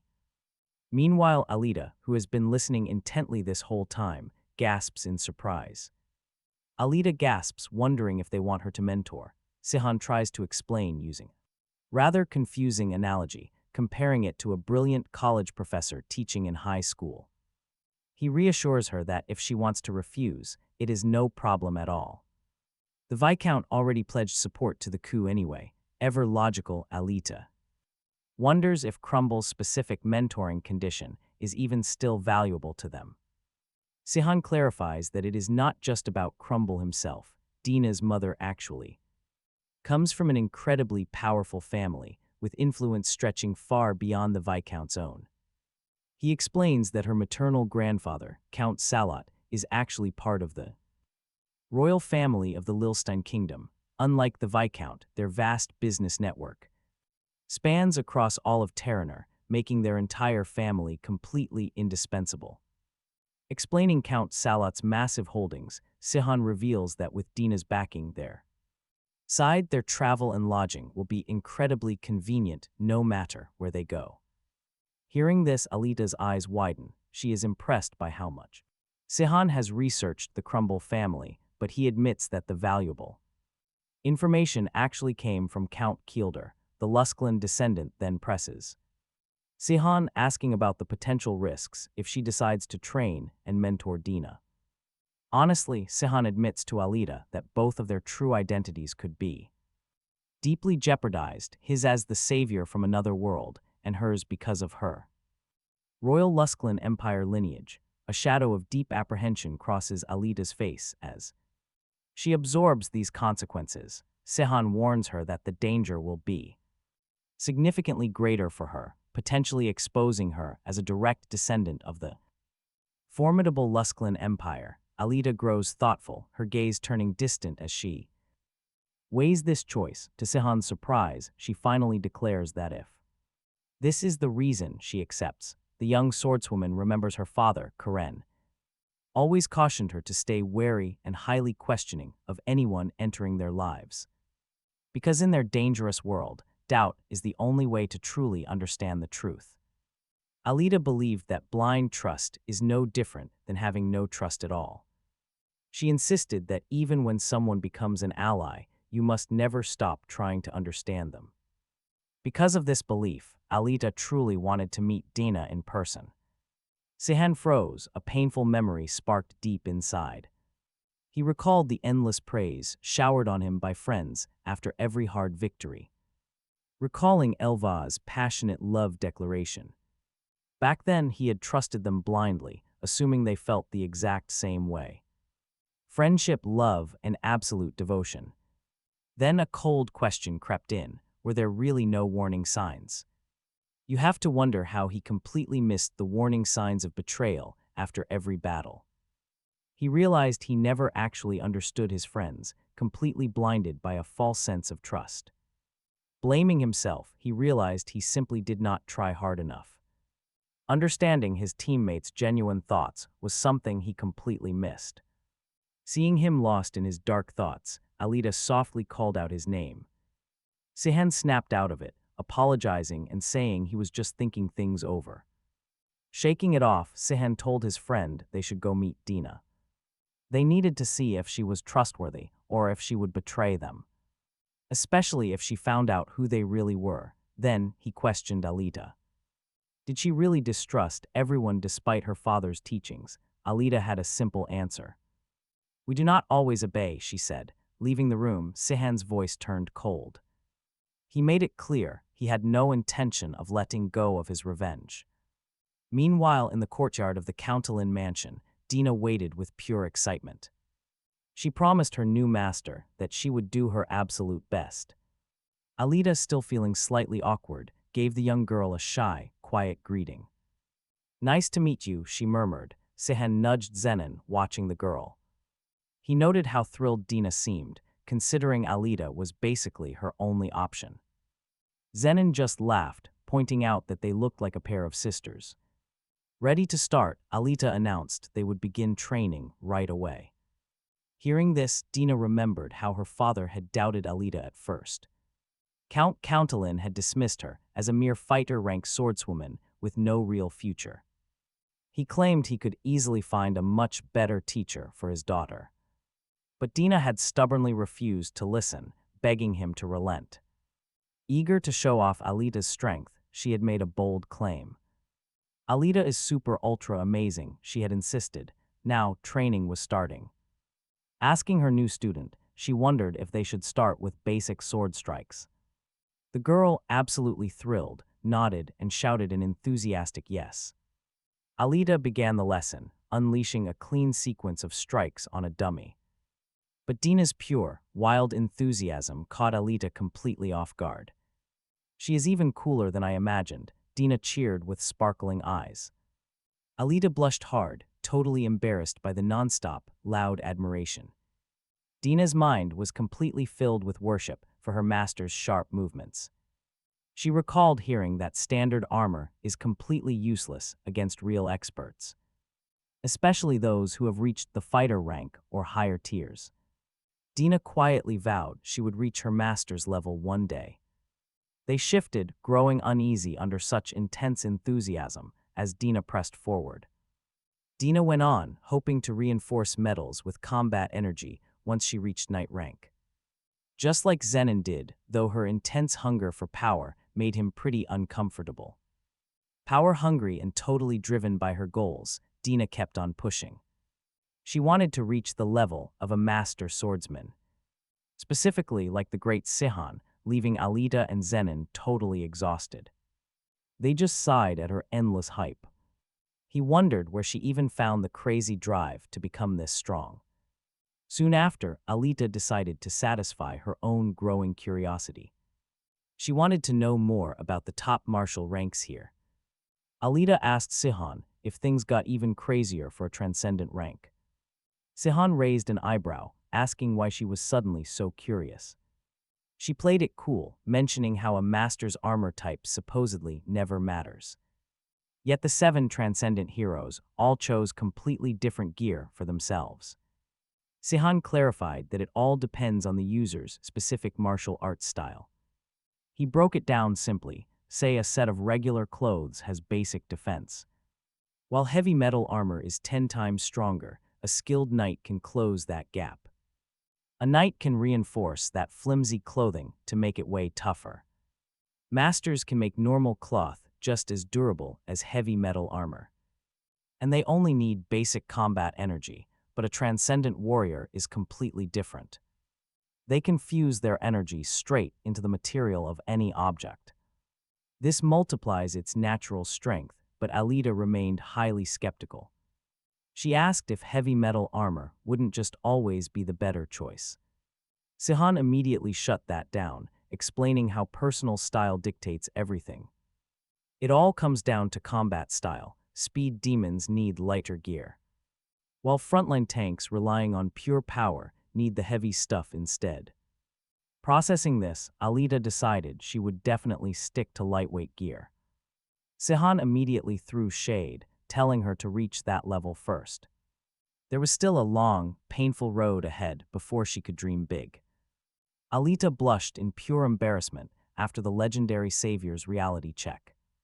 She quietly admitted she was getting way ahead of herself there. Meanwhile, Sihon's mind drifted to his legendary Levk armor, the very gear he once wore as a hero, and he wondered where it ended up. Alita asked if he meant those famous relics of the lost savior, specifically the Sword of Disaster, Levk's armor, and the red dragon cloak. Zenon let out a dry, mocking laugh at the whole situation. He joked that someone likely sold his legendary underwear for 100 gold. Sihon could overlook the underwear, but losing his main magic gear hurt. Getting his legendary weapons looted was just incredibly humiliating for him. Resolving to have the Count investigate, he finally ended their training session. He announced he was heading back to rest, but Alita stopped him. She quickly checked if his inner combat energy had fully recovered yet. He assured her that his battle senses were finally coming back. But a dark, nagging worry kept clawing at the back of his mind. While his physical aura returned, his actual magic was painfully sluggish. In fact, it was getting worse, while a shadowy threat watched them. Plots were quietly unfolding inside the kingdom. By day, the elderly Kelterin showered King Jexingard, a master of sword chi, with endless praise. But by night, the disloyal advisor gathered nobles and revolutionaries, carefully laying the groundwork for a coup, some greedy for opportunity merely. Watched from afar, hesitant to take action, deciding to leverage his unmatched persuasion, Kelterin issued a brutal ultimatum: join the rebellion or he would expose every single piece of corruption festering in the kingdom. His threat hit home, prompting the determined Count to address the remaining. If you refuse, who do you think Jexingard will believe? Kelterin's sheer cunning and experience sealed the deal. Every guest pledged to join the rebellion. Giddy with success, the Count later told Sihon that he had recruited many noble companions of justice, willing to risk everything for the kingdom. A bribe is delicious when you are taking it, Kelterin mused, but it soon turns into poison, destroying your inner organs. Sihon gave him a dry response, calling his words highly ironic. Still, the careful Count assured the youth that he had backup plans if any past transactions ever came to light. He was an expert at dealing in bribes. Sihon then decided to issue his own warning after the coup. And once Ainz is crowned king, the otherworldly savior gave Kelterin some advice. For your own good, you had better not have any other schemes planned. Sensing the underlying threat, the Count quickly replied with absolute certainty. I understand, he promised, and I would never dare disobey you. Kelterin then shared a deeper ambition. He did his best under Jexingard, but under the savior from another world, he could dream big. Kelterin calmly declared his unwavering loyalty, claiming that regardless of any explosive curse inside him, he would never betray Sihon. To Sihon's surprise, Kelterin then revealed a surprising personal vision of rebuilding the nation, living well, and ensuring a peaceful future for its citizens. Our hero was genuinely shocked by this sudden confession. You should have acted like this from the beginning, Sihon noted. Kelterin simply shook his head, repeating that he already told him under Jexingard's rule, such dreams were completely impossible. Once again, we are thrown back into the chilling memories of their plan to destroy the world. The person Sihon loved had agreed instantly, calling Sihon far too dangerous to leave alive. Others had doubts, but ultimately agreed. When King Jexingard was asked to make his final choice, the monarch remained deeply silent. Rotenberg finally spoke up, admitting he did not actually hate Sihon and actually quite liked the young man. To convince Jexingard, Saffron jumped in, stating they all liked him, but this was not About personal grudges, right after the wizard spoke, the unexpected happened. Jexingard seemed oddly detached, muttering that he had other friends besides Sihon. Rotenberg simply voiced his total trust in Saffron's wisdom as a skilled mage. Still hesitant, Jexingard went along with the group, agreeing that a majority vote was the best path. Then Karen spoke up to bring up a crucial issue. The young girl pointed out a massive problem they simply could not ignore, asking the entire room how they would actually defeat the savior. Yexinard's irritation flared, asking if they underestimated them. No matter how strong Sihon was, he would never be able to defeat all 6 of them, yet Karen's conviction remained unshaken, even if the otherworld savior somehow manages to escape death. When they all fight him, she asserted, if they were lucky, perhaps half of them would survive, considering Han's immense power. Her companions fell silent, left speechless by the stark reality of her words. Karen, ever the pragmatist, continued, 6 little mice gathered for fun little chat, but who among them, she wondered, would be the one to bell the giant cat? Right then, the true nature of these recollections became clear. They were merely another dream, plaguing the king's troubled sleep. Yexinard stirred uneasily. Why did these memories keep resurfacing? He worried it was due to recent events, specifically the escalating deaths of his subordinates. Yexinard's unease grew around one detail. Night traces of the tyrant's forbidden art found at the attack scene. This was why those memories of old friends surfaced. A flash of recollection struck. Hadn't he been informed that something long unseen had been found? Could it truly be an old friend? The king dismissed the notion, yet the insistent images persisted. Why did they plague him? Perhaps it was simply age. Mind wearying with time, his concubine stirred beside him, her soft movements drawing him from his deeply troubled mind. She sat up, a gentle smile gracing her lips, feigning surprise that his highness was already awake, gazing upon her beauty. Yexinard found a fleeting reprieve, a reason to cast aside those troubling thoughts. The king resolved to embrace the moment and her admiring gaze, praising his incredible youthful vigor. Soon, Yexinard emerged, wine glass already in hand, a smile fixed on his face as he gestured for a servant to refill it. The day unfolded in a blur of revelry, lush banquets, and a continuous parade of beautiful women. His coffers seemed endless as the celebrations raged. A magistrate, brow furrowed with anxiety, approached Yexinard, warning that these gatherings had become rather frequent, but the king cut him short, saying he misunderstood.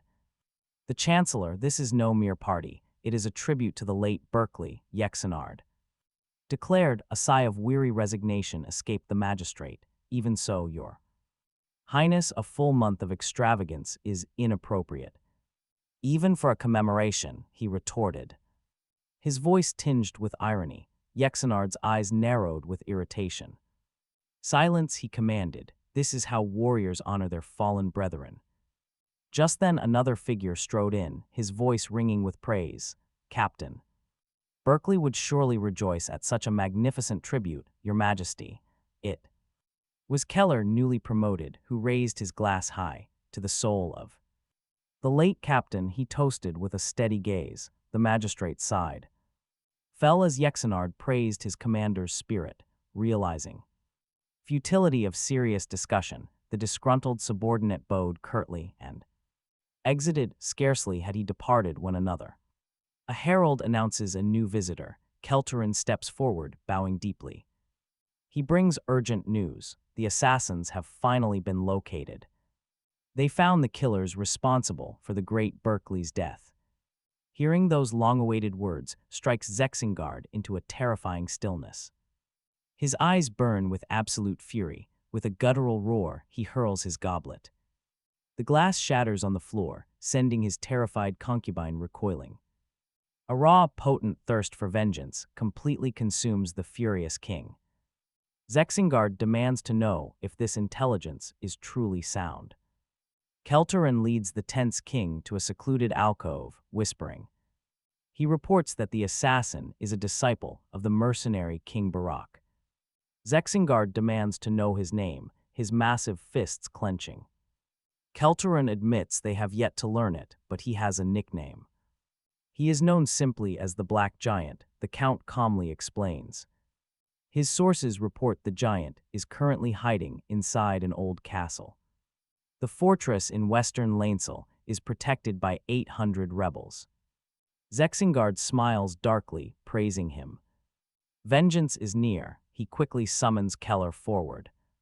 Eager to prove his worth, Keller vows to assemble 100 knights. His massive force of 3,000 soldiers alarms Kelterin.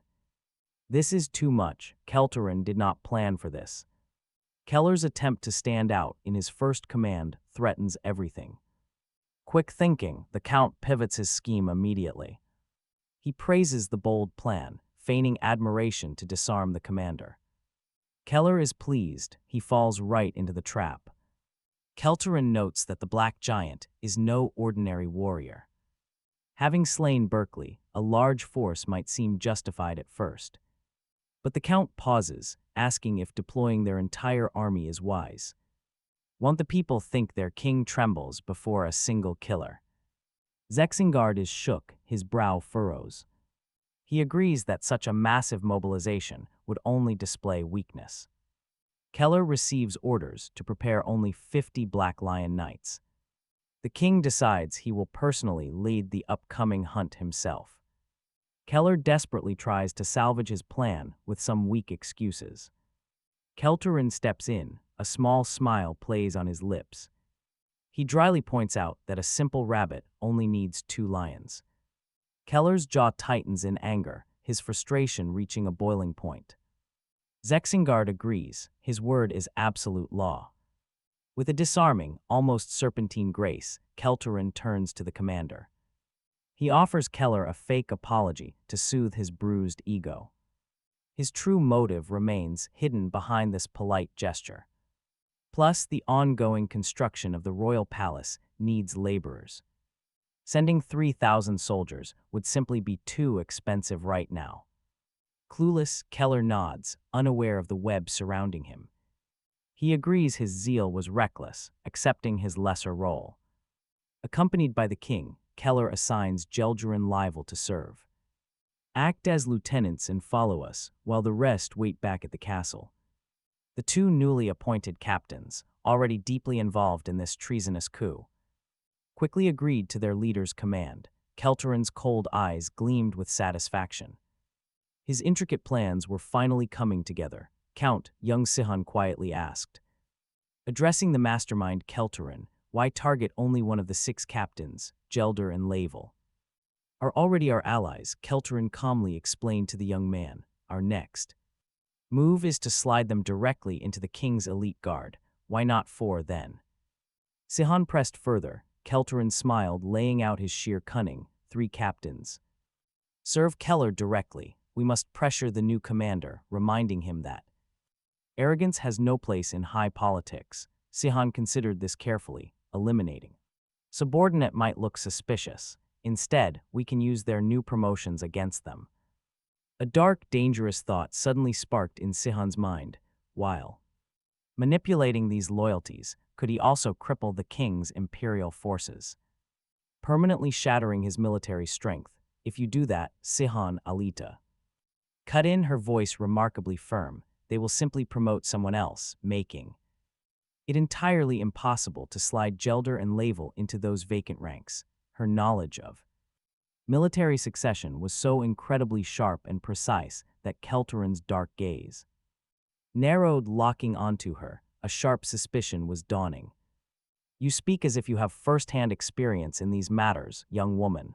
The Count mused with a dangerous glint in his eye. One might almost think you came from a royal lineage. Alita merely shrugged, claiming she just read it in some book beside her. Sihon's expression tightened. He knew the old man was incredibly sharp. Sihon, however, found himself suddenly wrestling with a heavy, grim realization. Kelterin, despite all his current smiles, had ruthlessly betrayed his former lord. A chilling question gnawed deep inside Sihon. had this old man ever felt a single shred of guilt, his enthusiasm for these dark schemes suddenly felt incredibly cold. Now, that is a massive red flag. He must tread very carefully around Kelturun or end up as his next target. Far in the misty distance, a massive, ancient castle loomed. This was the legendary hidden sanctuary of the mysterious black giant, high atop those formidable stone walls. Guard's gaze sharpened, he saw them. A tremor of unease rippled through him, snapping into panic. Enemies approaching, he shrieked. Alerting the other guards, his raw voice tore through the quiet. Just moments later, an armored knight rode forward, loudly announcing the grand arrival of the ruthless King Jexingard himself. The ruler's voice, raw with pure fury, boomed. Across the battlements, traitors, drop your weapons and surrender immediately. But right then, a massive figure emerged from the dark castle gates, the legendary black giant. Strode onto the high wall, bringing pure hype. He slowly raised one hand, instantly dismissing any thought of giving up. You are a fallen hero, Jexingard. Completely unfit to rule. Our entire nation rejects your tyranny, the mysterious leader thundered. Rothenberg, fully confident of an effortless victory, merely sneered in response. You are pretty easy to spot, aren't you, Black Giant? He taunted, mocking him. The giant's resolve remained completely unbroken. We will fight you to the bitter end, he declared. Keller, the king's own loyal commander, turned slowly to his lord. What is your command, Majesty? Jexingard, already heavily underestimating his stubborn enemies, simply scoffed. What are you even asking, Commander? We shall crush them. The soldiers scoffed, asking their commander what he meant about facing the enemy. Believing this would be an easy fight, the king spurred his stallion toward the castle, barking an order for Keller to follow. The commander quickly passed his own orders down to Yeldarin and Leal. He would stay by Jexinard's side while they guarded the rear in tight formation. The count's sarcastic allies smirked and told Keller not to worry. They would follow right behind with soldiers who seemingly had absolute faith. With that, the commander and his king charged ahead. Jexinard's eyes flared with pure fury as he activated his combat seal, instantly invoking a massive giant's hand, a surge of magic lifting them high into the air. Down below, the defending soldiers watched Jexinard's terrifying arrival. Absolute despair gripped their hearts. How could any normal human wield such insane magic? Without hesitation, the king unleashed a devastating strike. Right against the walls, empowered by his seal, he shattered their defenses. Driven by insane power and a burning thirst for blood, Jexinard plunged deeper, roaring for the black giant to face him. He swore to avenge Berkeley, promising to pay back death with death, but the figure posing as the mystery knight had already finished his job. Sensing it was time to leave, the young man quietly slipped away. Watching from a safe distance, Sihon observed everything with a cold smirk. Everything was falling into place, just as he expected. The king had rushed in completely blind, right beside Sihon, the otherworldly savior spoke up with heavy sarcasm, telling the count it was finally time. The hunt was on. Keller, however, felt a sudden, heavy dread. Meanwhile, Jexinard kept screaming for the black giant to show itself. Suddenly, the king was blindsided. A blinding light erupted right under his feet as a massive magic circle materialized on the stone floor, trapping both the king and his panicked commander. Keller yelled out in terror, desperately asking His Majesty what that light was. Jexinard remained completely calm, simply calling it a trap, but then the king spotted crowds of enemy swordsmen and mages surrounding them. A crushing gravity from the circle began weighing heavily on them both. Keller felt a sudden wave of suspicion wash over him. This was wrong, the count's intelligence report claimed. The rebels, including King Barak's disciple, were just basic soldiers. Jexinard dismissed it. This magic barrier was only tough from the inside, he argued. It could easily be broken from the outside, but a shocking obstacle stood in their way. Jexinard glanced back, his eyes widening in horror. His forces had not followed him in. Keller frantically screamed for Yeldarin. And Leal, to their absolute horror, their entire army stayed completely still. Even the captains remained frozen right outside the castle walls. Talk about an ultimate betrayal. They just stood there, praying the plan would succeed. Keller's panic reached a fever pitch. No one entered. With us, he cried out, "Where are they?" A freezing dread gripped Yexenard's heart. Had they been set up from the start? Just then, the king looked up and spotted very familiar faces staring down at him. King Yexengard stared at them as the harsh truth of their betrayal hit home. Seeing the king realize this, Rodenberg exploded in fury. It was the Count all along. Enraged, King Yexengard's voice ripped through the air.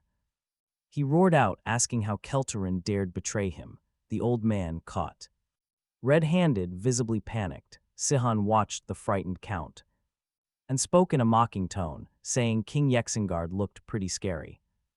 Even though they were on the same side, Kelterin quickly snapped back.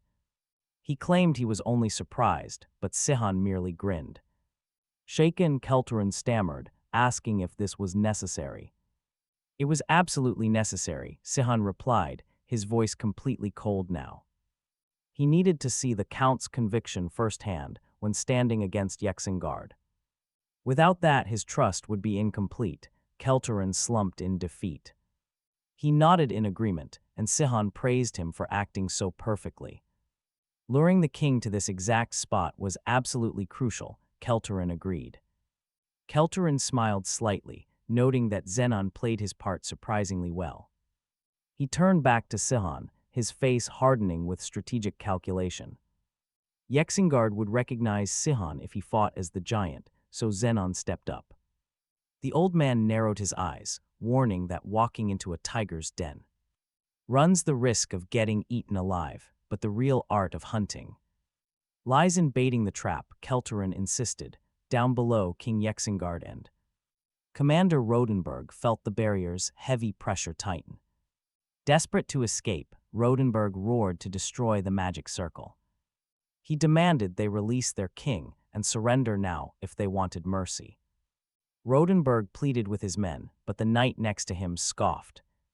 He was completely bewildered, convinced his commander just didn't get it. He clearly failed to understand how incredibly dire their situation actually was. But get this, the mages suddenly attacked, their voices echoing loudly. They declared Yexengard was no longer king, aiming their deadly magic right at him. Sihon's powerful allies unleashed a brutal attack as lightning began to crackle. Lethal bolts of lightning shot directly toward the helpless, trapped pair. Stuck inside the invisible barrier, they were completely exposed with no escape. It really looked like Rodenberg was going to die right then and there. A massive explosion tore through the battlefield, leaving the soldiers in absolute shock. They looked around, wondering if their king and commander had just been vaporized. But then the unthinkable happened, and Sihon's allies gasped in pure panic. King Yexengard burst from the smoke, leaping high with massive axes in hand. He slammed heavily back onto the ground, his sharp eyes scanning the area. He spotted Rodenberg on the ground and muttered to himself. He should have known a mere knight couldn't handle that level of destruction. Fury and confusion warred on his face as he realized a mage was involved. Who could have set up this betrayal? Was it Lilstein Ka? A nearby soldier looked up in complete awe of his insane strength. Yexengard turned toward the young voice, his rage momentarily replaced by curiosity. Sihon stepped forward, his voice ringing with absolute fury. Your own people are tired of your dictatorship, king. They have completely risen up against you, just as you did against the Empire 10 years ago. Yexengard stood completely frozen like a statue of utter bewilderment. Rodenberg, staggered by these accusations and genuinely believing he had governed well, stammered to his soldiers, "Have I not been a good king?" Indignant, Yexengard's gaze swept over the familiar faces. "I see many of my own men here. I refuse to believe my subordinates would stab me in the back. Do you truly intend to betray me? Do you truly Believe you own us, a soldier retorted, his voice dripping with contempt. For 10 years we fought for your highness, as if you were merely our captain, nothing more. Following the agreed signal, Sihon's allies surged forward, a chorus of voices demanded, if a leader is useless, is it not right to depose him? Yexingard, consumed by a blistering rage, roared, how dare you attack your king? But the king struggled, hampered by the barrier, unable to properly defend himself. I cannot move properly, Yexingard bellowed. Frustrated, without this barrier, I could easily decimate this rabble. From a vantage point, Sihon and Kelterin watched the king get overwhelmed. Yexingard simply cannot adapt to a sudden shift in circumstances, Sihon remarked with a touch of sarcasm. He is merely swearing and growing angrier. Sihon's eyes gleamed with approval at the barrier. Even a transcendent swordsman would find this difficult to break. Did you hire such high-ranking mages, Count? Kelterin stroked his beard. My expectations were moderate, but Tran was surprisingly cooperative. They boast the highest ranking mages against the Earth Dragon. The Ivory Tower likely has further intentions, Sihon mused, his brow furrowed in thought. Kelterin nodded in agreement. A concerned sigh escaped the old man. I fear news of the coup has already begun to leak. A savior from another world. Inevitably so, Sihon dismissed with a shrug. Such news always finds its way out, and the Ivory Tower is particularly sensitive to information. Honestly, the king is incredibly foolish, Kelterin commented, shaking his head, missing what even a foreigner could easily see. It is no wonder he walked into this trap so readily. 2. Sihon's astonishment, a sudden flash of déjà vu, the Count revealed I was the sole custodian of such sensitive information. A new confidence surged through the old man. This is a fortunate development. Now I am certain we will defeat Yexingard. Bound and infuriated, the king roared, commanding his remaining loyalists to shatter the barrier simultaneously. Elsewhere in the palace, the coup continued. Jelgerin and Livil apprehended a prominent figure close to Yexingard, the captured man, Duke Chromatin, bristled with fury, addressing the knights. I am the king's stepfather. You will kneel and beg for forgiveness. Duke Chromatin, Jelgerin countered, unyielding. What we do for the future of this nation. The Duke's face flushed with renewed rage. Lower your swords now. In Yexingard's royal palace, absolute chaos had seized the atmosphere. A full-scale war threatened to erupt within the very heart of the kingdom. Prince Ain stepped forward, addressing the Order of the Black Lions, the nation's proud guardians, knights. Listen to me, he implored. I do not seek to betray my father, but to rectify this kingdom, to excise those who steer the king down a darker path.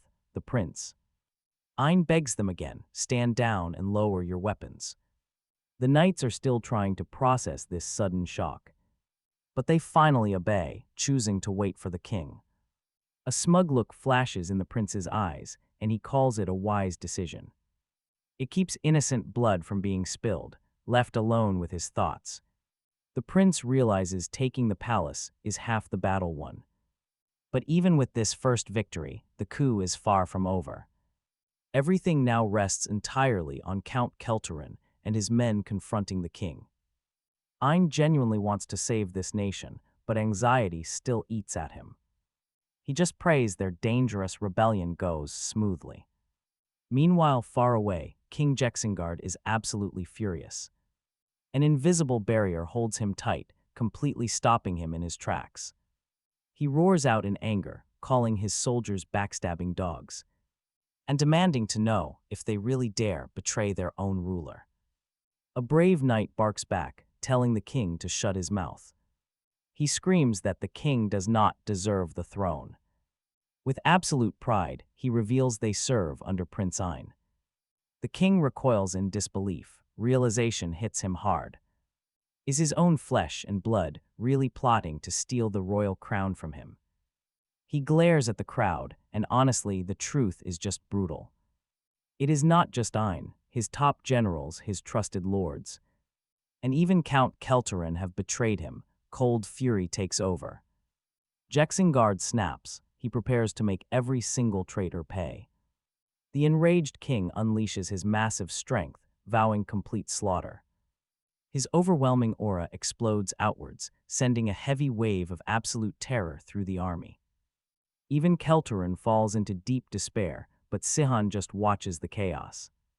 A mocking smirk on his face, he finds the dark irony in this. A traitor getting betrayed by his own people is absolutely perfect. Sihon knows revenge is worth far more than friendship. It is a cold rule that guarantees he will never be stabbed in the back. He smirks, silently urging Jexingard to fight with everything. He needs the king to struggle to secure his own revenge. No one gets a free pass, but then things take a wild turn. He mocks Jexingard, declaring the mighty king to be completely helpless right now. This barrier makes the great king nothing more than a toothless tiger. Jexingard's rage spikes, hearing such insolence from a mere insect. He slams his foot down, the entire battlefield shakes. His icy glare pierces the mocking soldier, instantly sending a deep shiver of fear through him. His fury peaking, the king thunders at the entire army. Do they really think a cheap trick like this can hold him? With a savage roar, Jexingard unleashes his true, raw power. The earth itself tears open, leaving the soldiers completely paralyzed. Even the massive black giant Zenon is taken completely aback. This is insane strength, despite the heavy pressure.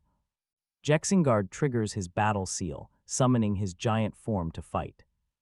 Even under his heavy armor, Zenon recoiled in absolute shock. The king could still unleash unbelievable power while chained within the sealing circle. In growing awe, the young warrior realized this man was barely even human. He was a transcendent master, even as King Sexenard vowed absolute ruin. The furious king was determined to wipe out every single soldier. Summoning his giant hand magic, the spectral construct loomed over the troops. The terrified soldiers fell to their knees, completely consumed by despair. They braced for certain death, but a vital memory surfaced in Zenon's mind. Zahan had once shared the exact weakness of this legendary giant hand spell. Armed with that secret knowledge, the armored giant prepared his counterattack. The critical flaw in Sexenard's giant spell was right at the wrist. Unleashing his secret mountain-shattering art, the black giant struck with full force. To Sexenard's absolute horror, his ultimate spell began to crack and splinter. The colossal hand shattered, showering the entire battlefield in dust and stone. A stunned silence fell as the remaining troops stared in disbelief. They were still breathing, struggling to process the miracle of their survival. Even King Sexenard looked down with a rare flash of respect. He confessed that the black giant had finally managed to impress him. The tyrant king admitted he had dismissed Zenon as a mere pretender. But clearly the giant's raw strength was a legitimate threat. Still, he sneered that no mere puppet would ever truly defeat him. The surrounding soldiers shivered, watching the enemy effortlessly walk through the field. Sexenard sneered, knowing he could have wiped them out in an instant. If only his mana hadn't been heavily depleted by that sealing barrier. That annoying barrier had temporarily drained his immense power. Even so, he swore that everyone who dared defy him would regret it. Every single rebel would deeply regret their insolent defiance. A tragic, inescapable death was coming for them all. With that chilling parting threat, the tyrant withdrew. As he retreated, a searing, foreign humiliation burned inside him. He had never been forced to run from a battle in his life. Yet a dark thirst for retribution was already simmering. He eagerly anticipated his return and the bloody vengeance ahead. The king's shameful retreat was not universally accepted. The master strategist behind their dragon trap was absolutely furious. They had just squandered their absolute best chance to assassinate the tyrant. However, Count Kelterin remained entirely calm amidst the rising panic. He reassured his anxious allies that everything was under control. Everything was still unfolding, exactly according to his grand master plan. Besides, the tyrant was still the sovereign they once swore loyalty to. Executing him publicly would have only triggered a massive, violent rebellion. More importantly, a legendary dual-wielding genius was already on the move. Sean Stain, the powerful heir to the mercenary king, was heading their way. He was destined to end the threat once and for all. Kelterin remained completely certain that Sexenard's reign was over. Finished, in time, all memory of his vile actions would completely fade. Into oblivion, the Count's confidence was contagious.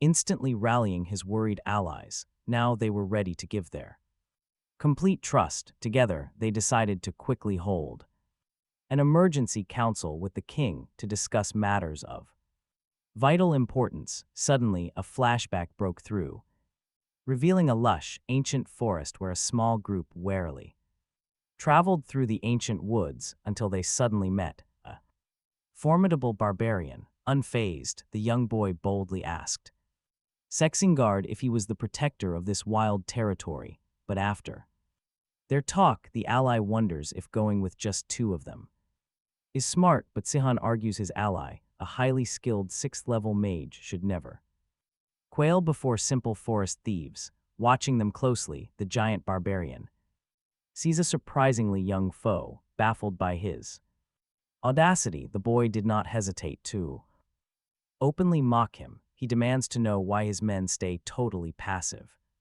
After being called simple forest thieves, are they truly terrified of a little kid just because he wields a sword? Sihon calmly states that these outlaws clearly want to steal their things and run without fighting.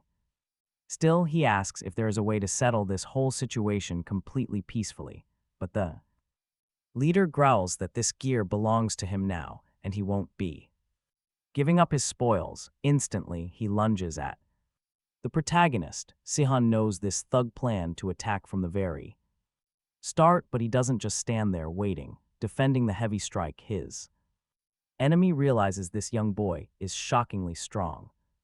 On top of that, his master-level aura explodes. Unbelievable, right? The giant stops his attack, demanding to know the boy's name. Our hero introduces himself as Sihon Seong. The barbarian responds, declaring his name is Sexengard. Afterward, the boy admits he only expected to fight a basic thief, but witnessing his big man skills, he recognizes real talent. Sexengard, would you be interested in fighting for a much greater cause? He asks, now back in the present. Sexengard is resting inside a cave. He slowly realizes he fell asleep for a very long time. He feels rested and grateful. That Betrayal forest was so close. This exact cavern once served as his secret hideout during his past days as a bandit leader, a place he left right before the revolution erupted. Being so isolated, is pretty sure his enemies won't think to look for him here, but now that he is awake, he is ready to go back to Ratansel, eager to confront and destroy his enemies. But suddenly, footsteps echoes in the dark. Sexengard wonders if someone has actually found his secret refuge. He has no plans to run. Welcomes the chance to stretch his legs. Show yourself, whoever is hiding out there. He bellows for them to approach, shouting that he will wipe out everyone who betrayed him. But another figure emerges, mocking how amusing it is to hear Sexengard hunting a traitor. Especially when he was planning to do the exact same. Sexengard wonders if he is dreaming. Even with the shock, Sihon Seong closes the distance toward his old companion. In a split second, Sihon forces Sexengard right onto the defensive. He speaks quietly, noting it has certainly been quite a while since their last encounter. Sexengard stands frozen, utterly stunned to see Sihon Seong alive once more. What brings you here? He stammers. Sihon simply retorts it has been 10 years since they last met, then asks if that is really all the barbarian has to say. Or maybe, he adds, he is just shocked he returned from his banishment. Furious, Sihon lunges, forcing Sexengard to parry as best he can while still bewildered. Why have you returned to Terraner? The barbarian demands. Sihon simply replies, "I am back." He relentlessly continues his assault, and the barbarian's fury is absolutely burning right now. Every single strike carries pure, raw emotion. With a sudden surge, Sexingard reacts. A powerful shove finally creates some distance from Sihon Seong before he fiercely declares, "Relstein and Saffron swore you would never return, boy." Sihon just smiles. He admits his return was tough, but he never runs from a challenge. In that case, the barbarian retorts, "You can never really trust a mage." He confesses he felt a lingering unease, but now everything makes complete sense. This massive, sudden rebellion now makes perfect sense. Sihon, the barbarian, deduces, must be the architect. Sihon is surprised, mocking that his rival isn't completely brainless. Sexingard ignores the insult, stating he now fully understands the boy's motives. Sihon has returned after 10 long years for one thing only, absolute vengeance. "I am no coward," the warrior declares, "nor will I ever justify my past." He bluntly asserts that he has absolutely no intention of begging for forgiveness. "If you truly want to end my life, Sihon, then go ahead and strike." In response, Sihon coldly warns that the barbarian will absolutely rue his words. He will pay dearly for his ancient betrayal, as their weapons clash violently. A massive, incredibly powerful aura suddenly reaches a young girl's senses far away. She guesses it can only be two legendary heroes locked in a mortal struggle. And her intuition is completely correct. Meanwhile, Sexingard feels the protagonist's surging pressure. He realizes instantly that he must push harder if he wants to survive. Sihon, on the other hand, is ready to unleash his emperor's true ability. He conjures a devastating, swirling vortex of raw mana directly at his foe. The giant barbarian braces his entire body hard against the explosive impact. He scoffs, telling Sihon to quit his pathetic, useless attempts to stop him. A weak assault of that caliber is never going to work on him. Sihon's mind races fast. This exact same technique had failed against Darbolt. Its complete failure against Sexingard can only point to one single, undeniable truth. His dangerous opponent has also ascended to entirely new heights of absolute power. And his dark deduction is not wrong to prove his brand new strength. Sexingard begins channeling an insane lightning strike to quickly shut this down. Sihon invokes the raw, crashing power of a massive, surging tidal wave. He fully encases himself inside it, shielding his body from the lightning. But the shield is just a distraction, a cunning gambit to strike back. His opponent wanted to exploit a split second of weakness. It nearly worked. The attack connected, but Sihon raised his defenses at the very last second. Sexingard let out a roaring laugh, filled with pure excitement. It had been ages since he last enjoyed such a thrilling fight. But Sihon warned him not to get too cocky. Dropping his guard now would only lead to a swift defeat.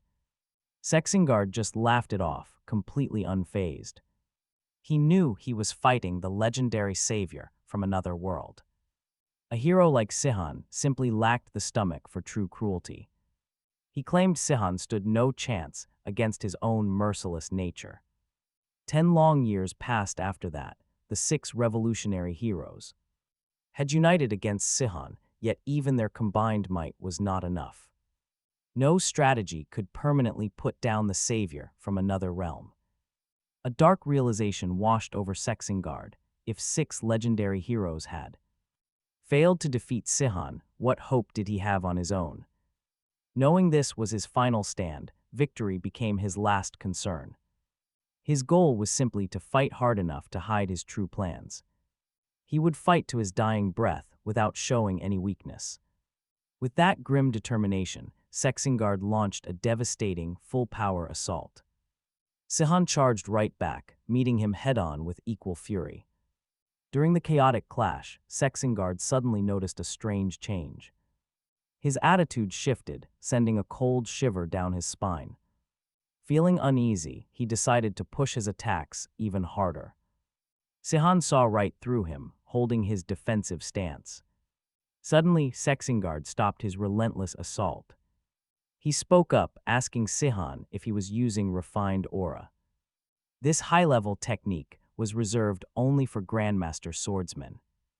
It compresses raw energy into an incredibly dense and deadly force. Seeing it brought back a vivid memory from 10 years ago. He remembered the wide blue skies they fought under back then. Even after all this time, the memory remained crystal clear. Then it hit him, Sihon was only defending himself. No counterattacks came, meaning his opponent was hiding something. Sexingard demanded to know why he was playing such a cheap game. Sihon replied that asking such a dumb question only showed his weakness. Sihon admitted he did not have his old legendary power anymore. His entire reservoir of magic and aura was completely burned out. He spent everything just to cross over to Terraner. Sexingard doubted his words, believing a weakened man would never seek revenge. Losing his temper, the barbarian surged forward with relentless fury. He launched another brutal strike, giving it everything he had. This time his weapon hit Sihon right on target. Sihon barely blocked the massive impact with a desperate last-second effort. Sexingard growled that a weakling would have been crushed by that hit. He had hoped this would be a glorious final clash for him.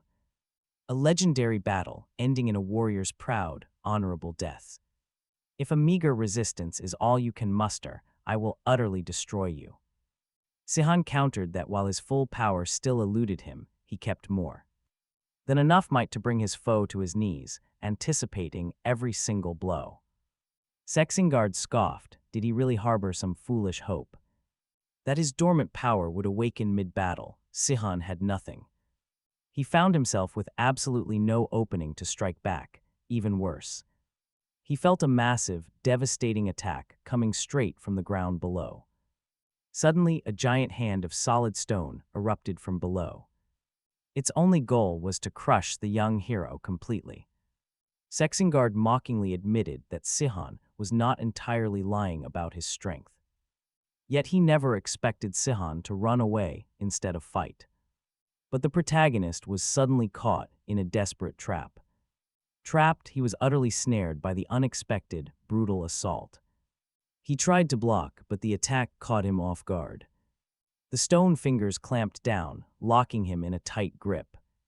Sexingard laughed, asking how it felt to finally fall in battle. Through gritted teeth, Sihon replied that his enemy clearly wanted him dead. But one burning question had plagued him for 10 whole years. Why did they banish him instead of ending him? Throwing him into another world instead of finishing the job made no sense. Defenseless, he had been a mere puppet back then. This single question had haunted Sihon for a decade. Back then he was helpless, caught in a swirling portal. If the barbarian had just stabbed him, he would have died. He would have been powerless to resist, his fate sealed. Yet Sexingard chose to spare him, casting him away instead. Was it a sudden pang of guilt for betraying a comrade? Or was there some other, far darker reason? Sexingard laughed coldly, seeing no harm in telling the truth now. After all, Sihon was about to meet his end anyway. He admitted he had fully intended to kill him back then. But the other 3 traitors drew the line at murder. Those 3 hypocrites threatened to turn against him if Sihon died. They wanted power, but they lacked the stomach for real blood. Guilt-ridden cowards, they insisted on merely banishing him instead. Sexingard spit on their weakness, absolutely despising their squeamishness. They should never have held back from finishing the job. He confessed he betrayed a friend to steal the throne. Ruling Terraner as the absolute king was all that mattered to him. No regrets, he had absolutely none for his actions that day. He proudly claimed he was a betrayer, but never a coward. Sihon fixed his betrayer with a cold and deeply piercing glare. "You are a complete fool, barbarian," Sihon muttered under his breath. "Posturing as if you are above them, you are actually the vilest. You claim not to be a coward, but your actions say otherwise. Otherwise, Sexard, you are the grandest narcissist I have ever seen." Sihon knew this barbarian harbored intentions far more sinister than those three, and yet he still claimed to be innocent. Outraged, the barbarian roared that Sihon could think what he liked, since his judgment meant nothing. Now he vowed to eradicate the exile once and for all, lunging forward like a whirlwind of pure fury. But Sihon, with a sudden, fluid movement, broke free from his unseen binds and easily parried the devastating blow. Finally, he knew the truth behind his 10-year exile. Sihon announced throughout their clash he had feigned weakness, a calculated move to uncover a crucial truth. His conclusion was simple: Sexengard's strength had not truly evolved over the last decade. The barbarians still relied on the same techniques from 10 years ago. Sihon had expected some hidden trump card or some new strategy, but he was dead wrong. Chilling realization hit Sexengard. He had been played completely. The faint aura he felt earlier was just Sihon holding back his true power. "It took you long enough," Sihon remarked with a sharp, mocking edge to his voice. If the barbarian had not been so blinded by folly, he would have known truth much sooner. Sihon had spent 10 years honing his skills, sharpening every blade of his resolve for this exact moment of vengeance. He continued, his eyes glinting. Too late. Underestimating him now would be a fatal mistake. Now Sexengard's face twisted with pure fury. He roared, summoning a torrent of raw energy. Sihon simply sidestepped the massive attack with ease. Regrouped instantly, he prepared another strike. His massive axe became a conduit, throwing devastating waves of energy that sliced through the air toward him. Sihon met the barrage with his own blade. With a masterful flourish, his enhanced power shattered the incoming strikes. A gasp escaped Sexengard's lips as he recognized the technique. Sihon was also wielding the legendary Skypiercer, since he was fighting a barbarian. Sihon declared, a cold smile playing on his lips. It only seemed fitting to unleash every magical beast or a technique in his arsenal. The barbarian's rage exploded, twisted into a grotesque mask. From a distance, the young girl watched, completely mesmerized, believing that this was the true power of the 7 revolution heroes legends brought to life right before her eyes. She could barely comprehend such monstrous beings had walked the earth during the Independence War. A fierce desire to help burned inside her, yet her magic was far from enough. A heavy question filled her mind as she wondered what her purpose truly was here. Back in the chaos, Sexengard's voice boomed, asking if Sihon would ever forgive the others, or if his vengeance would consume them too. Your resolve is weak, he sneered. You will surely die long before you can achieve those petty goals. With a guttural roar, he gathered his power for another devastating strike. Colossal hand of raw energy formed, aiming to crush him completely. As the massive fist descended, Sihon offered a mocking, sarcastic compliment to his foe, announcing that he had something truly special to counter such an audacious display. At first, Sexengard failed to grasp the meaning of Sihon's words, but then a cold dread seized him as he finally understood. Sihon unleashed his aura to its absolute peak, and being struck by such concentrated energy would be catastrophic. Desperate, the barbarian magnified his monstrous attack to the absolute limit. It was a futile effort. Sihon's counterattack surged forward, obliterating the colossal hand of energy in a blinding flash, and the devastating blow continued its trajectory. Aimed directly at Sexengard, he was forced to recoil violently, narrowly dodging the pulverizing force as cold sweat broke out on his brow. Had that strike connected, it would have been his absolute annihilation. He cursed his own arrogance, knowing he should have accepted defeat from the outset, prepared himself, embraced his fate, and fought with honor even in a losing battle. Instead, he clung to the false hope that Sihon was weak. He deluded himself into believing he could survive. His desperate attachment to this world and his conviction of victory had blinded him to the mortal peril he had been in from the very start. A belated surge of desperate Cunning flared within him, but it was far too late. Finally, Sihon declared with grim satisfaction that he had finally driven him to desperation. It was agonizing to endure his former arrogance, and Sexenard, teeth bared in a snarl, screamed that he should have killed him when he had the opportunity. Indeed, Sihon conceded, his voice low and dangerous, but that opportunity would never come again. With a final, decisive movement, Sihon unleashed a devastating attack that slammed into the barbarian. The full, unadulterated force of his aura crushed into Sexenard. A single, decisive strike from the hero rendered Sexenard utterly incapacitated. Lone blow, effortlessly delivered, was all it took to fell the formidable barbarian. A flicker of disappointment crossed Sihon's features, a fleeting shadow suggesting this easy victory was almost anticlimactic, even as his body slumped. Sexenard's indomitable spirit flared, denying any semblance of defeat. "You remain weak, Sihon," he rasped with a sneer, twisting his lips. "You couldn't even best me with the sky piercer." Sihon watched, unmoved by the barb. "Tell me instead," he began in an even tone, "who those three hypocrites were." As expected, Sexenard remained tight-lipped. Sihon had long since deduced the barbarian's inherent stubbornness, understanding that such crucial information would never be yielded easily.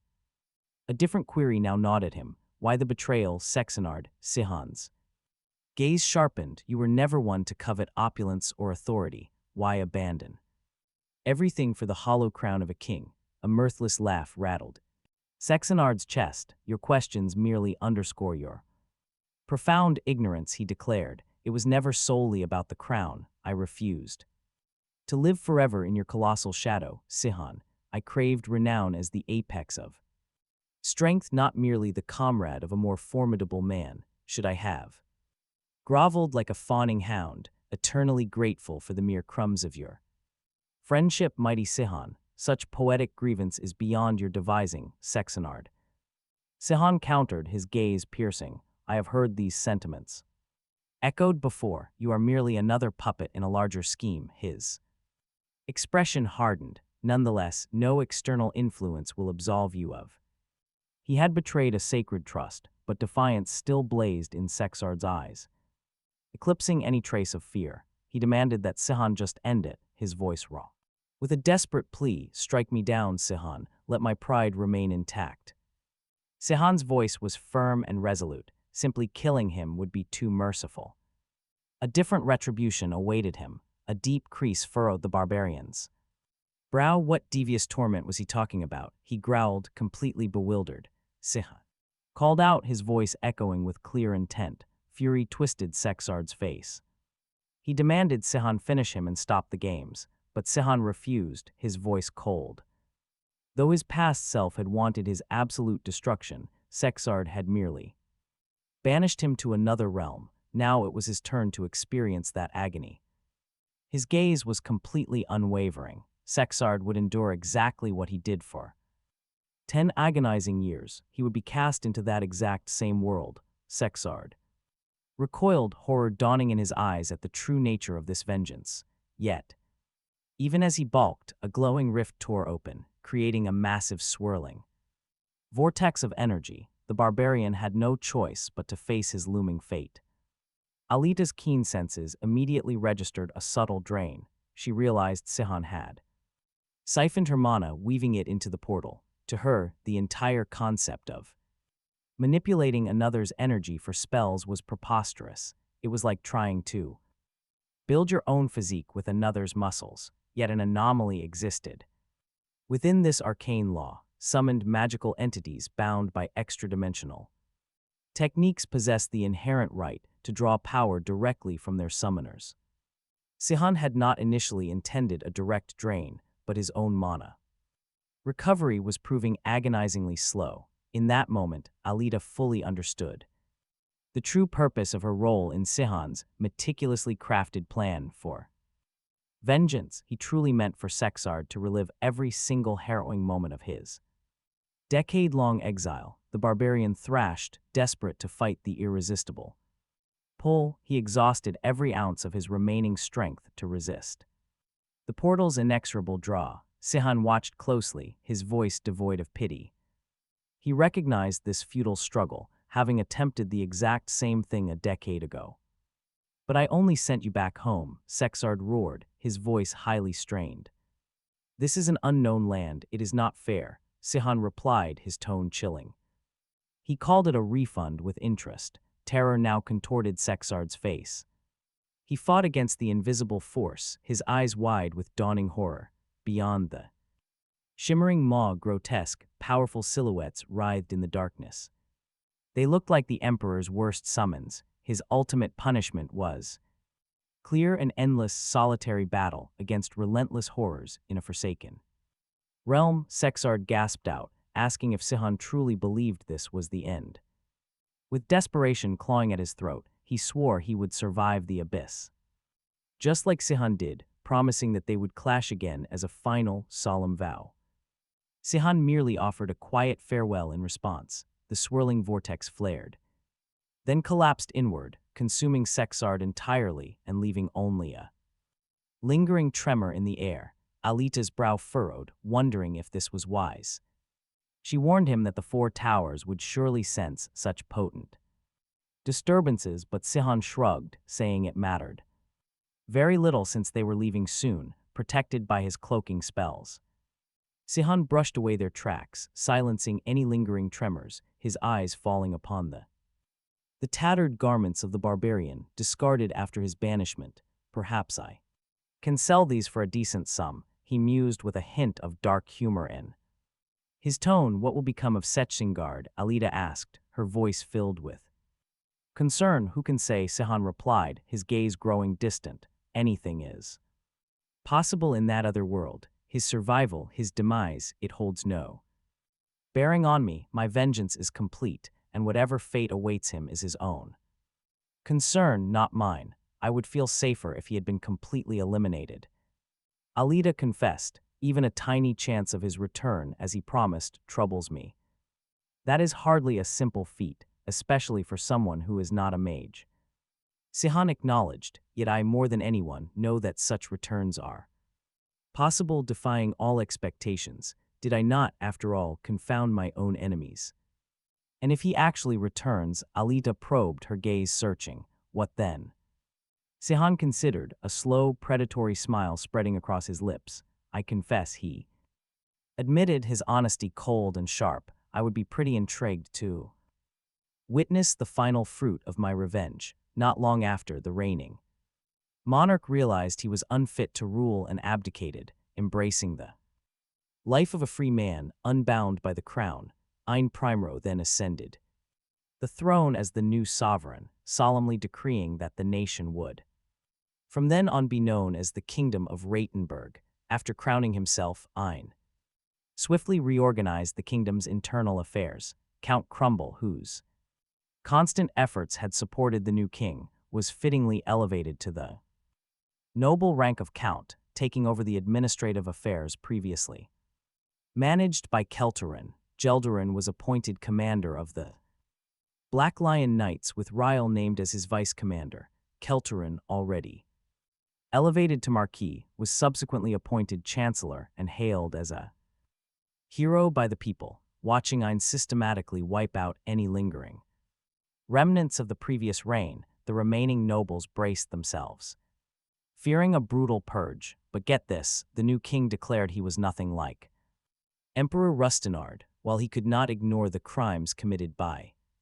Duke Kramatin and other guilty nobles, he knew how cruel it was to blame everyone else without distinction. To clearly demonstrate his peaceful intentions for governance, he proclaimed his intention to take the former queen, Layla Ren Ratenburg, daughter of Duke Kramatin, as his wife. This bold move by the new king was widely seen by the nobility as a clear sign that he had no intention to punish them for their past mistakes. With that, Ein won the trust of the nobility, who quickly pledged their complete loyalty and service to His Majesty. In the quiet depths of his own mind, the king offered a silent thank you to Kelterin, seeing that everything was playing out exactly as Kelterin had planned. On her part, Layla quietly admitted that her father had never treated her as a human, only as a piece of property. She was incredibly grateful that the new king had welcomed her in. Feeling truly honored to stand by his side, the king also felt a deep satisfaction knowing he now had her complete trust and the backing of her people. And with that, the entire nobility bowed down to Ratenburg's new king. Later, Sihon offered Kielerin his congratulations. The man was now chancellor, a highly esteemed role. This meant total control over the entire treasury. Kielerin immediately looked a bit defensive as he spoke. He insisted he had no plans to steal anyone's wealth. Yet he could easily double his own fortune anyway, just by shifting Sexingard's crazy entertainment budgets to elites. Sihon was glad things finally ended well, especially since Sexingard's previous rule was a complete disaster. Honestly, people might start calling Sihon a truly wise king. He did manage to clean up half of their biggest disasters. But Kielerin countered, Sexingard was a terrible ruler, sure. He ruined the inside, but he actually kept them safe. The other heroes of the revolution were too afraid of him. Sexingard's presence alone stopped those monsters from invading them. Without him, Kielerin warned they were wide open. Even knowing that, Sihon was not worried at all. He just did not buy the imminent danger. Kielerin asked him straight up, "Is that because you plan to crush them? Are you going to force every other nation to bow down next?" Honestly, Kielerin really hoped Sihon would succeed in his revenge. He knew he would gain a massive advantage from it. Sihon brushed it off. Kielerin stopped talking. "You did not call me here just to gossip like this. Just tell me what you really want." His posture shifted.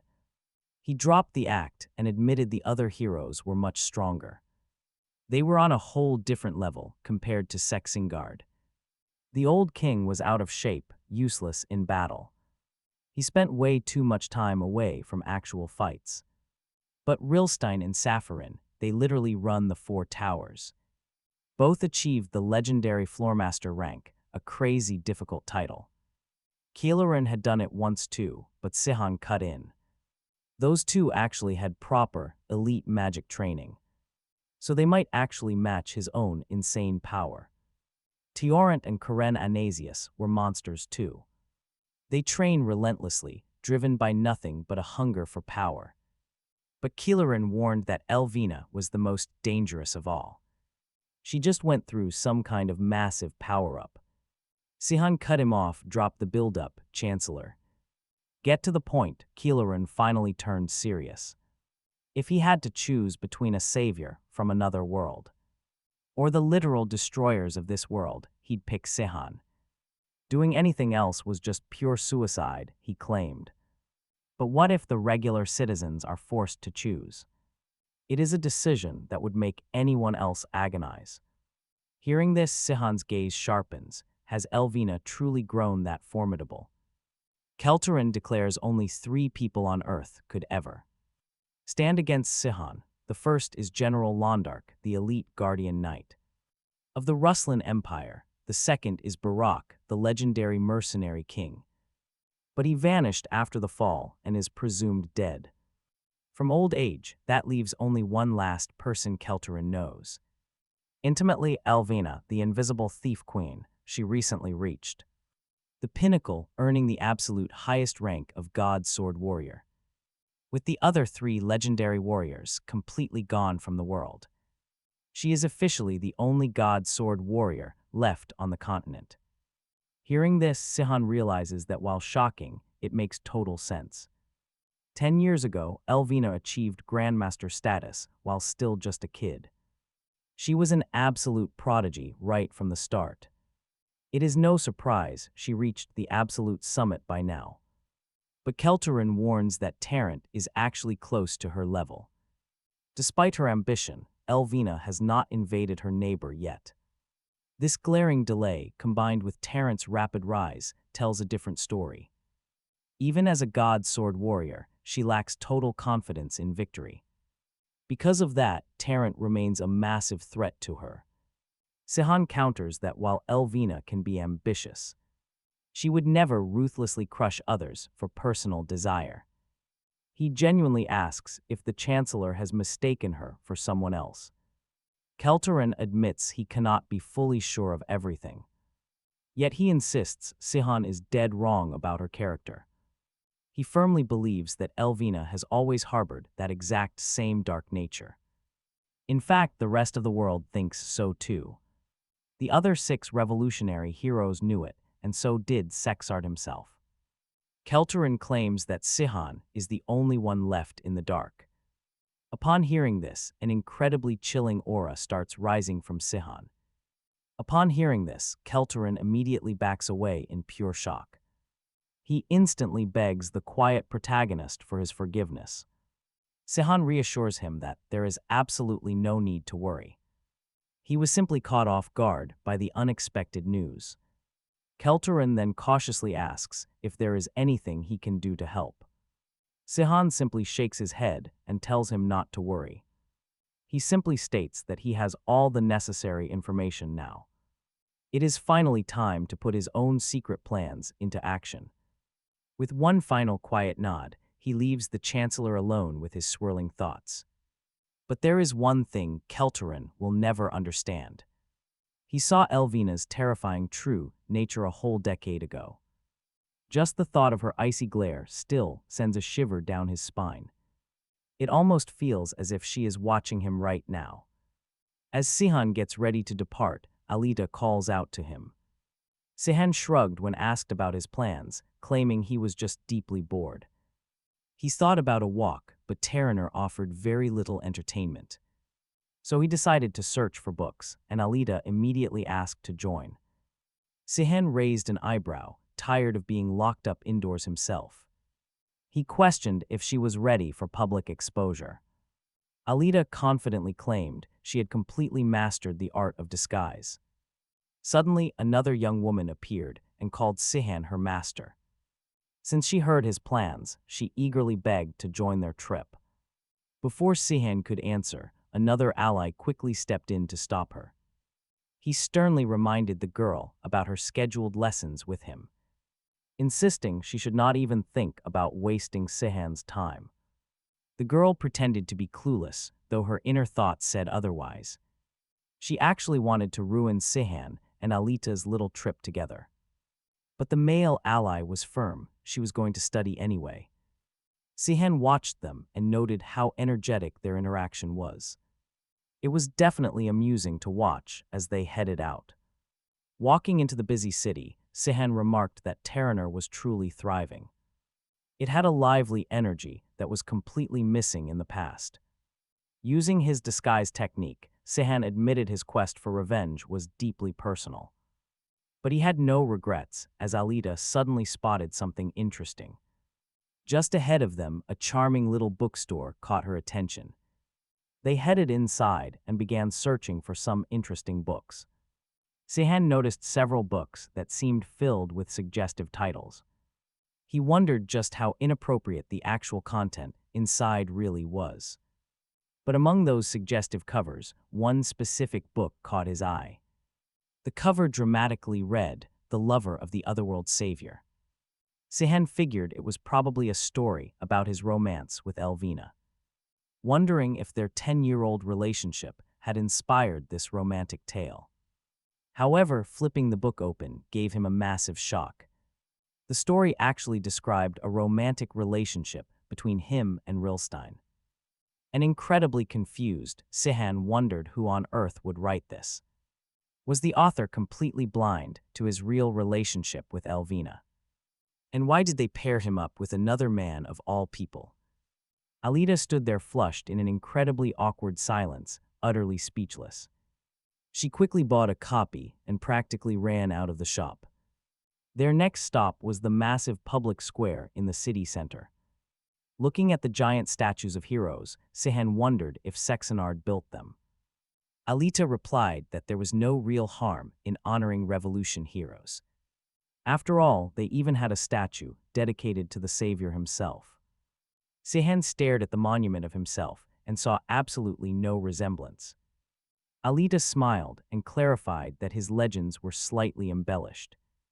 The stories might be exaggerated, but your legendary deeds were very real.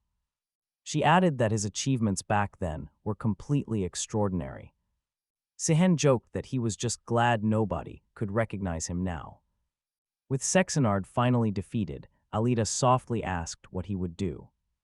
Alita asks if Sihon has another target in mind, defeating Saffron or Rilstein should actually be easy to defeat because their magic is completely useless against him. Still, he prefers to postpone their clash, pinning down slippery mages who are famous for their strategic operations is always a massive challenge.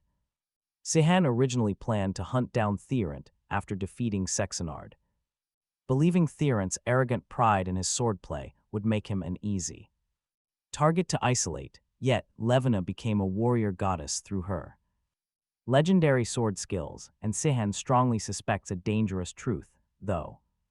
It is just a hunch that Tyrant is incredibly close to reaching a similar level if Kelteran's intel is actually correct. And Tyrant really has become a warrior god, then Sihon's fight would be premature, although Sihon has mostly recovered his aura. He is still a grandmaster and needs time to fully regain his monster power. Alita then asks if he plans to continue his brutal training until he is fully healed. The warrior replies that he has already wasted 10 years, with no more time to lose, his eyes drifting onto a nearby hero statue. He whispers that he cannot wait to finally face Karen. Alita's eyes go wide. Is Sihon really going after the immortal witch?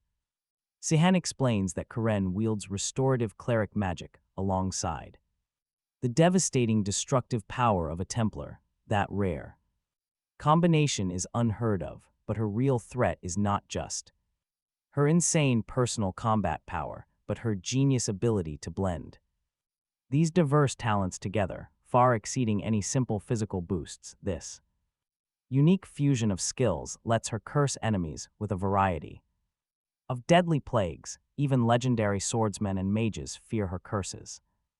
Everyone must stay alert against her diseases. Alita agrees, noting Karen seems like an incredibly tough opponent, asking if Sihon is sure of his path. Sihon responds with absolute confidence. Otherworlders are completely immune to any native diseases of Terraner. Therefore, Karen's specialty plagues will be completely useless against Sihon.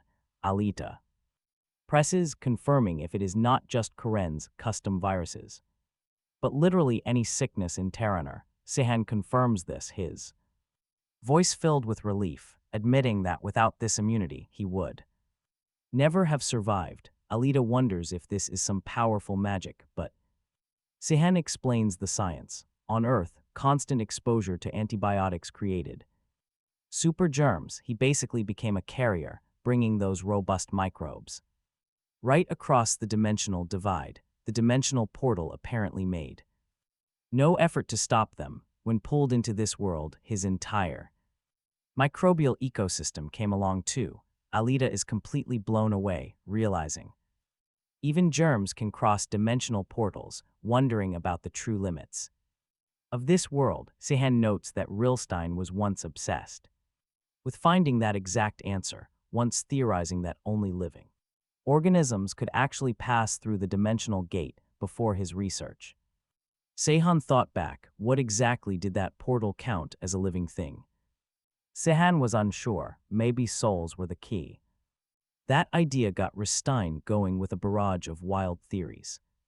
Could zombies or weird animated beasts cross over? All those gross, stomach-turning ideas left Sihon completely speechless. Rilstein just laughed, calling it the true spirit of research. He kept pushing, digging into disgusting details. Seriously, how does his brain even come up with this stuff? That endless rambling earned him a sharp slap to the head. A woman snuck up. She scolded him for talking about gross things before dinner. He rubbed his head, whining that it stung. But looking at Karen, all his frustration instantly melted away. That beautiful smile made him forget everything as she served dinner. "Dinner is ready," she announced, apologizing softly. She explained that a lack of ingredients left them with basic food. Sihon insisted that having any food was enough. But Ristine soon noticed that Karen was not eating anything herself. He asked why, and she explained she had been tasting food while cooking. Tasting while cooking had filled her up. The boys did not believe her, immediately offering food from their plates. Karen politely declined, but they simply refused to take no for an answer. Relenting at last, she took a tiny bite. That tiny bite made Ristine and Sihon cheer, though Tyrant remained totally unbothered. Sihon teasingly asked if Tyrant was going to share his plate too. Annoyed, Tyrant scoffed. He was different. He stood up quickly, leaving his half-eaten plate behind. Muttering that he was full, he left the rest for Karen. Karen smiled secretly, recognizing this as Tyrant's own clumsy way of showing care. As they prepared to leave, she stopped Sihon. She held up a freshly repaired scarf, telling him she had fixed it. Since the weather was freezing, she did not want him catching a cold. Thinking back now, Sihon realized Karen had always played two major roles. She was his sister, his nurturing mother. Even though the others were older, Sihon always saw her as family. Her gentle soul, sharp mind, and endless warmth guided them through everything. That warm smile of hers never once faded away. She stayed strong no matter the pain. Even while wiping out the Imperial army, her calm composure never slipped. It was a pretty terrifying sight, yet her calm look never changed. They were truly brothers and sisters to him. They were a real family, teaching him what truly mattered in life. But now, tired from all his endless wandering, he looked back. He turned to Alita and quietly told her it was time to go home. Still, a heavy sadness lingered inside him. Too many years had passed. Some roads had no return, far away inside the sacred. High in Licitarium, the sacred capital of Inicius, Karen went about her duties. She asked if Sexenard had abdicated, her voice slicing through the quiet room. The silent room seemed to freeze as a priest stepped forward to confirm. He reported that the eldest son took the throne and Count Kilturin took charge. As Sexenard's right hand, Kilturin was now handling the entire chaotic situation. Another priest murmured that the name sounded familiar, prompting a colleague to explain. Kilturin is a man with a scholar's build, but a beast's savage cunning. Hearing this, Karen could not help but show a rare flash of surprise. She admitted it was shocking since the Kilturin she knew was no coward. He was not one to start a rebellion, then a sharp gesture. She ordered them to gather more information, right now. He asked for their next move, and Karen quickly made things clear. She pointed out that many refugees had fled Sexenard's harsh, tyrannical rule. They crossed their borders but were now desecrating temples and stealing sacred offerings. She noted that these people were already given plenty of food and clothing. So why resort to theft? The chief priest reluctantly confessed a dark truth. The man in charge of provisions had stolen everything.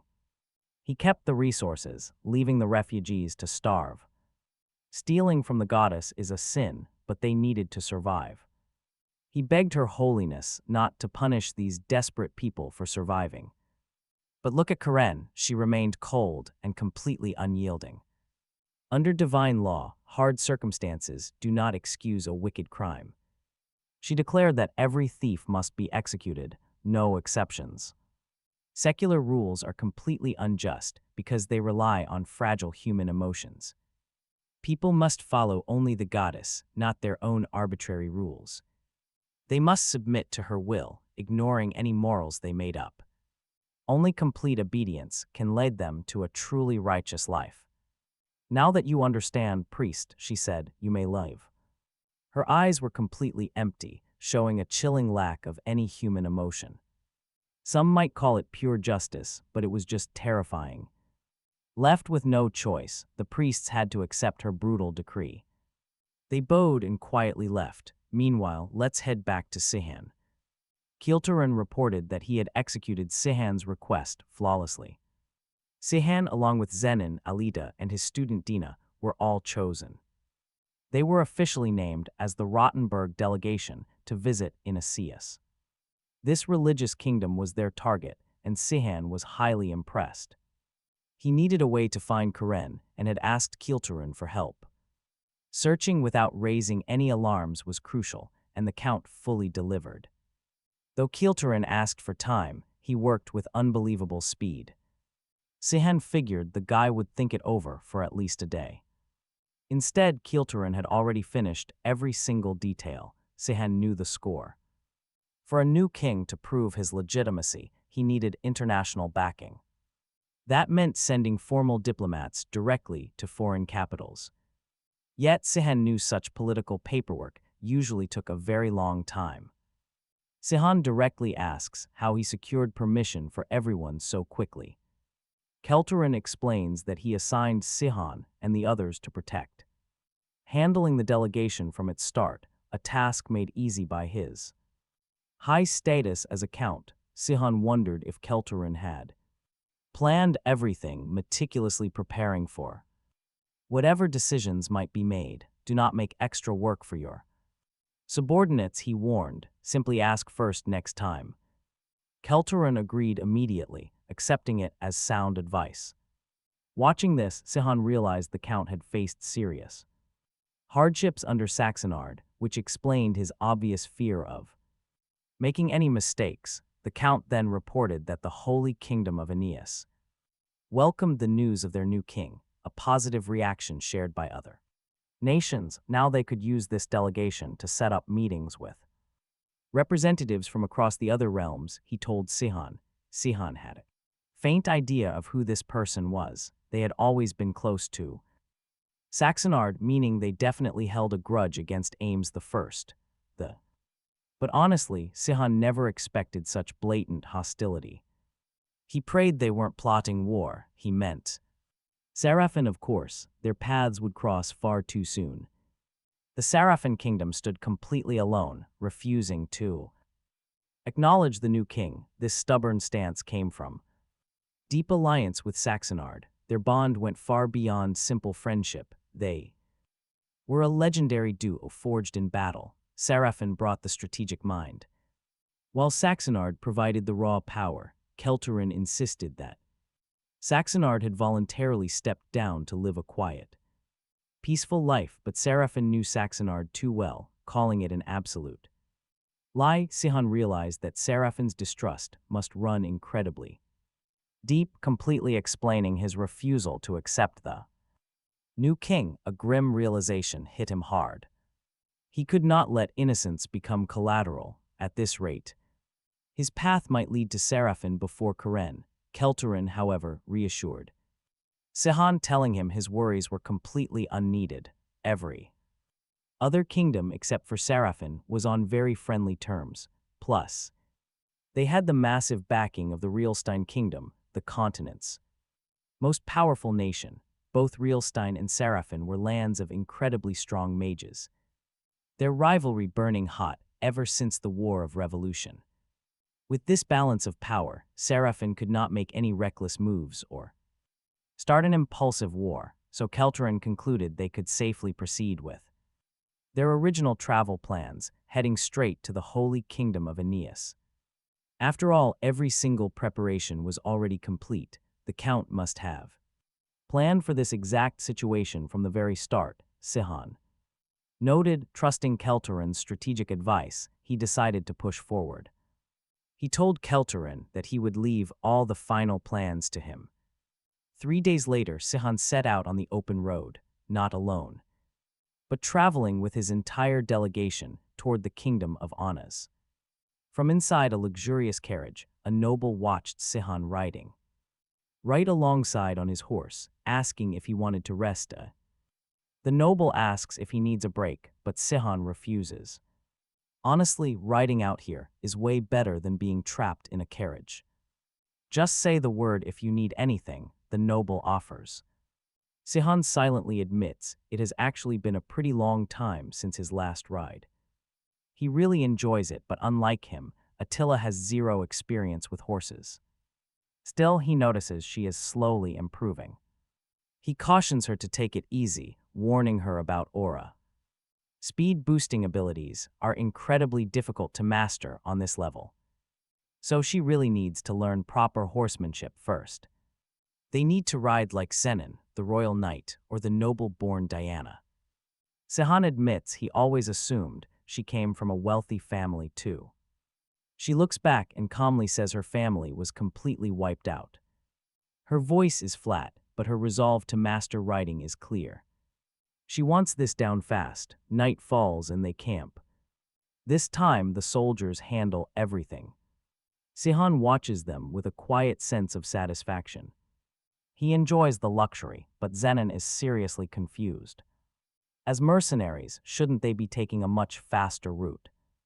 Dina chimed in, explaining that this slow path is actually unavoidable. The other routes are just completely barren. Long ago, a vital highway bridged these mountains directly. But the historic Gelat Highway Bridge was ruined during the war. This long detour is their only option. Dina sighs, pointing out trade would have tripled with that bridge.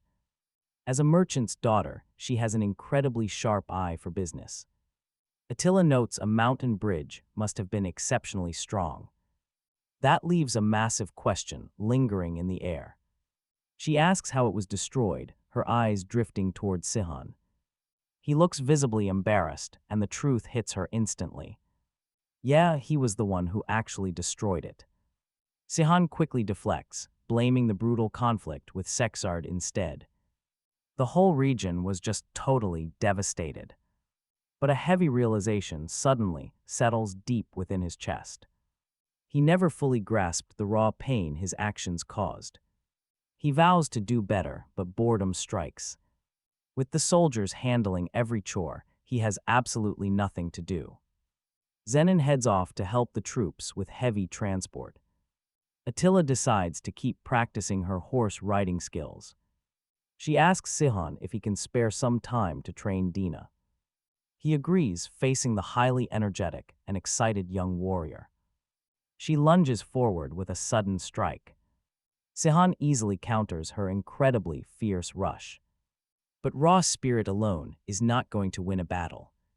Her guard is way too low, exposing a massive gap. He strikes back softly, reminding her to watch every single detail. Especially in battle, swordplay demands undivided, absolute concentration. Of mind and body, anger is natural, but you must never let it control you, while rage can spark a quick flame. Unchecked fury will ultimately cloud your vision and shatter your focus. So Dina clarified, be aggressive but never volatile, he told her. You must train as if every single session is real combat.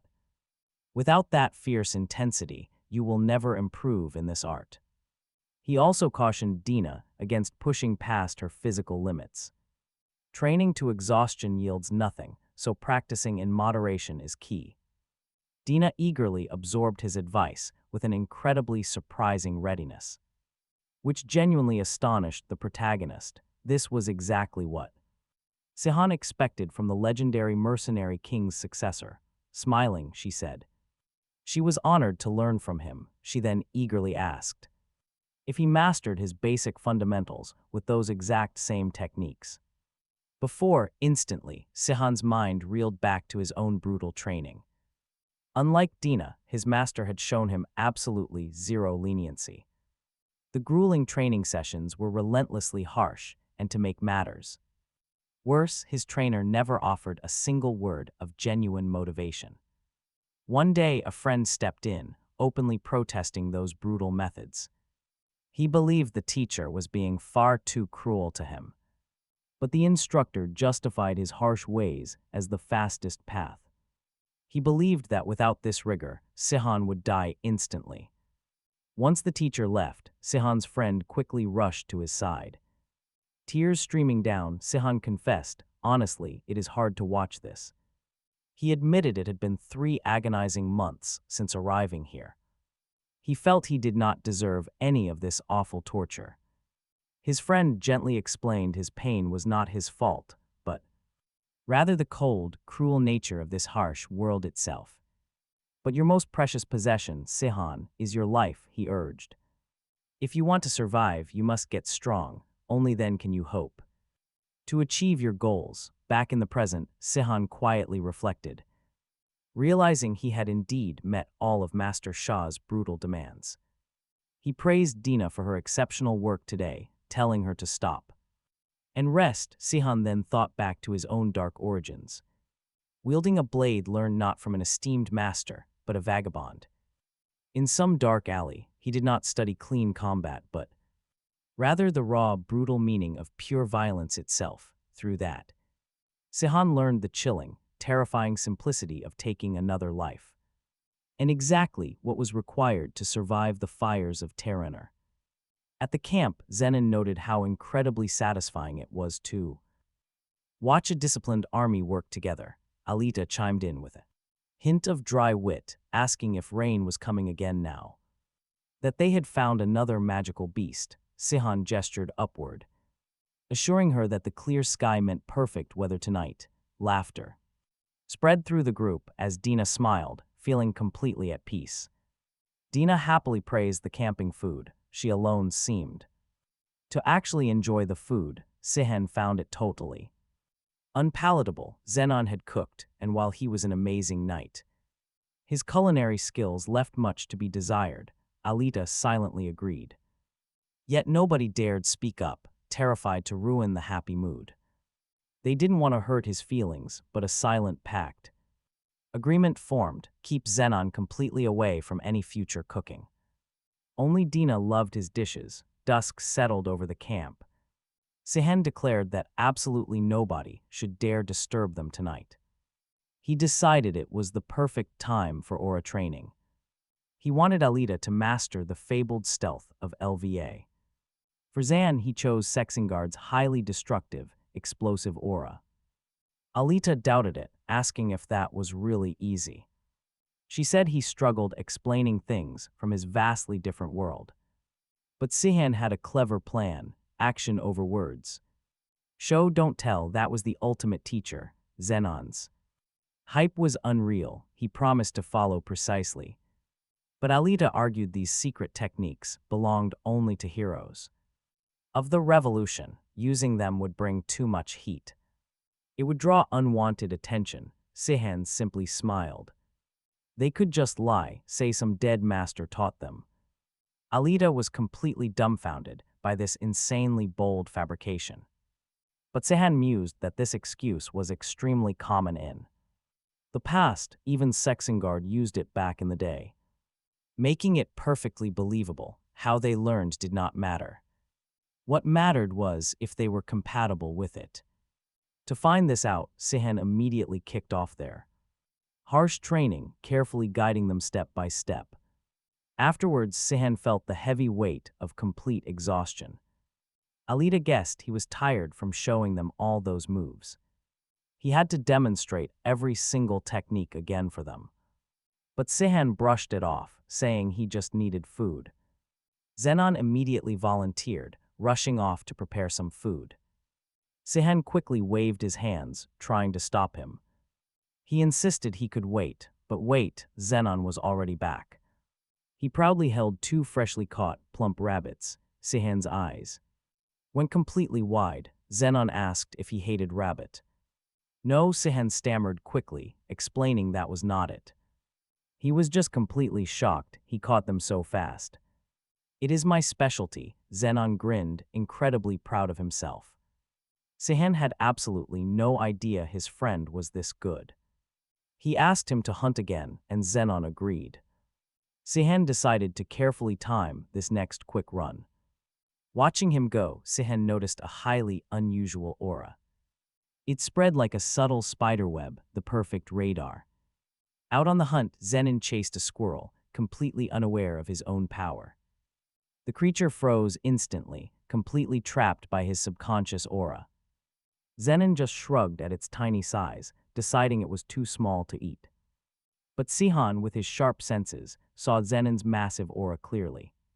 He was amazed that the young man was totally oblivious to his talent. Zenon just thought his easy hunt was a stroke of good luck. He had no idea of the immense power he actually wielded.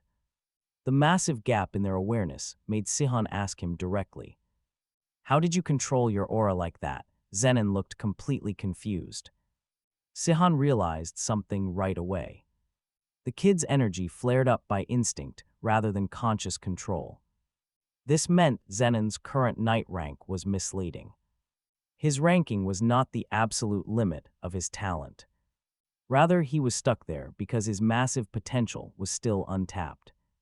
So Sihon pulled a small item out of his bag. He held out his hand and asked Zenon how many grains of salt he held. Zenon squinted, his gaze sharpening instantly. "Exactly 136 grains," he answered, though slightly confused. He showed some confusion, wondering why Sihon was even asking. Sihon smiled, stating he finally understood his disciple much better. He explained that Zenon should avoid a destructive, explosive aura. Instead, he should learn the Emperor's skill, which deeply shocked Zenon. Terrified, he stammered, asking why his master would teach him this. Sihon knew the legendary Emperor's skill was incredibly complex. It was a unique technique, totally impossible for average people. It required extreme talent, yet Sihon had no doubts. After witnessing Zenon's truly unbelievable potential, Sihon was absolutely confident. He believed the kid could rival the greatest heroes in history. At first, he thought Zenon only relied on brute strength. Now he saw the deep potential hidden within the boy. Zenon was a master in the making, completely unaware of it. Sihon couldn't help but feel amused. Zenon was wasting his god-tier talents on basic camp chores. Cooking and setting up tents was an absurd waste of this power. Soon morning arrived, and they piled back into the carriage. Sihon desperately needed to sleep after an exhausting night of training. Dina, who missed the midnight training, noticed his extreme exhaustion. She wondered what on earth Sihon had been doing all night. Shaking it off, she looked out the window at the horizon. Finally, the legendary spires of the capital, Lysterium, came into view. As they rolled up to the city gates, excitement filled the air. They were welcomed directly by the high priest himself. The caravan leader offered a respectful greeting to the holy figures. Meanwhile, Sihon scanned the crowd, recognizing several familiar faces.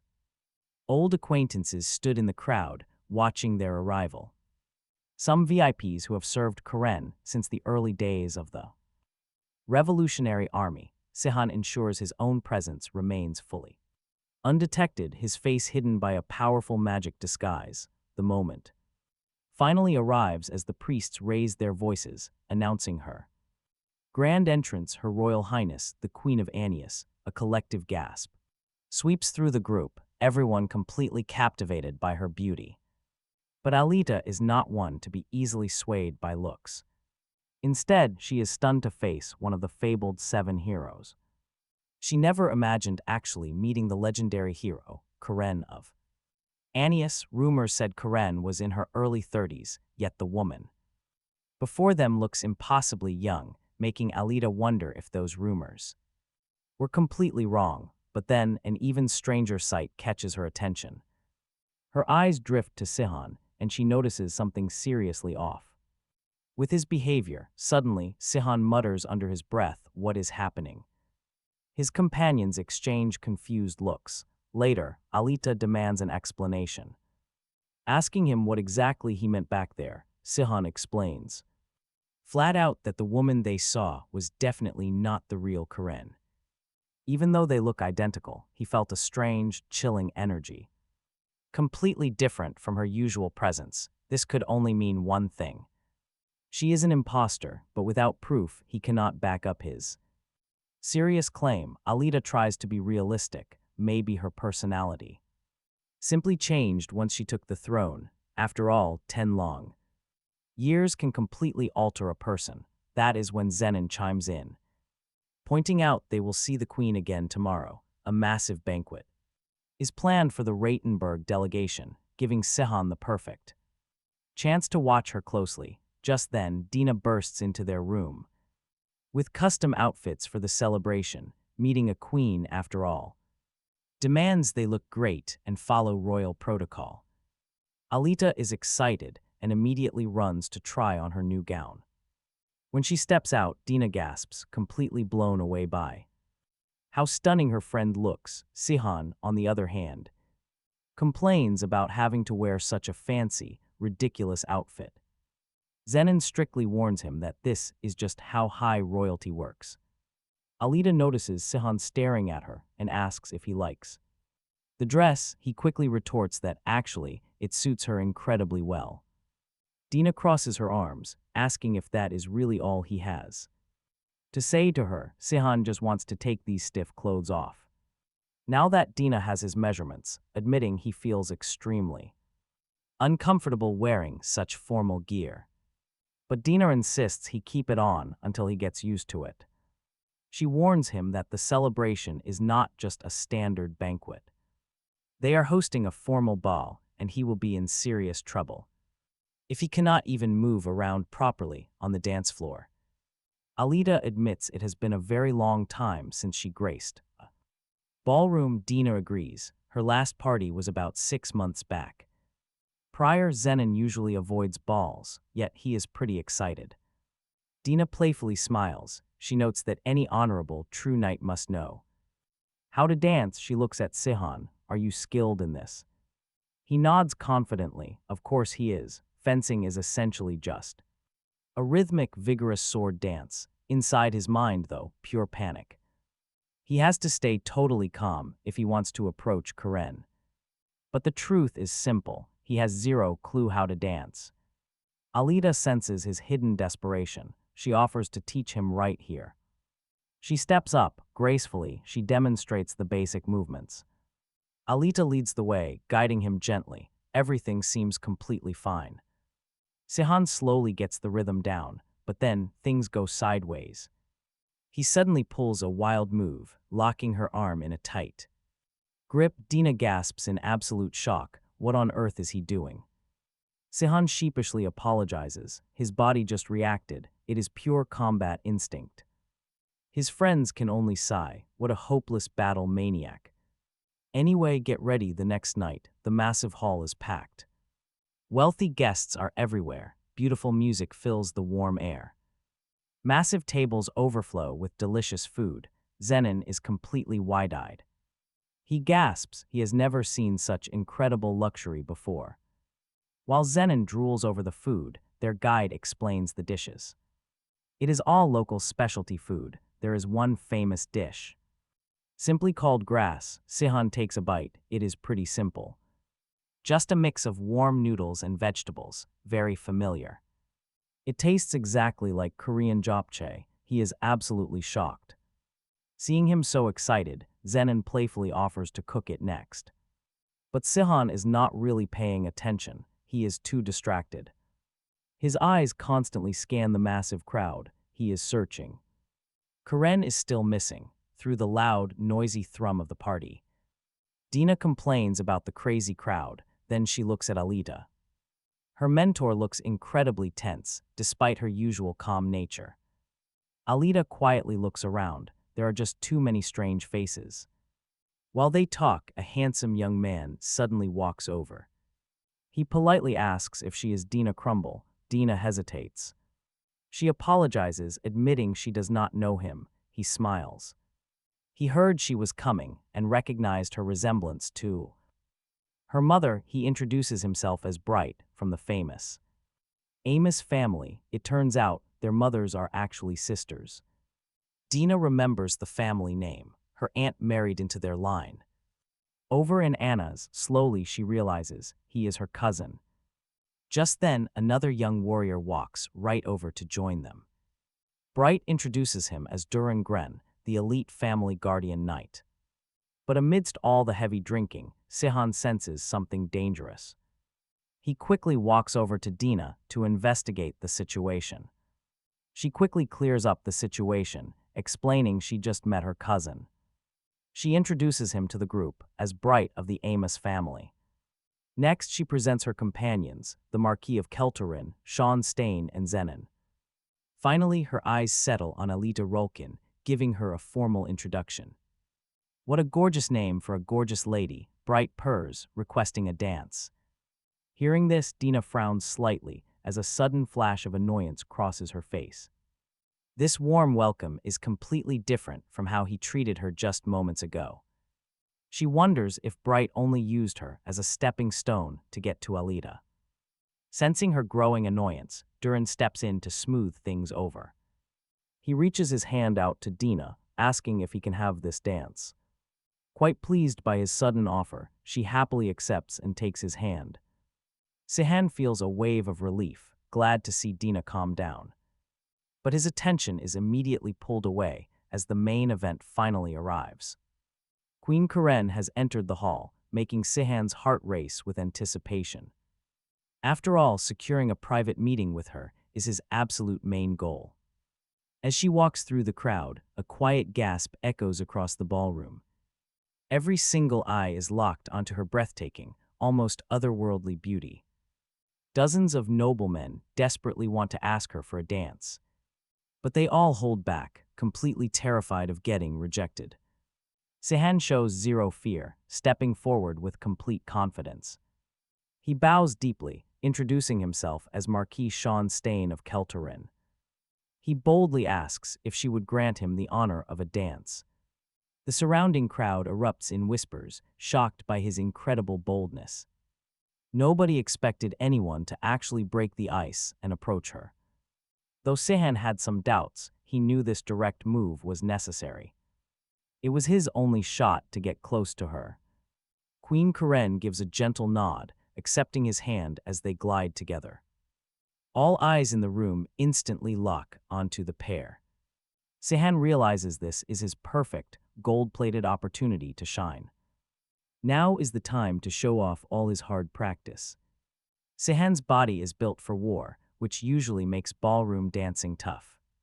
But Alita had given him some brilliant advice a while back. She told him to treat dancing exactly like a high-stakes battle. Think of it as gracefully trapping your opponent, drawing them into your rhythm. Now watch. The entire crowd gasps in absolute shock. The performance between Sihon and the Queen is a mesmerizing spectacle. Dina actually starts trembling, not from fear but from pure excitement. Even Karen is visibly stunned, whispering her genuine admiration. She notes that Sean moves with the flawless grace of a master duelist.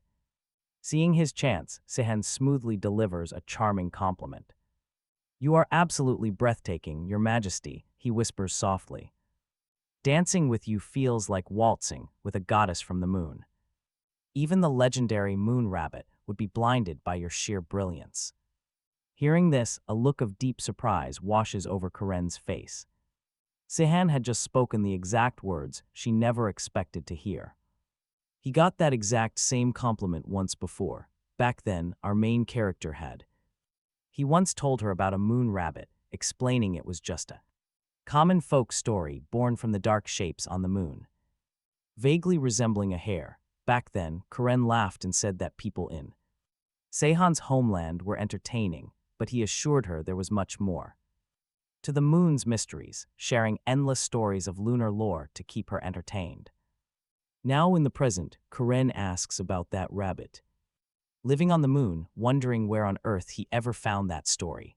The silence, he smoothly brings their elegant dance to a sudden stop.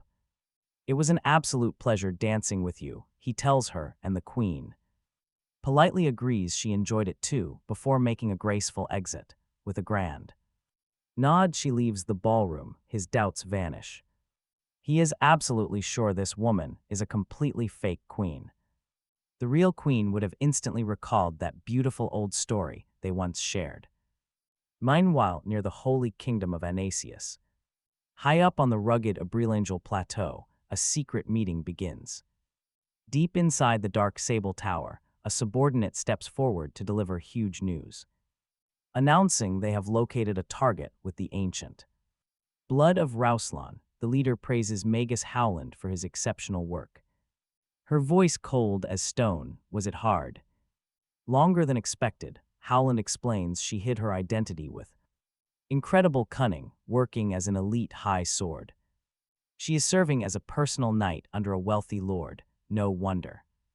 It was so hard to find her, the mage leader agrees. Still, she is deeply surprised their target chose to become a warrior, especially since she inherited the former emperor's incredible summoning power. Send an urgent message to the Moon Temple immediately.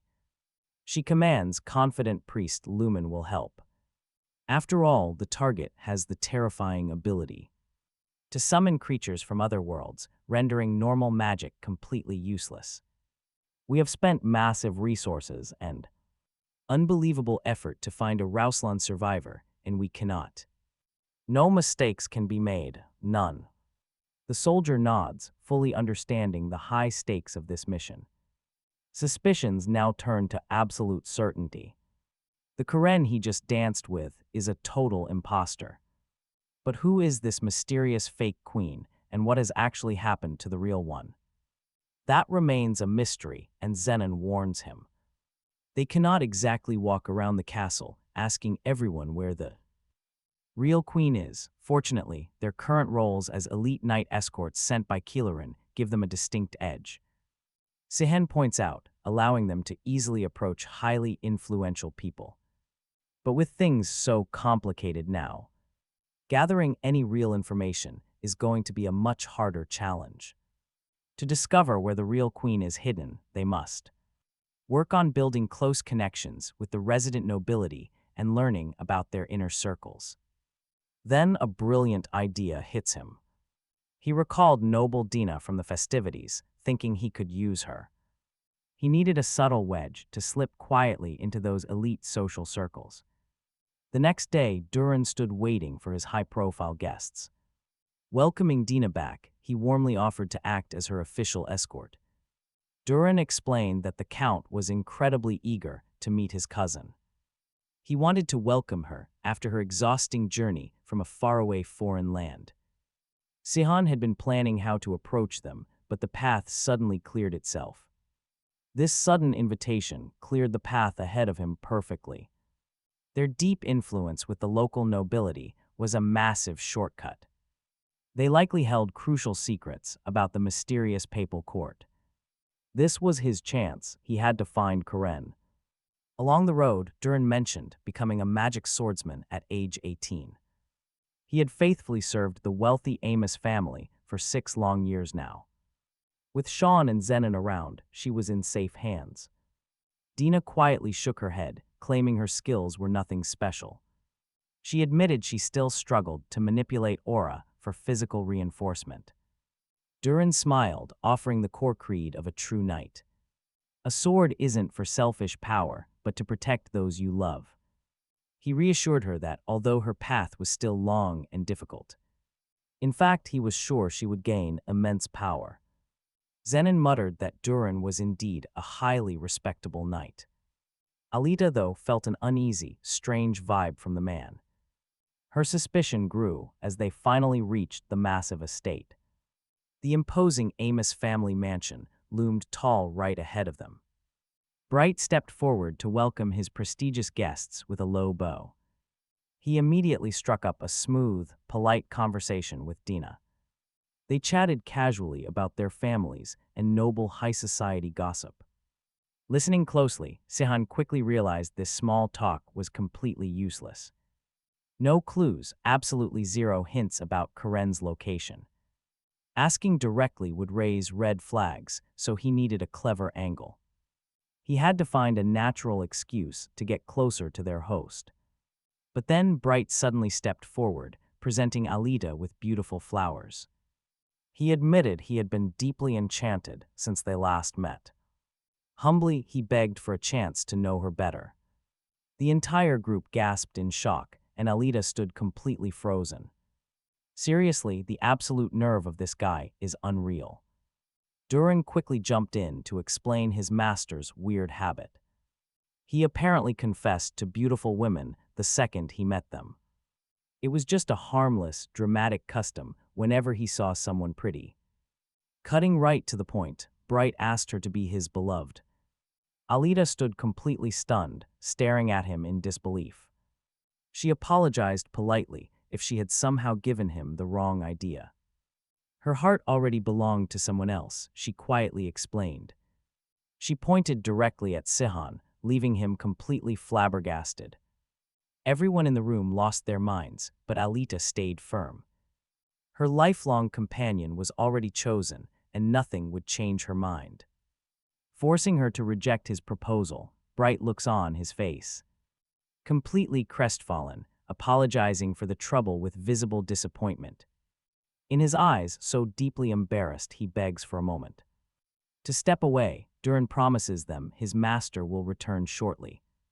While apologizing for the interruption, he invites them to stay the night and suggests they continue their talk tomorrow, sometime. After that, Sihon heads over to his assigned room, totally amazed. By the stunning decor, a maid mentions the room was prepared specifically for a couple on direct orders from Master Bright. Himself still feeling incredibly awkward about his earlier mistake. Once the maid leaves, Sihon looks at Alita and asks what they should do. Alita just shrugs, there is really nothing they can do. It is getting late and she just wants to sleep. She does not mind this setup. Besides, she adds, it is nothing compared to that time she saw him naked. Sihon remembers they actually shared a room before back in Karen City. So yeah, no need for any big drama here, expecting the worst. Alita grabs a pillow and blanket, heading to the other side of the room to leave the massive bed for Sihon, only after a lot of convincing does he manage to stop her from sleeping. On the cold floor, pointing out the bed is easily big enough for both. Still, Sihon feels pretty awkward, especially after her sudden confession. In front of everyone, in the middle of this tense quiet, Alita speaks up to ask if her bold claim messed up his plans for finding out more about Queen Karen and their secret mission. He quickly tells her no, he really does not think Bright is the type to hold a grudge. He even set up this room. He will get over it soon enough, but since Alita cannot fall asleep, she decides to pull out a book to relax. Reading in pitch black is going to ruin your eyes, Sihon warns. With a soft wave of his hand, he summons a glowing magic light orb. Alita smiles, admitting magic is pretty handy. He tells her to read as long as she wants, since the soft glow does not bother him at all. Then Alita starts reading out loud, completely shocked by a massive plot twist. This book is actually insane, she says, totally hooked. Honestly, her excitement is pretty cute. Sihon just sighs, telling her to keep the commentary to herself so he can sleep. But she cannot help herself, making him silently curse the book's writer. Even so, he feels a bit relieved. That heavy, suffocating tension from before is finally starting to fade away. She is completely lost in her reading, which makes sense since she always had a book glued to her hand since the day they met. Noticing his stare, she asks if there is something on his mind. Nothing, he says, closing his eyes to drift off, but in the quiet darkness, an old memory suddenly creeps back, reminding him of what truly matters. Compared to Alita's legendary book, his own story was absolutely nothing. A dark flashback reveals Sehun's past, completely locked away. He endured brutal experiments, but the researchers hit a total dead end. Further testing is totally useless, they declared. They discovered that otherworldly beings and magical creatures shared unique traits. Divine spells worked, but normal magic did absolutely nothing. Aside from this, he was completely ordinary. He had no other special traits, separating him from ordinary people. The lead scientist, Sparkant, demanded actual answers. He confronted Sehun, arguing that such utter uselessness was surely a trick. He was certain the boy was hiding some incredible, latent power. Furious, Sparkant decided to ramp things up. Ignoring all protests, Sparkant immediately summoned his assistant, Riestein. He dumped full responsibility for the new test subject right onto him. As an assistant, Riestein simply had to obey. He became Sparkant's apprentice at age 12 after the scientist recognized his talent. But even by age 20, Riestein was still completely stuck. Only second-tier magic, but not from lack of talent. His cruel mentor deliberately refused to teach him any actual magic. In truth, the boy was a genius, mastering magic entirely on his own. A decent mentor would have unlocked his true power. But to Sparkant, Riestein was never more than a lab rat. He was treated like a tool, used only to further the mad research. Instead of teaching him, Sparkant poisoned him daily. The daily chemicals caused agonizing pain, making him instantly pity Sihon. Looking at this new experimental subject, Riestein felt deep empathy. Riestein quietly introduced himself, promising to look after him. But back then, Sihon did not speak a single word of their language. He could not understand a thing, realizing Sihon was from another world. Riestein knew they needed a way to talk. Since arriving in this world, this was the very first act of kindness. True kindness, Riestein started by teaching his name. He repeated it over and over until the boy finally understood the situation. He finally recognized the young researcher in front of him as Riestein. In return, the protagonist introduced himself simply as Sihon. Riestein patiently taught Sihon the language and local customs of Terraner.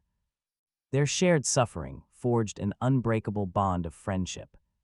Once they could talk, Sihon realized Riestein's life mirrored his own. Riestein quietly whispered that the weak always suffer equally, no matter where.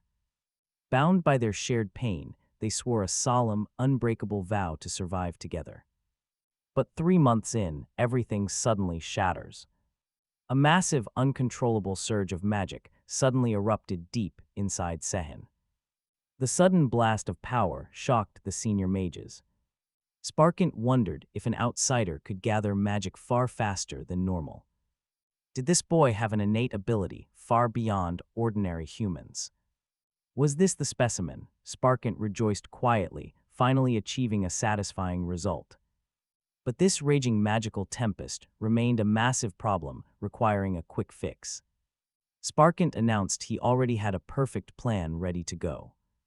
But they had to keep the test subject alive for future experiments. Right then, Riestein appeared with a drawn sword on his master's order. He quietly asked if doing this would truly save him. Sparkant just sneered. A sword is meant to slice its targets, Sparkant told him coldly. Cutting off the boy's limbs would stop his magic from overloading.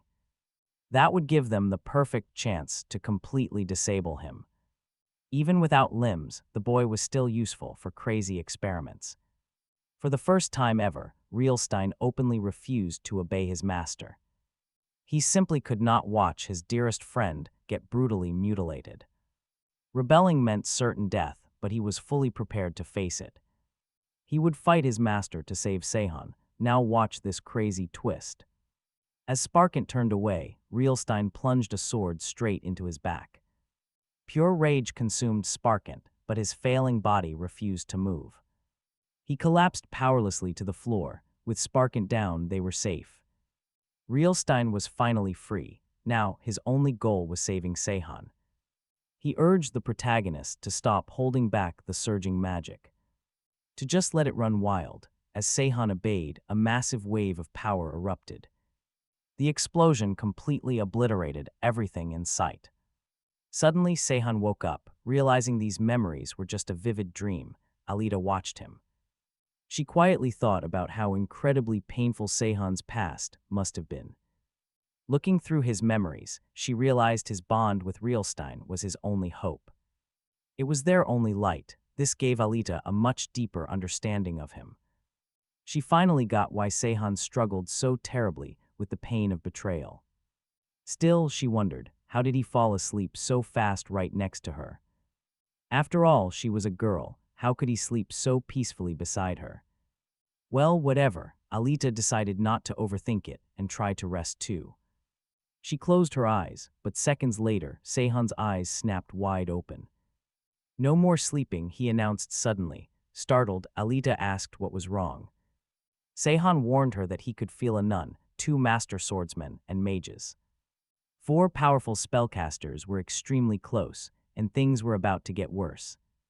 The entire mansion was surrounded. Looking out the bedroom window, he saw them. Hostile soldiers were ready to attack, though their exact reasons were totally unclear. Alita spoke up through the heavy silence, saying they had to prepare. They had to prepare for battle. Then she just suddenly started stripping. The sudden move completely stunned Sihon. "You can't exactly fight in pajamas," she said. She told him to change his clothes immediately as well. Sihon was totally speechless. Just a second ago, she was being incredibly shy about everything. But now she was undressing right in front of him without a care. In reality, she just knew the terrifying danger waiting right outside. Her absolute survival instinct was driving her to move as fast as possible. Out in the enemy ranks, the elite mage Howland expressed some real doubt. He wondered if they really needed this many soldiers for one target. He claimed the Rusklin blood was gone, all this complete overkill. But Lvina sharply shot back, completely rejecting that idea. What would the mage do if the enemy actually summoned an otherworldly monster? There is absolutely no harm in being fully prepared for any disaster. Yet Howland knew the truth. These massive operations cost far too much. And that massive financial burden would ultimately fall right onto the towers. But he was just a subordinate. His hands were completely tied. No matter if some interdimensional beast actually did show up. His own men were fully prepared to deal with the threat. Right then, Bright Amos walked out, straight to his estate gates. He stared at the armed crowd, demanding to know what was happening. "This is the ancestral home of the Amos family," he declared firmly. "My family has always sworn absolute loyalty to the Moon Temple. And to Kron Leet himself, why is this army at my door?" He wanted to know why an army was surrounding his home so late. Lvina's eyes narrowed. "How dare you bring up the Moon Temple," he snarled. "When you are actively harboring a cursed descendant of the Rusklin bloodline." He spat that the young man's sheer insolence knew no limits. The crowd gasped in horror as fear instantly gripped their hearts. "Who exactly are you talking about?" Dina asked in a quiet whisper. Cold dread gripped Alita. Were they actually here for her? The priest's eyes swept over the group with pure, dark disdain. "Just look at that absolutely disgusting platinum blonde hair," he yelled out. "That hair alone confirms we have finally located our primary target. There is no sanctuary for such filthy, sinful blood and no escape." Then, to everyone's absolute shock, Lvina pointed a stiff, accusatory finger. Everyone turned to look as a collective gasp echoed through the crowd. He was pointing right at Duran. The truth was finally out. The priest roared his full, hidden name, Duran Grant Russell, exposing everything. Alita's heart had stopped, thinking she was the one caught. Yet a quick look proved the soldiers were focused on someone else. She never even imagined that Duran shared the cursed Rusklin bloodline. But Duran refused to back down, raising his voice in defiance.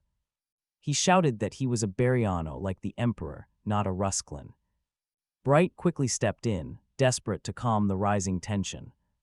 He argued that while Rusklin descendants usually have platinum blonde hair, it does not mean everyone with that hair color is cursed. By that broken logic, even my honored guest Alita would be guilty. That is an absurd accusation that I will absolutely never accept. Lvina's booming voice cut him off, ordering them all to surrender. He promised the heretic inquisitors would drag the truth out of them. Dina whispered in pure terror, wondering what would happen to Duran. Desperate and cornered, the young man made a sudden, wild move. His hand blurred, suddenly pressing a sharp blade right against Bright's throat. He snarled at the guards to back off, warning them not to move. "Take another step," he snarls, "and someone dies. Otherwise, the blood of Count Amos's successor will be on your hands," he vows, voice shaking with desperate resolve. "I almost managed to fool this foolish noble," Duran mutters, eyes wide. With panic, he simply cannot afford to get caught now. Suddenly, the enemy finally shows his ugly true face. Lumen proclaims with a cruel satisfaction in his voice, he is, after all, a cursed descendant of the Emperor himself. Durin offers a quiet, fleeting apology. There is no point in staying here any longer, he says, his voice tight before he violently shoves his hostage aside. And for everything, he gasps, I am grateful. Move in, lament. Roars his command echoing across the courtyard, but Durin is already moving. With a desperate leap, he vaults right over the high palace wall, trying to escape. Block him off, Lumen bellows, his voice absolutely dripping with rage. The palace courtyard, Dina stands frozen, completely paralyzed by shock. Her mind spinning, she cannot match the gentle Durin she knew with this sudden, terrifying reality of a ruthless fugitive. Meanwhile, Alita charges forward, her boots pounding after the escaping Durin.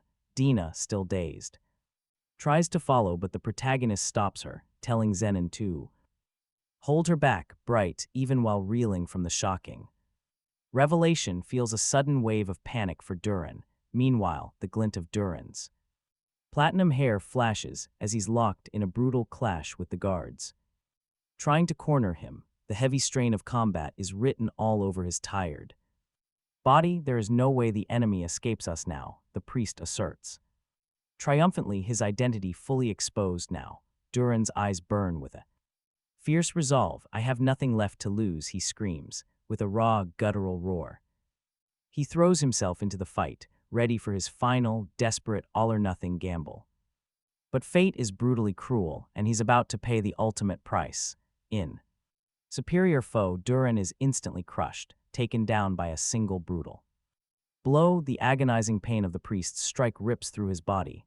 I will hand this enemy over to the heretic inquisitors, Lament declares with grim satisfaction. The sacred laws of the goddess will render judgment on his sins, but Durin knows what lies ahead. I will be sentenced to death, he rasps. There is no doubt, and I refuse that.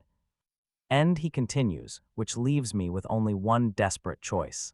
I never wanted to go this far, he admits, but you have left me no other choice. In the courtyard, the protagonist turns to Alita, his brow furrowed in confusion. Why did you chase Durin so aggressively, he asks. I have this strange sense of déjà vu, she admits, a faint memory stirring. His real name feels incredibly familiar, like I heard it in my youth. Suddenly, his desperate escape is cut short, and abnormal heavy energy in the air demands their attention.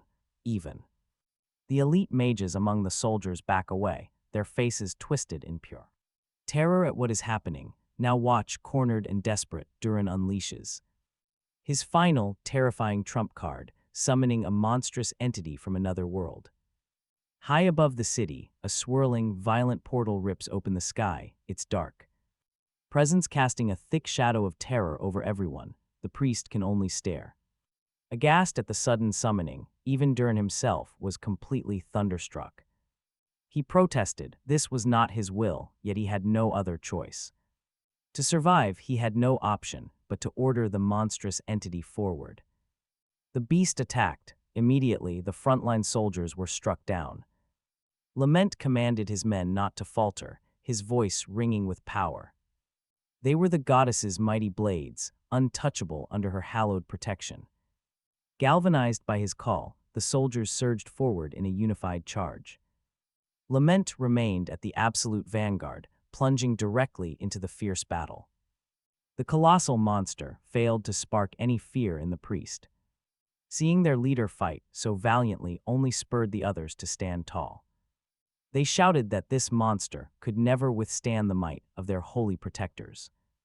Shouting confidently, their voices rang through the swirling storm. Watching the chaos, Howland admitted he deeply regretted his lack of foresight. He never expected such a creature, wishing he had summoned more reinforcements.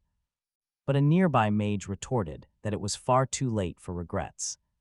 Though his spells could not fell the beast, he promised to slow it down. With a sudden surge of arcane power, he managed to throw it off balance.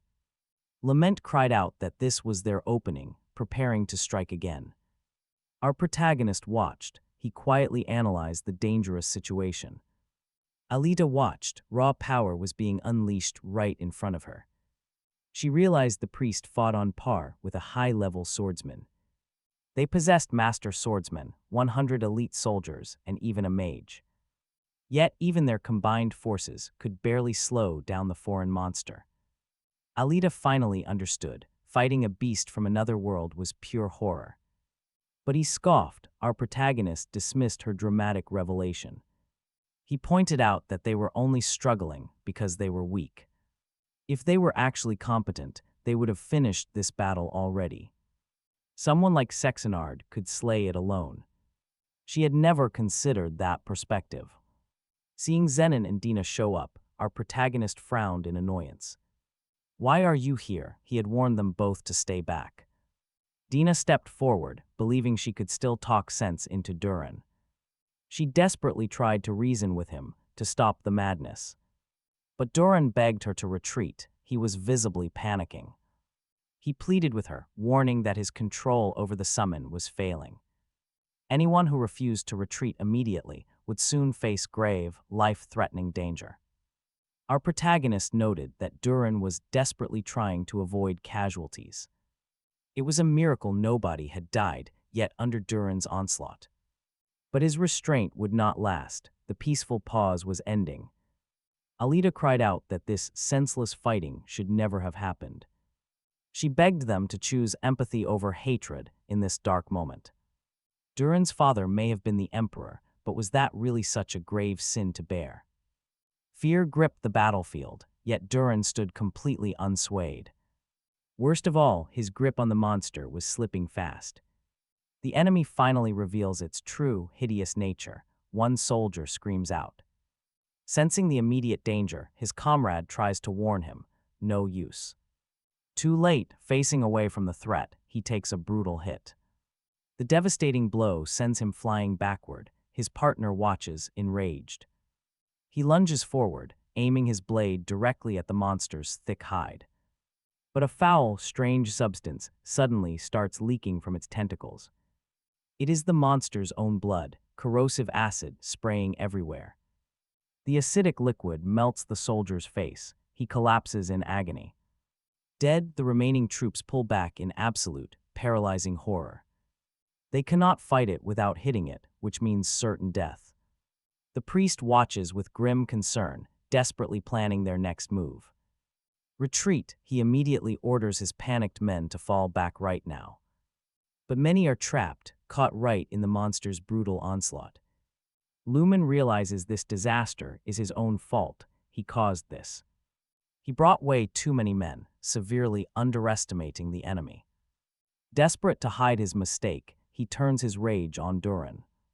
Duran bellows back, telling the priest to stop his useless screaming.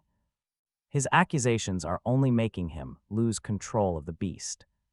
Moments later, Lament is seized. A massive tentacle lifts him up.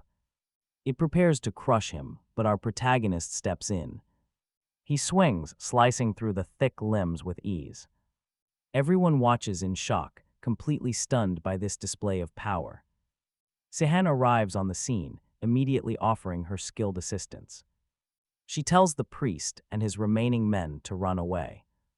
Zenon agrees to fall back and carry Dina to safety. Sihon urges him to keep the girl hidden until it ends. But as they talk, Alita suddenly steps in to ask, can they not just let Duran slip away without any trouble? Sihon understands her feelings, but points out the major issue. Too many eyes are watching them, making a quiet escape impossible. Alita presses on, asking what happens if nobody can see them. She claims she can easily make that happen right now. She has a way to cover everyone's eyes in darkness. Sihon thinks about her plan, a slight nod in his eyes. Lumen's gaze sharpens as he senses the protagonist's unique aura. It feels remarkably like the legendary warrior from the old legends. But Sihon flatly denies it. He is not some hero. He is Sean Stain, successor to the legendary mercenary King Barak. He orders the priest to let him handle the monster alone. This is a battlefield, Lumen snaps back, his pride wounded. He boasts that holy knights do not run. Sihon cuts in. This is no time for foolish pride. Listen if you value lives. Lumen must cooperate, though his face is tight with reluctance. The priest cannot deny the harsh truth behind Sihon's words. Dropping the argument, he reluctantly gives a silent, curt nod. They retreated, shouting for Sihon to buy them as much time as possible. With everyone else gone, Sihon thought about how it had been 10 years since he last faced a beast summoned by Ruslan's bloodline. Right then, Duran stopped running and moved to help him instead. Together, they faced the massive entity as Duran yelled a warning. The monster is free from its chains, so we must destroy it completely. Suddenly, the beast lunged, but Sihon dodged with perfect ease. Slipping past the heavy blow, Sihon got into stance, ready. He focused his energy, preparing for a devastating counterstrike. With a swift, heavy slash, he chopped off one of its thrashing tentacles. Duran stood frozen, wondering where on earth this insane power came from. He wondered how anyone could possess such terrifying strength. But Sihon realized that cutting off the limbs was completely useless. They were already growing back at an alarming speed. To win, he had to take out the core of this monster. His current moves alone would not be enough to finish it. Worse, he had to hold back to hide his true identity. Thankfully, Zenon returned to the fight after keeping Dina safe and sound. Sihon welcomed the help, telling his ally that his timing was perfect. He asked Zenon to keep the wild tentacles busy for a moment.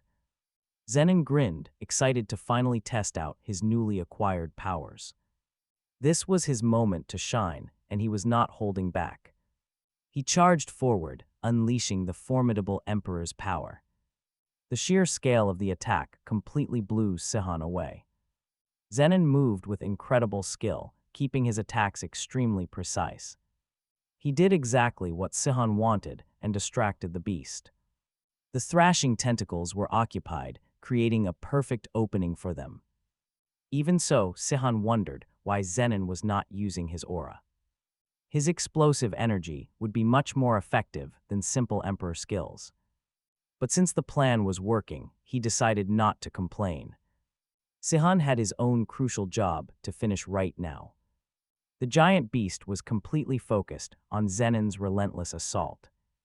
Now was the time to strike its weak point and end this. Sihon rushed forward, sliding right beneath the massive body. He had to make sure the target could not run away. Unleashing a wave of freezing cold, he locked the monster in solid ice. With the target frozen, he turned the ice into sharp spears. He launched them directly into the creature, shocking Duran. Sihon was moving so fast that Duran could barely see him. He had slipped right under the giant beast without warning. A wave of hope washed over Duran as victory seemed close. But get ready because a sudden, terrifying shift was about to unfold. Duran watched in pure shock as Sihon hit the creature's core. In the very next second, a massive explosion tore through the air. The fleeing soldiers watched the blast from afar, whispering in disbelief. They whisper among themselves, "What just happened?" They see a massive chunk of the ground has been completely wiped out, but that is not all. Looking at the lifeless beast, a massive cheer erupts from the crowd. Beast is finally dead. Meanwhile, the protagonist, standing in the settling dust, wonders if Duran managed to escape, as if. Hearing those very words, Alita is actually helping Duran flee, but she admits, "I cannot keep running like this. My magic is almost completely gone." Duran warns her that she is risking everything to save a member of the Ruslan faction. "Why do this?" Alita just pushes him forward. "Keep running.